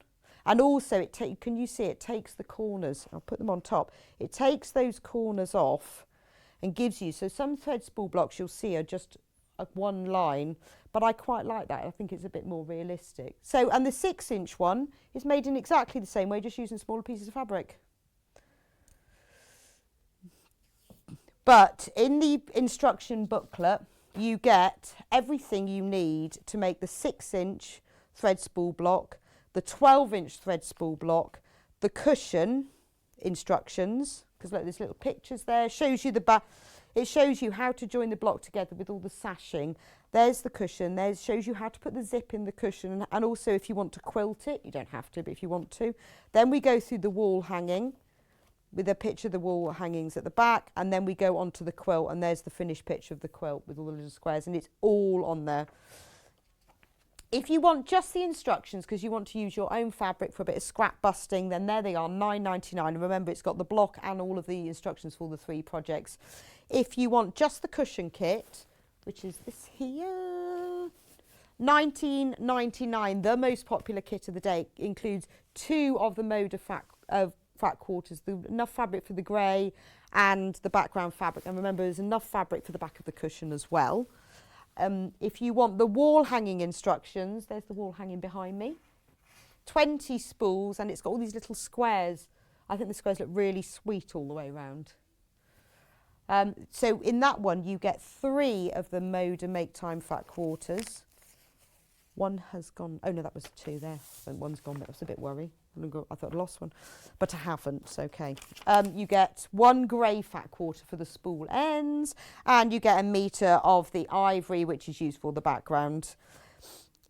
If you want the cushion and the wall hanging together, you get 1 set of instructions because you don't need 2, which means you save £10 and buying them separately. But you get the 5 fat quarters of the Moda Make Time, you get the 2 fat quarters of the grey, and then you get 1.5 metres of the background fabric, the ivory. And finally, if you want to make the quilt, remember the quilt uses the large spools, so these big 12-inch spools, so it's quite impressive to look at. There's 30 of those, and you put them that way, or that way, but not diagonally. Doesn't work. Yes, it took me a while to make the wall hang. I didn't have enough time to make the big one because I'm working on something for the Sewing Street My birthday is too close to the Sewing Street birthday because I'm having to do 2 special shows for that, which I'm working on. So it does look really impressive. That's it. I got Amy to recreate it for me, as if that's what it looks like, but it's beautiful. One day I will make it. Can you imagine that on your bed? So it will fit a double or a king size bed. Or if you want it for a single bed, well, either more fabric hanging down the sides, or you could just take out. There are less than 10. And I think, if you want to make a quilt, it's your first quilt for £69.99, the instructions and all the fabric that you need. And there will be a bit of fabric left over. It's not really tight. I can't bear it when you make something and there's not even room to straighten up a strip. There will be a little bit of fabric left over, so it's not really, really super tight, but all the instructions are in there. You will need wadding and backing fabric for that as well, but it's all on the website. I put it all on there, whatever you need. I'm just going to move over. Oh, I mustn't walk through those balloons again. How did I walk through those? Wanted to talk about the early bird scrap busting. So this quilt is ideal for that. We have had these Moda scrap bags before, but they sell out, and also they're going up to £17.99. But today, and today only because it's my birthday and because I have to have an early bird, and I love Moda fabric because I was allowed to launch this Moda Make Time. I was allowed to have these Moda packs. imagine you might get Moda Make Time. You have no idea. I mean, they do tend to colour theme them. So $14.99, you get 227 grams. I'll show you one that this is how it arrives nicely or folded up. That's one that we've had that we haven't folded up. So you get all these strips. They're not all the same width, but they tend to be colour themed, but you don't know. This is a bit Halloweeny, this one. You have no idea what you're going to get. But how lovely. But, you know, if you get yours, swap them. We often have people on the fans page. I've got this one. What do you want to swap with it? But they're wonderful. You are guaranteed to get 227 grams of Moda fabric, Moda, for $14.99. And it's all of these different colours. There's usually about 24. I mean, most design rolls sell for $47.99. And this is $14.99. I mean, that's just... Unfortunately, all the prices everywhere are going up, especially petrol. Petrol's a shocker at the moment, isn't it? Shocker. I mean, this is another one, not as beautifully folded. Yours will be. It's only because we've played with this one. Hundreds. But look at this. I love this one. This is really... We have sold this one before, haven't we? This is lovely. It's got bees on. So you see what I mean about them being themed. You've got bees and green and grey. These are all sort of from the same fabric collection. We can't guarantee what you will get, but what a lovely idea to have a lucky dip. That's the point, isn't it? It's like going on a magical mystery coach tour. Somebody said to me the other day, do they still happen? I said, I'm sure they do. I love these bags of Moda strips. I got this one as a gift for a friend. She loves it too. I left her looking through her patterns for design ideas. I think that's the great thing. You get this and you go, right, I'm going to make something with that design roll. And it's a nice gift. And you know what? If it's going to be a gift, look, it comes in this lovely little paper bag and it's just lovely. Wonderful fabric, good sized pieces, useful for scrappy backs of quilts or patchwork indeed. Perfect for thread spool. Really good for FPP. Fabulous as always, beautiful texture, amazing patterns, complementing colours, a must-have. I mean, they are fantastic price. Remember that at midnight they will be going back up. So it's your magical mystery coach tour of Moda fabric. There we go. Another review from Jan. Excellent Moda quality fabric at a fraction of the price. And being a scrap bag, good for the environment too. Indeed, because this is probably the end. I don't think they cut these and go, oh, do you know what, we'll cut those and we'll only use that for the scrap bag. These are all salvages, near enough. So I wonder why they cut all the salvages off. Loads of reviews. Marvellous Moda design roll. Can't wait to use it for quilt borders. We've had loads of them. So brilliant for binding. What you need to do is get one, lay it, make sure they're all the same width. That would help before you start. Cut them all to the width you want. 2 1/4 inches is a really good width if you are doing a double binding on a quilt. Single binding, you'll need less, like an inch. Happy birthday, Rebecca. I bought 10 packs at some time. All have been different and made loads of things. Thank you, Barbara. Thank you for your message. Such a variety. So cut them to the same size, put them right sides together, like that, right angles, make sure they're the same width.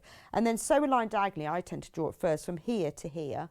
Then, when you open them out, let's pretend I've sewn it, like that.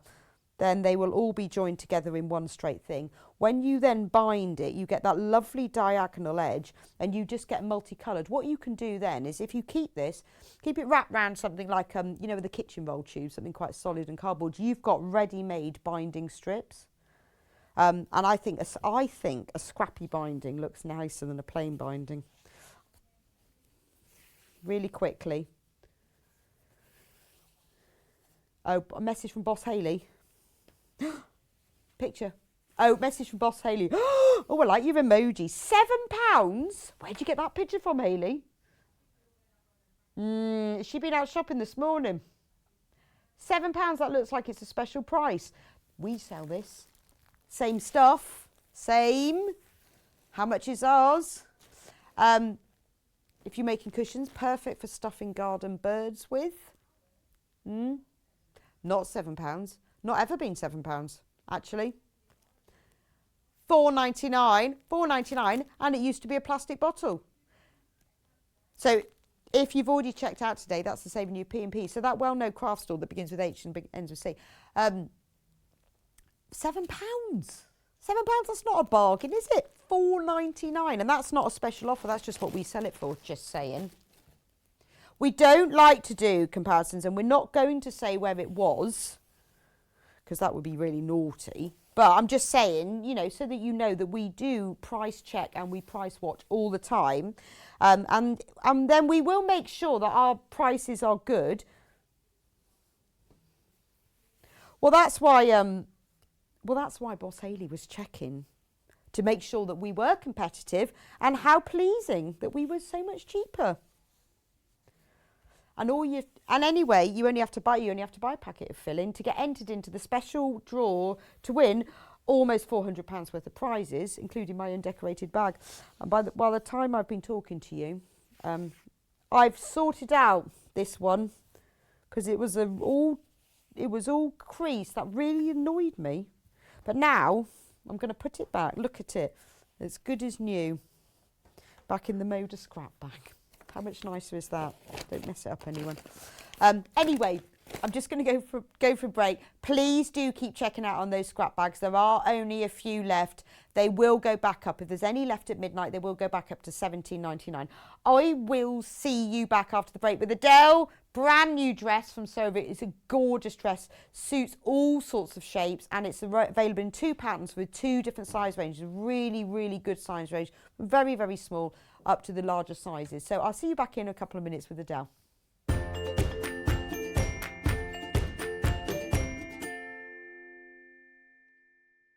Have you heard about all of the different ways you can shop with Sewing Street and Yarn Lane?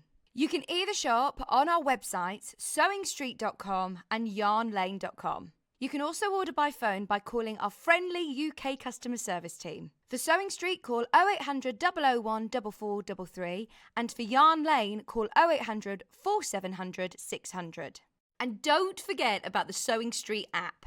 Here you can shop all of the Sewing Street products as well as watch the live shows from anywhere. You can download the app onto your smartphone or your tablet by simply searching Sewing Street in your app store. And one final thing, no matter how many times you check out on Sewing Street or Yarn Lane in one day, you will only pay 1 postage and packaging. Happy shopping! It's my birthday, and I would love for you to join me to celebrate on Sewing Street and Yarn Lane on Sunday the 13th of February. We've got lots of new projects, including these cute bird doorstops from Amber Makes, dressmaking with Adelle Rowland, and the wonderful Jane Crowfoot, who will be joining us specially for an hour of Yarn Lane. I'm sure I'll have some special treats for you too. You'll have to tune in on Sunday from 8 a.m. until 1 p.m. to find out. Watch me on Freeview 73, Sky 670, YouTube and Facebook Live.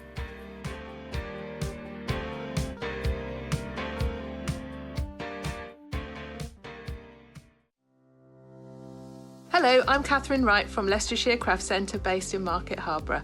I'm delighted to be part of the Sewing Street family. I've been sewing since the age of 7 when my mum taught me to sew. I particularly enjoy dressmaking, and all through my childhood I made my own clothes, including dancing costumes and my prom dresses. But I also enjoy patchwork and bag making and hand stitching and embroidery and really anything textile based. The thing I particularly love about fabric and textiles and stitching is that there is always something new to try. There's always a new technique or a new skill to learn, and I really enjoy doing that. My top tip for new sewers is to be friends with your iron.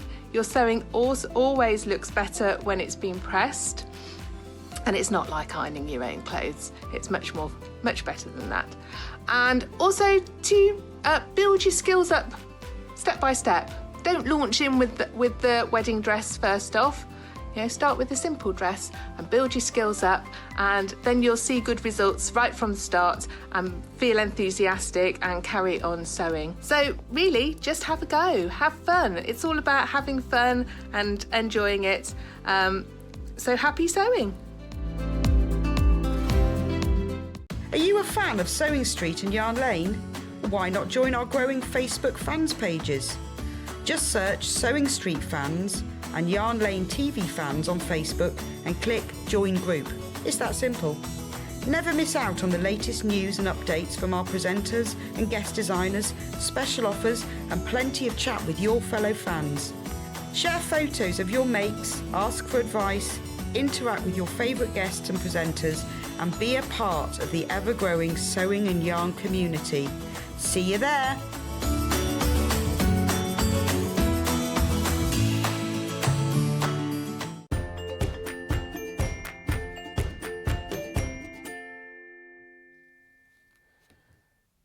Welcome back to Sewing Street for another fantastic last hour of Sewing Street. Yeah, last hour of Sewing Street, my birthday. But don't worry, we've got Yarn Lane as well, so you've still got it all going on till 1. We've got Adelle back for another brilliant dressmaking hour, and we've got the brand new Sew Over It pattern for the Nomi dress, which is a really multi-purpose dress because it looks so different because there's so many variations. In the dress, the pattern is available in 2 different size ranges, sizes 6 to 20 and sizes 18 to 30. However, I mean, which is fantastic, isn't it? And also it does mean that if you're a size 30, you haven't got to buy all the sizes for 6, it would cost more. And if you're a size 6, you haven't got to buy all the sizes for size 30 because it would cost more because you'd need more paper. So it's nice that they've split it. However, both patterns have all the options in them. Now, don't they look like totally different dresses? So this one, you've got a round neck, full-on tiered maxi.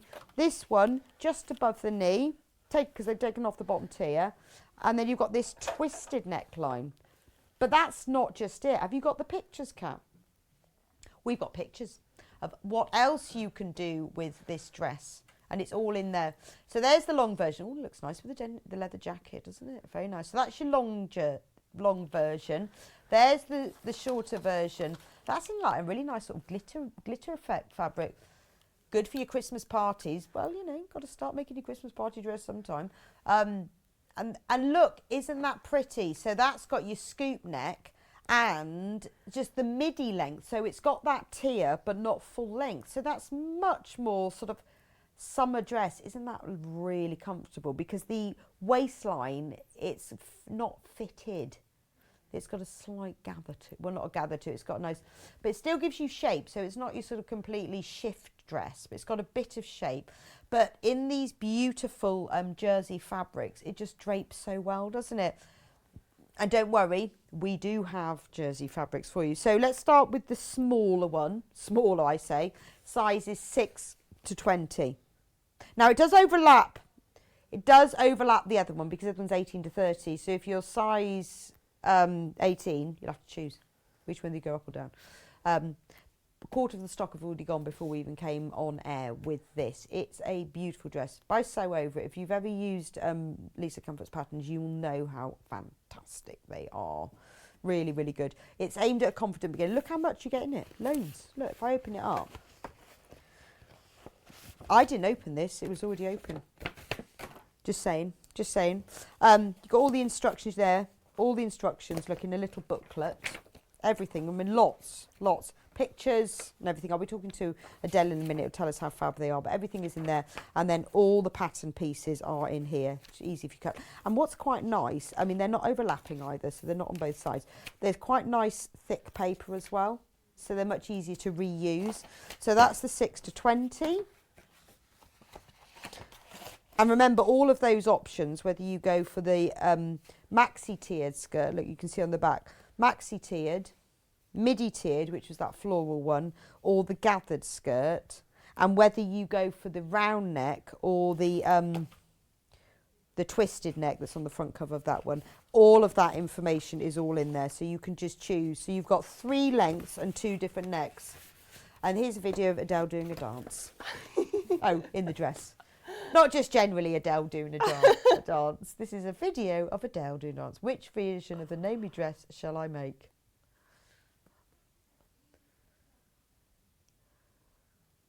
That's magic.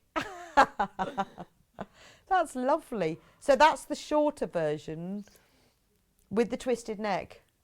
Yeah, so even though the smaller size shows the long one, both versions are included. Fantastic. That's brilliant. Love your dance. Oh, trying to get it all right at this right time with the music, because there's music on it as well. Oh, is there? Where's the music, Kat? I think when you save it, you can't save the music because of rights, but it's on my Instagram feed. And the song's like, oh, see you in that dress. And I drop it just as it says dress. Very So it fits clever. really well, yeah. Oh, very technical. So those are the two. That's the 18 to 30 that's on there at the moment. Both £17, exactly the same price. If you go onto the website, if you're not sure as the show goes along, they're all on there. If you go onto sewingstreet.com, watch live, you can click on and buy them then. We do have fabric as well, because clearly very important to have fabric. Now, this is the fabric that Adelle has used. It's a lovely jersey. It's quite thick, isn't it? Yeah. Well, how would you describe this? Almost like a thin porteroma. Like Okay. Or French terry, I think they can call it, can't they? So it's like a looped back. If you look on the back, you can see the loops. Yeah. So it's not, it's thicker than your normal, it's like expensive designer brand t-shirt material, isn't it? Yeah, it's like what I've got on here. So it's thicker than this jersey, but not jumper jersey. No, if you see what I mean. not like your sweatshirt jersey. No, so it's comfortable as a dress. T-shirt jersey. Yes, But it's ever so soft, isn't it? So in this bundle, you get 4 metres, which is enough to make the biggest size. Yep, I made size 10 and I had some left over, so that would make all the size ranges. Right, okay, which is brilliant. It's gorgeous, isn't it? Soft Flowers digital collection, but it's lovely, isn't it? Because the hardest thing I often find with dressmaking is to find the right fabric, because it's one thing when they say in the pattern you need Ponte-Roma or something, you think, well, where am I going to get that from? So everything you need is in here. £58.99, that's 4 metres of this beautiful navy jersey, and it is gorgeous, isn't it? And there's enough here if you want to make the full maxi or the short one or whichever neck you want.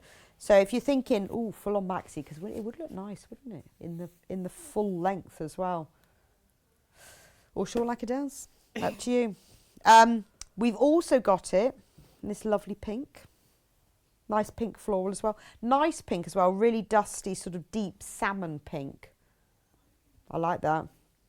Christenings, weddings, yeah, very lovely, isn't it?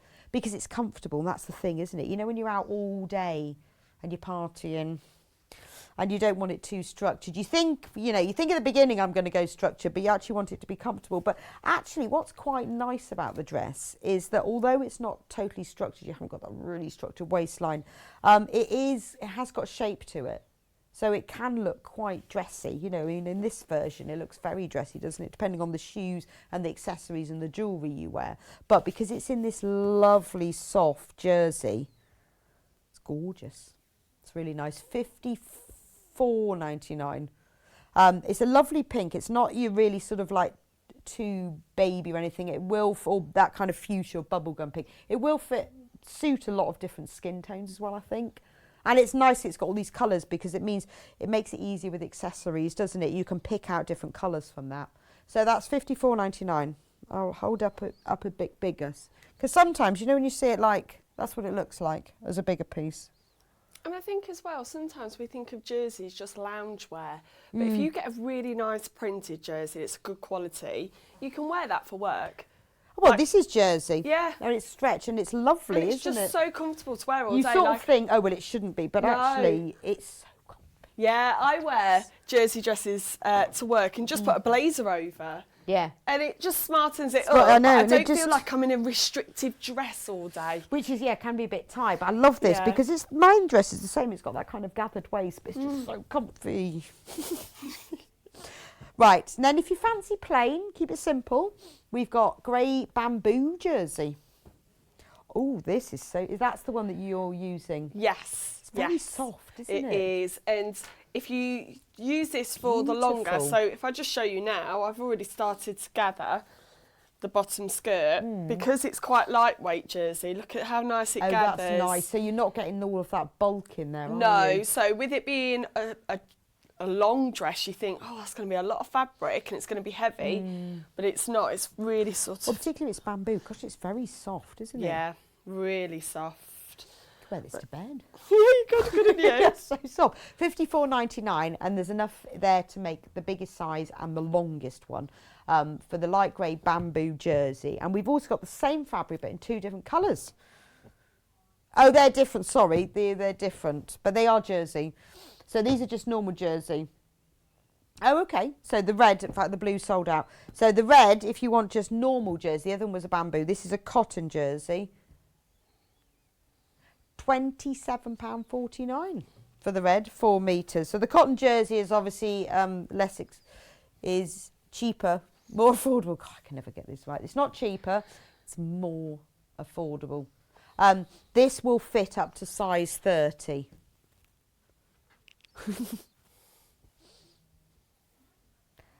That's nice as well, but that'd be nice Christmas. But actually, I always think red looks lovely in the summer, doesn't it? When you've got your tan, you know. Oh, longer. Maybe not on the day when you've got the lobster burn. Oh. The next day. Yeah. Oh, I can't even imagine being warm at the moment. Can you imagine having a tan? Can you imagine going in warm sea? Oh, to go out without a coat on. Oh, yeah, or gloves. Yeah. I was wearing fingerless gloves the other day. I thought, who invented these? What a ridiculous idea. My hands, my thumbs almost fell off. So those are all the jerseys and those are all the patterns. Now, Adelle is also going to be using the overlocker today, because overlocker is a really good machine to use with jersey. You don't have to. You can use a normal sewing machine, obviously. However, an overlocker, and Adelle will explain why in a minute, is brilliant for jersey. So if you do dressmaking and you're thinking about buying an overlocker, Adelle's going to show us how it works and why you'd use it.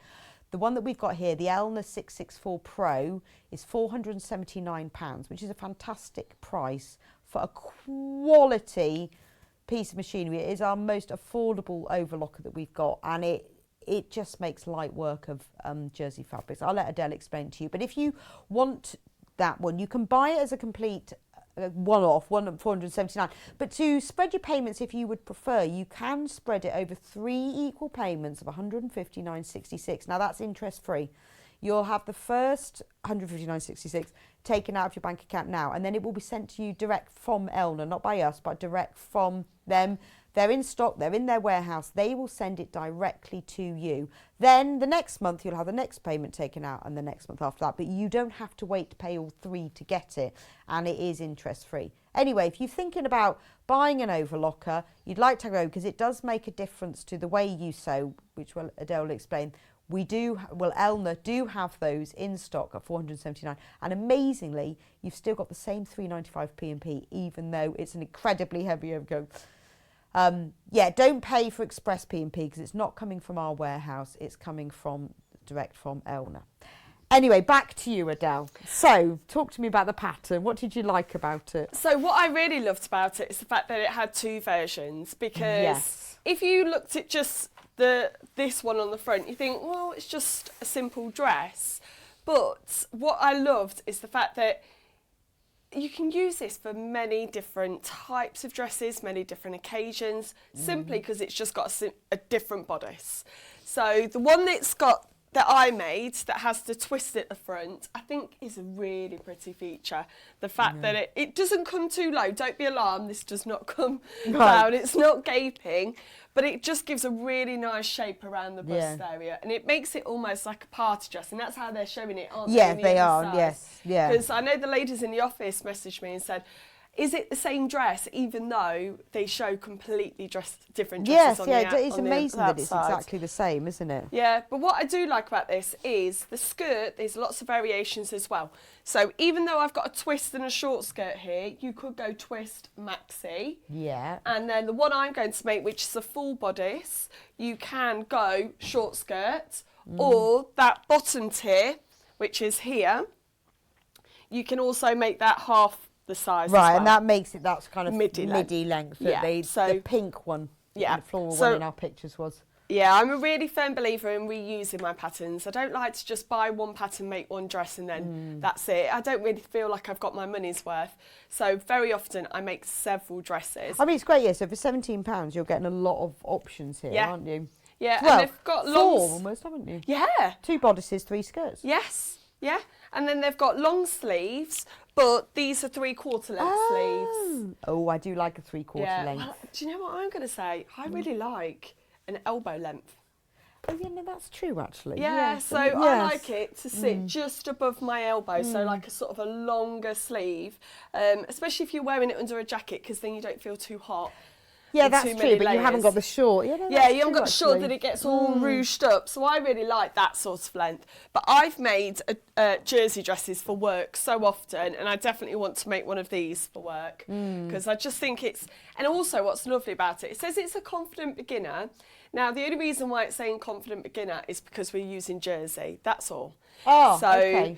I know people's dressmaking journeys, we all start on a woven, which is a lot easier. We start with cotton, then we might move to more of a drapier cotton, and then coming to jersey, people get really scared. They all of a sudden go, oh no, I can't do it. But you can. All you've got to do is just be careful of your stitch length, but if you've got an overlocker, it all can be done on overlocker. Right. So, but the one thing as well, if you don't have an overlocker, you can do this on a normal machine, but you've just got to get the right stitch to go with it. So Okay. you can either use the zigzag or you can use the lightning bolt stitch. Right, which, and if, in fact, if you look in your instruction manual, someone Yep. asked me to take up their T-shirt, and I thought on a machine, and I actually opened my instruction manual, which I have read before, but Yeah. not, you don't tend to read the whole thing. It does No. actually tell you what you're supposed to use for what, doesn't it? Yeah, and it has a whole page here in this instruction manual, sewing with knits. Oh, okay. So it it's talks about the right. idea that all of these instructions are for a standard sewing machine. Okay, so you don't So- have to have an No, overlocker. and it says here, if you want to use an overlocker to complete it, just be sure that you keep to your seam allowance. So it does have your seam allowance written on the front of your overlocker. So Okay. you just keep with that. And then if you're sewing on your standard machine, you'll want to use a stretch needle and use a stretch stitch. So you can't use a straight stitch on jersey, because with jersey you're going to stretch it, and if you've got a straight one, it's just going to snap and break. So it talks here a lightning bolt or a narrow zigzag, and it even gives you the width and the length that they recommend. Okay, oh, that's really useful. So please don't be worried if you don't have an overlocker. If you do have an overlocker, it just gives that extra finish, because Right. with the edges of jersey, they don't fray. So you can leave them completely and it doesn't make any difference. But I just really like the finish that an overlocker gives onto a garment. And it Very just, professional. yeah, and because with these, we're not finishing the seams if we were using our normal sewing machine. I wouldn't want that extra bulk sort of sitting around. So by having the overlocker, it just finishes it nicely. But don't be put off. But this is a really good dress for a new beginner to jersey. Okay, fantastic. But you're going to do it on the overlocker to Yes. show us how it... Yes. So if you've not used one before, you think, oh, what does that do? Why is that better or different? Yeah, so the overlocker uses 4 threads, and what it does is it has 2 loopers and 2 straight stitches, and it allows it to stretch with you. Right. So what do you mean So- by 2 loopers and 2 stretches? So, can I take that? you can bring it. Actually, no, I've got one here where I've actually started it. So if we look on the inside of this seam, here we go. Now, you can overlock with 3 threads, so there'll be 2 loopers and they go over the edge of the seam, Okay, so those are the loopers, the Yep. ones that finish the edge. and then you have a straight seam going along Okay. here that catch the loopers. Now, they've got this one here, as you open the front, it tells you there's 12 different stitches that you can do with it. And that's the combination of which ones you have on. So you can even have just 1 straight and then 2 loopers, and it just gives a slightly narrow seam. But as you can see, by having that, I can stretch that seam. And did you have the blade engaged on yours? Yes, Right. yeah, I had the blaze, so that's what it talks about in the instructions. Just be very mindful of your seam allowance, because also with the blade, once you've done, It's gone. it's Yes. gone. So just be very, very mindful. Now I'll give some tips of what you can do when you get to the trickier parts to help you with the overlocker. But it just makes those stretchy garments stretch and stay stretchy. Because I don't want to wear my handmaids just once or twice either. I want to wear them again and again, go in the washing machine, straight back on again. And the overlocker just finishes that and makes your me maids last longer. Yeah, yes. And it looks really professional as well, Yeah, doesn't it does. So it is it? worth... So your overlocker manual and everything will tell you which you need to do. Absolutely. And also what I do recommend, every time you get some new jersey, it will go through your overlocker slightly different. So you want to put a little bit through, and then you'll need to work out your tension to make sure that it's not, your loops aren't too big, but also it doesn't gather it up or they stretch it out. So just preparation is the key with your overlocker. Okay. Preparation is 100% key. Okay, so I've already made the bottom skirt. I was just taking out my gathering stitches as you was talking. So I'm going to make the maxi length. So I've already put the bottom tier onto the top tier, but you can cut this down and make it a midi length if you wanted to. So there's lots of versatility in this pattern, but we're going to concentrate on the bodice more for this. Okay, so the bodice is, well, the back is the same for both versions. It's just the front version that's slightly different. Now, if you want to do the twist one, there is a really good instruction actually here. I've done another twist dress and it never came out this well on a twist. So the twist version, you've got to just cut into the seam allowance a little bit to catch this, because as well, you need to finish off that seam where that opening's going to be so that you don't have the edge showing. Yeah. So there is a little bit of preparation, but you just simply get one side, twist it, put it down and sew it, and it gives that lovely feature, and then you just finish off the neck band with a binding. But I really like that. So that is the twist version, but we're going to do version 2. Okay, the round neck version. Yeah, the round neck version. So I've got my front and my back, and the first thing we're going to do is do the shoulder seams.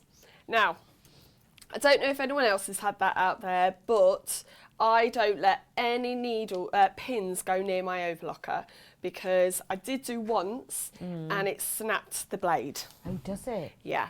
So, because they're more difficult to see as you're going through. So I use clips with my overlocker. I don't even let a pin go anywhere near it. I just don't want that to happen. So I've got, now, with jersey as well, there is 2 distinctive sides to the jersey, because with jersey, it's almost knitted. You've got one thread looping as the other one loops over it.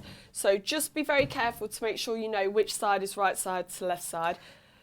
So what do you do about these pins then? So I just use clips because of the blade thing. Because they're bigger, and I know as it's going through, I can feel Yeah, them, and I know they're there. Yeah. Whereas pins, as much as I can feel it going through, there's always going to be one.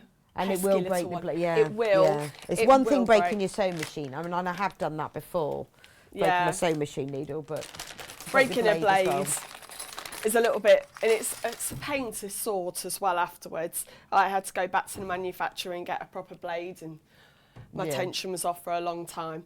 So what we're going to do first is we're just going to do the shoulder seams, and then we're going to stabilise the shoulder seams. And I will be going back to my sewing machine just to stabilise those. Because it's stretchy material, there's certain points that if you hadn't stabilised, like the shoulder here, it would just keep growing and growing and growing the more and more you wear it. So we're going to use clear elastic after we've done this seam, just to sew along that seam edge. It's not, you won't see it on the other side. It's not gathering or anything. There we have clear elastic. They are £2.49. Yeah, it's 9mm just clear elastic. You see that in shop bought t-shirts, don't you? Yes, yeah. This is the thing about dressmaking. You start, I don't know what you're like, when you go shopping now, I sort of look at garments and I go, how has that been made? How's that been made? And you go, oh, fancy that pattern not matching. Yeah. I paid all that money. Oh, that is the worst. So what percentage of your wardrobe is made by you, do you think? So I started dressmaking about 4 years ago, and one New Year's Eve, I said, right, it's a New Year's resolution, what am I going to do? And I said, right, I'm only ever going to make my own clothes from that moment onwards. So I managed, this is about 3 years ago. I managed a whole year apart from one pair of shorts because we were going on holiday and I panicked thinking I needed some shorts last minute. Never even wore them on holiday. Oh, well, that doesn't count then. Oh, I was So that's slightly amazing, though, annoyed. in only 4 years. Did you go to classes? No, I've just self-taught and it's basically practice makes perfect. Right. So if That's brilliant. So you don't have to go on to classes and spend loads of money. You just keep practicing. Yeah. And that's all why it I is. said earlier that I'm a firm believer in reusing my patterns again and again and again. Well, I always know that the first time I make something, I'm a bit impatient, not very good at making a toile from calico. Yeah. I'm really, even though I know I'm going to ruin my fabric, but I always know that the second one I make is always fits better, doesn't it? Much better, much better. I'm trying to think now, back through my wardrobe, there's only a few things that I've only got one of, for example, like sort of coats or jackets and things like that. But yeah, everything. Oh, one thing I have to say though that I've given up on trying is jeans. Yeah. Some people love it. I just find them really difficult to do, and for what gain? I kind of think it's not really like I love a pair of jeans. Yeah, and I guess because it's actually quite easy to buy jeans in very different sizes as well, isn't it? So, yes. So yeah. So, but I guess you would get them fitting exactly. That would be. You would. But I quite like baggy jeans anyway, so I'm kind of like, so it doesn't matter. No. Oh, so that's the clear elastic. Yeah. So I've got the clear elastic here. So here. it just comes on a roll. Yep, comes on a big roll. It's good to have in your stash. And all I'm going to do is I'm going to quickly jump back to the other sewing machine. And I'm just going to sew that in along that seam. It's not going to be seen on the inside though. I'm not sewing a new seam. I'm just going to catch along the edge, just so that So you that don't keeps actually it. sew it into the seam. No, well then. you could do if you were doing this on the sewing machine, you could, but trying to hold that within an overlock is a bit more difficult. So if you were doing it with a normal one, you'd sew it in the seam, but with this, you would. Yeah, I just think sometimes it pays off just going back and just taking a moment with the other one. So that's all I'm going to do here. Is just get that into that seam. Okay. Just to make sure then that over time this shoulder is not going to grow out.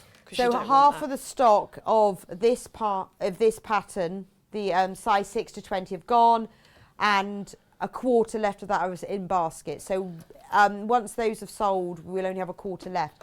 Happy birthday, birthday girl. Lovely to see you both. Adele, do you do after school sewing club for your students? So we started it. So the actual design teacher does it and I joined along. So before Christmas we made little felt stockings, a lot of hand stitching, and then this term they're making little sort of, I wouldn't say makeup brush rolls because they're only year 7s, but sort of little, one girl's making a little crochet hook roll. Is she? Yeah! Nice, Oh, it's so lovely. And then we got talking about crochet and I was like, yeah, I crochet as well. Do you? I didn't know that. Yeah, What do you crochet and crochet knit. So I've been making, I'm in the middle of making a jumper at the moment, but I've crocheted blankets and cardigans and jumpers as well. So I think that's more of what I do in the winter. Yeah, well, I do. I love it in the winter. I mean, I do crochet and, well, I knit all year round. I just prefer it in the winter because it's easier. Yeah, you can kind of just sit. Oh, last night it was really, I took the dog out and it was really cold and raining and horrible. So lit the fire and sit by the fire and watched 3 episodes of The Teacher. Have you watched that? No, I want to watch that. So Sheridan must Smith, watch isn't that. it? Yes, brilliant. Yeah. Especially Teacher. So I'm going to watch the last. And I was sitting there crocheting my tank top with the fire on, watching that. I thought, I actually struggling to think of anything better. Yeah, I like that because also when my girls are sitting watching something on TV, I don't feel guilty that I don't really want to watch what they're watching, but I'm still sat with them. So at the moment I'm knitting a jumper. I've got into knitting on the round, so I'm making a jumper on the top down. Yeah, my crocheted is in the round and it's really nice, isn't it? Because you sort of feel like, oh, I've done it all in one go. Yes, and I haven't got any seaming to do at the end. So oh, well, you'll have to watch Jane's show after you come off air. Oh, yeah. And see some beautiful Oh, you should see her crochet. blanket. Well, I think she's a Ride. So when you see her blankets, oh, they're just amazing. Oh. You will be very tempted. I know I am. Right, the next thing, before I move on to the sleeves actually, is we're going to put the neckband in. Okay. Oh, now, okay. I wondered how the neck was bound. Yeah, So now- it's got like, is it like a bias binding? No, so it's just a strip of fabric folded in half and then sewn all the way round. Oh, okay. And then this is one area that a lot of people do struggle on, trying to get this tension in. Now, one thing I will say though about jersey is it loves to roll itself up. So if you are cutting this out the night before, like I have, just be very mindful that over time that is going to roll up. Okay, and it will Okay. become a sausage. Yeah, so it is Roll. a bit of manipulation with the fingers as you're trying to use it, and a time to get your iron out, because even though I've always said press your seams, with jersey I wouldn't say you need to press as much, but I'm going to press this. So this is now a tube and I'm pressing it in half, wrong sides to wrong sides, and as you can see it wants to roll up, so I'm just going to press that out. Well, it's like pressing a t-shirt, isn't it? Yeah. The bottom always rolls, It does. even though it's got hemmed. But Oh, but that presses out okay. It Especially does. if you leave it, then it will roll. And that's the thing, I cut this out yesterday, so it has had time to roll up, so just be very careful. Okay, so you just press it again before you use it. That's a really Yeah. good tip, because I'd look at that and think, oh, it's rolled. Yeah, and then you'd get annoyed with it. Now, one thing as well, this is going to be smaller than your neck hole, okay? Because you want it to be smaller. Within jersey making, there's something called negative ease. So the finished garment is actually probably smaller than your waist measurements because you want it to stretch over. Right. You don't want it to have, well, this has got negative ease, but for example, like on my arm here, no, that's got normal ease, this got negative ease, like I want that Yes. tension there. So you want tension. So you around the want it to neckline. be stretched, slightly stretched when you're wearing it. Yes. Right. So I've got half and half, and that's going to fit on my shoulder seams. Now I'm doing this right sides to right sides, and again, I'm going to use my clips. Okay. So is that band folded at the moment? It is. It's folded right side, wrong side to wrong side, And then right side and to then right. we're putting it along here. And now this is the thing. I'm only going to stretch the top part with my hands, not the bottom. So I'm not stretching the bodice. I'm slightly stretching the neck bands. Right, so the neck band is bigger. The neck band is smaller Yeah, than than the bodice. hole, so I Right. need to stretch Yes, I see what this you mean. neckband just to fit in. Yeah, Okay, and like- that's what right. scares people, because they think they have to stretch the whole thing. But you don't, you just stretch the bigger piece. Yes. No, the smaller The piece. smaller piece, sorry. Confused them, sorry. But like for example here, Don't listen to me, you're not going to say that again. look, you can listen to see Adelle. that's smaller than that area there. So I've just got to Yeah, no, slightly, that makes sense. just slightly stretch it out. Now, if this is the first time you're doing jersey and you are using the overlocker, what I would recommend is that you use your sewing machine to tack this down first, okay? Because as you put it through the machine, you can kind of pull that top neckband at the same time. Make sure that's all in line, and then it can go through the sewing machine. I used to do that a lot when I first started sewing with jersey. I'd use my machine to tack, then I'd go on to my actual overlocker. Yeah, so that's a bit like further back, you tack by hand and then use your sewing machine. Yes, so it's like a little, Yeah. the next stage up, Right. isn't it? The next stage. But I'm just going to go straight onto the overlocker, because as well with your overlocker, once the seam's gone through and it's cut, it's very difficult to go back. Otherwise,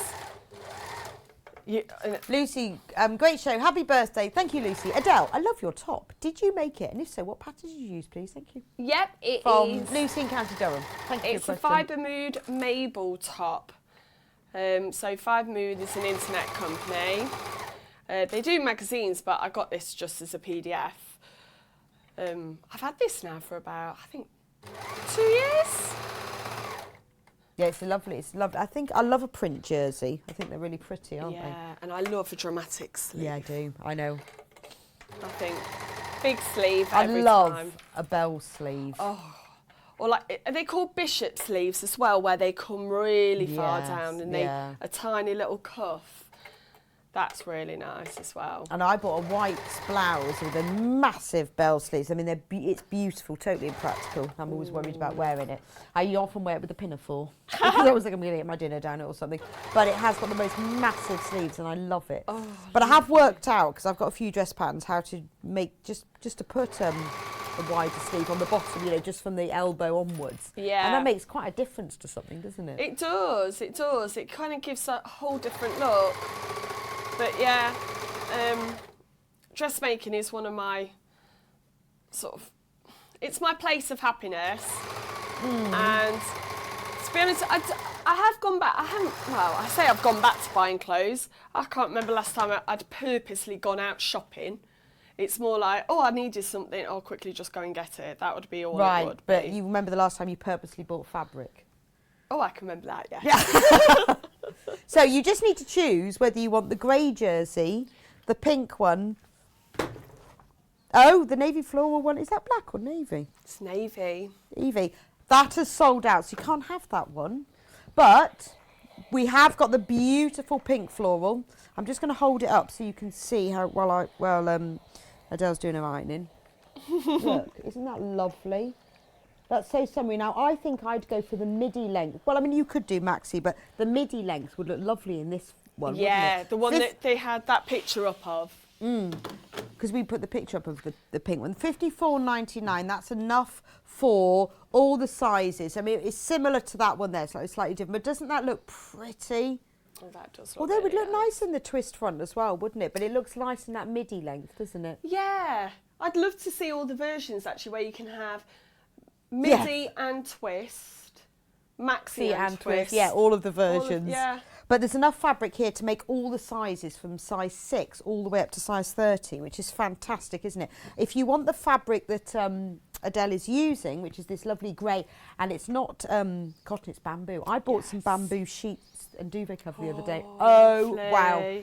Have you ever had bamboo sheets? No. It's unbelievable. They're so cool and beautiful. Oh, maybe for the summertime I need to really get on soft. with them. And when you get your feet a bit hot, you just move it over. But this, they're so soft, but this is bamboo jersey, and it's different, isn't it? Yeah, it has a beautiful feel to it. I made my husband a T-shirt out of bamboo, and he actually said it's his favourite T-shirt now because he said it just feels so nice to wear. It's just so soft, though, isn't Yeah. it? But nice that I've never seen it sold like this, sort of for dressmaking. So. Oh, how have you nice. not? No, I haven't. Oh. No, it's So- gorgeous, isn't it? Yeah. So I've just pressed my neckband. Now what I would do is go along and I'd finish that seam over there. So a bit of top stitching. So how do you sew it over to the other side? So what I've done is I've pressed it so that my overlocking seam now is flat. And what you then do is go to your normal machine with a zigzag or a lightning bolt and just sew close along there okay. to hold it in. Okay. Right. And then that would just keep it nice and flat. But this jersey presses really well. And we're That now looks really, really professional, doesn't it? It does. Yeah. And we're going to now put in It's really our I shoulder think this is seams. where your overlocker wins, doesn't it? Yes. Comes into itself. Absolutely. So if you're because tempted, do it. Do it's it. a great investment piece. Like, I kept thinking, oh, I don't need an overlocker. And then my stepmom bought it me. And she was like, Adelle, this is going to change your dressmaking. And it did. Really? It really did. It's always out on my desk. It's not something that sits on the shelf and I have to bring it down. It's just there. I always have it out. But yeah. Well, I quite like, they're actually quite compact overlockers as well. It's not like your massive sewing machine, is it? They're just like nice little cubes. Yeah, and one thing as well, once you've got your cover on, it just sort of sits in the corner. Yeah. So it's nice. Right, I'm just going to put my my sleeves in now. My sleeves are put in on the flat. What sort of sleeves are they? So they're set-in sleeves, Okay. but they're done on the flat. We don't make our bodice up and try and ease those into nice. the circle. Nice. So again, it's perfect for a new beginner. I much prefer to do sleeves like that. Oh, Well, I do. It's just easier, isn't It it? is, because you're sewing flat rather than having to sew in a circle. Well, and get it even and everything as well. Yeah. So obviously we are now trying got to put a curve like this into a curve like that. Okay, so So a convex again, and a concave. yes. So you've got a notch at the shoulder, you've got your end pieces, and then you've got one notch for the front, 2 notches for the back. I always pin in the middle first, pin at the end, find my notches, and then pin between. So You've got about 5 minutes left, Kat Yep. said. Let's get this in. And then we can see what a sleeve looks like once it's in. Yeah, Kat said she's the mean person. Oh, I can see the clear. I found the packet of clear elastic now. Okay. It's sold out now, but I found the packet. I found the packet now. Well, I didn't know what it looked like. I mean, I've seen it in t-shirts, but I didn't know what it looked like in the packet. Sold out now. Yeah, I couldn't see it because it was clear. So you need some clear elastic for around the waist as well. Okay. So even though there's a gather, we do put clear elastic there just to keep it nice and sort of shaped. Otherwise, it might stretch out over time. Oh, message. Love to see Adelle. She is so talented and she encourages self-taught sewers to try new things. Oh, thank you for that message from her. Said, that's why we have her in. Oh, thank you ever so much. That's why she's in. Because she is. And I think it's fantastic that you are very passionate and that you are self-taught. And it is, like you say, it's practice, isn't it? It is all I mean, I about think you do also have actually a natural flair. I think there is, you know, there is not just practice. I think you do also have a natural flair for it. I think because I'm pretty fearless. I'm optimistic. I'll always give something a go.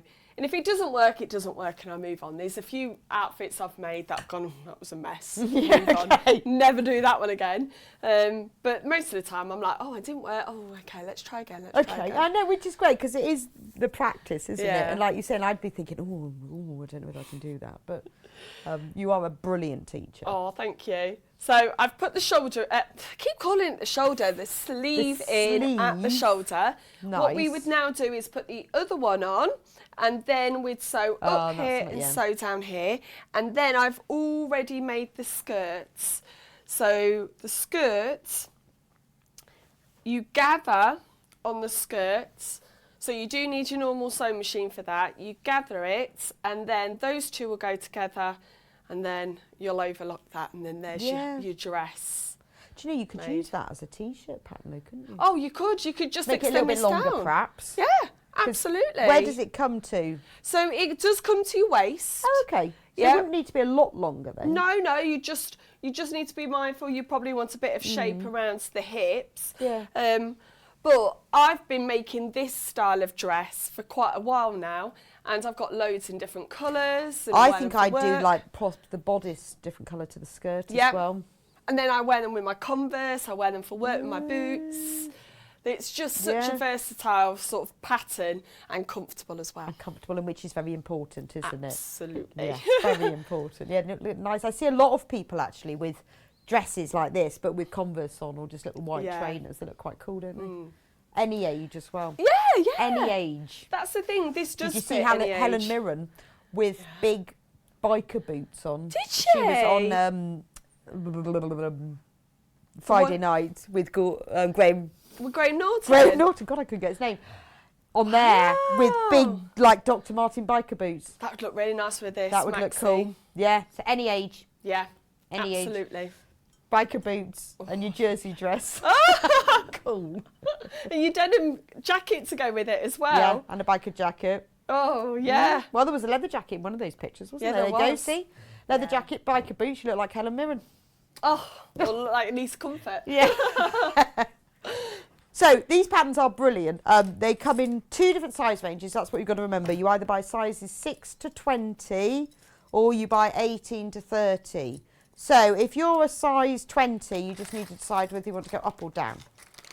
If you see what I mean. Do make sure you're checking out because the patterns are very limited now. They're only £17. And remember, you've got 2 different bodice choices and you've got 3 different skirt choices. So you've got a lot there in there. And also, you can use the bodice to make a t-shirt if you make it a bit longer as well. So once you've got that, and maybe you could practice on the bodice to start with, because that's probably the trickiest bit. Practice by making a t-shirt. And then once you've got that right, you can then use that for another thing for the skirt. And there are lots of different colour options you get. So it's one of those use lots of times. There's all the information for the fabric that's required. But we have got, we've only got 2 different bundles left now. Have a look on the website and that will give you the grey one or the pink one, all the details. Just go on to sewingstreet.com, click on Watch Live and scroll down from there and you will see all the different options. Those, all of those pictures that we're showing you on screen now, they are also on the website. They give you all the measurements, all the fabrics, everything that you need to know before you decide. But we have got a lot of people who have these patterns, because what happens is we start off with people putting them in the baskets and then they stop, watch the demo, obviously, because you don't want to miss that. So a lot of them are flying out now. So if you do want the patterns, you do need to get them in your basket. A couple of last messages before we finish Sewing Street for today. I have really enjoyed watching you lovely ladies today. I love Adele. She must be a great teacher. Oh, happy birthday, Rebecca. Love it when you're on, from Jane in Norfolk. Oh, thank you. That's really kind. I bet she's a great teacher. I bet she is. Happy birthday. I love Adele's demo. She's a brilliant teacher. How does she fit it all in? Does she work full time? Keep the demos coming. Enjoy today. Yeah, so I'm really lucky. I work 4 days. Oh, that's nice. Yeah, after having the girls, I kind of kept on to my 4 days. Yeah, but this is a job as well now, though. Exactly. So Tuesdays are my days for me. Oh, your Sewing Street days. Yeah, and I can go and pick the girls up from school and things like that. I like that. I think it's lovely. I wish you'd be my science teacher. I might have enjoyed it more. It'd be fun. So don't forget, anyone who shops today will get entered, whether they shop online, on the web, or whatever, or on Yarn Lane or on Sewing Street, will be entered. Well, will receive a free tote bag. In brackets while stocks last, although we do have quite a lot, but I have to say that. It says Yarn Lane on one side and Sewing Street on the other. You will also get automatically entered to win the special prize of nearly £400. I wasn't allowed to say 400. Worth of Cave fabric, Tim Holtz fabric, knitting books, crochet books, Tula pink thread, pattern weight, and I'm donating my hand crochet bag. Well, I wouldn't say hand crochet bag, hand crochet edged bag, but it was the bag that was given away on our first birthday, which completely went. So you can't get hold of those anymore. So you can have mine. Now, we do have one bag to give to Adele before she goes. A special gift. Thank you for being very such much. a lovely guest. Oh, I can't be so a you good can have bag. those. But it's nice bag because it's quite thick, isn't it? Yeah. It's not your sort of too lightweight one. So you can choose whether you're Yarn Lane or Sewing Street. Oh, so it depends on what I've got in it. If I've Depends got my what's in yarn, it. Yeah. if I've got my Sewing material. Street. So thank you for being a wonderful guest and joining me on my Thank birthday. you. When are you back here? In March, I've got the dates, I'm afraid, but yeah, I'm always in once a month. Okay. Oh, well, it might be with me then. You Yeah, never know. hopefully. We'll have to let me know, but thank you so much. And I will see you soon. Yes, see you soon. Tomorrow, so we've just about finished Sewing Street, but don't go anywhere because we have got fantastic Jane Crowfoot coming on Yarn Lane. So if you've not knitted or if you don't crochet before, just watch. You'll love it and you might be inspired to start. But coming up on Sewing Street tomorrow, it's Valentine's Day with John Scott, of course. It's John Scott will be in the house and he has got Catherine Wright joining him on our Valentine's Day special at 8 o'clock. It is fabulous fabric. I'm sure there might be a little bit of a theme there. At 9 o'clock, Catherine is on with the Forest Creatures fabric collection. And 10 o'clock, Sewing Room Tools. And 11 o'clock, Catherine will be back with the Bargello Black bag. And at 12 o'clock, it's Yarn Lane. So we're lucky we've got 2 Yarn Lanes in a day. The West Yorkshire Spinners Flourish Retreat collection. Oh, that is a beautiful collection. We're using chunky yarn double. It's like super chunky knitting. Beautiful. So Catherine Wright will be on then. What a fab day I've had on Sewing Street today. We've had 2 great demos from Adele.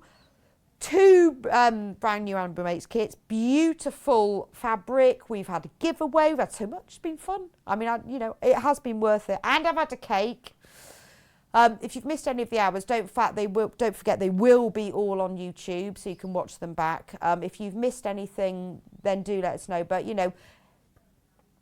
so everything that has been on Sewing Street has been run through now. So if you go on today's show deals on www.sewingstreet.com, you will see it all there if you can catch up. Thank you for all your messages. I'm sorry I haven't been able to read them all. And thank you for spending my birthday with me. It's been a pleasure. And for those few of you who've got the same birthday, All the best people are born in February. Always say that. So we'll see you in a few minutes. We've just got to clear the set and get Jane on, and we will see you in Yarn Lane in a few minutes. If you're watching on the TV, that's absolutely fine. You don't need to go anywhere. If you're on Facebook or on the website, you need to move on to www.yarnlane.com. Remember, if you've got a Sewing Street account, it's exactly the same for Yarn Lane. And if you've already paid your P&P, you're all covered. So I will see you back here in a few minutes' time with Jane, and thank you for joining me on Sewing Street today.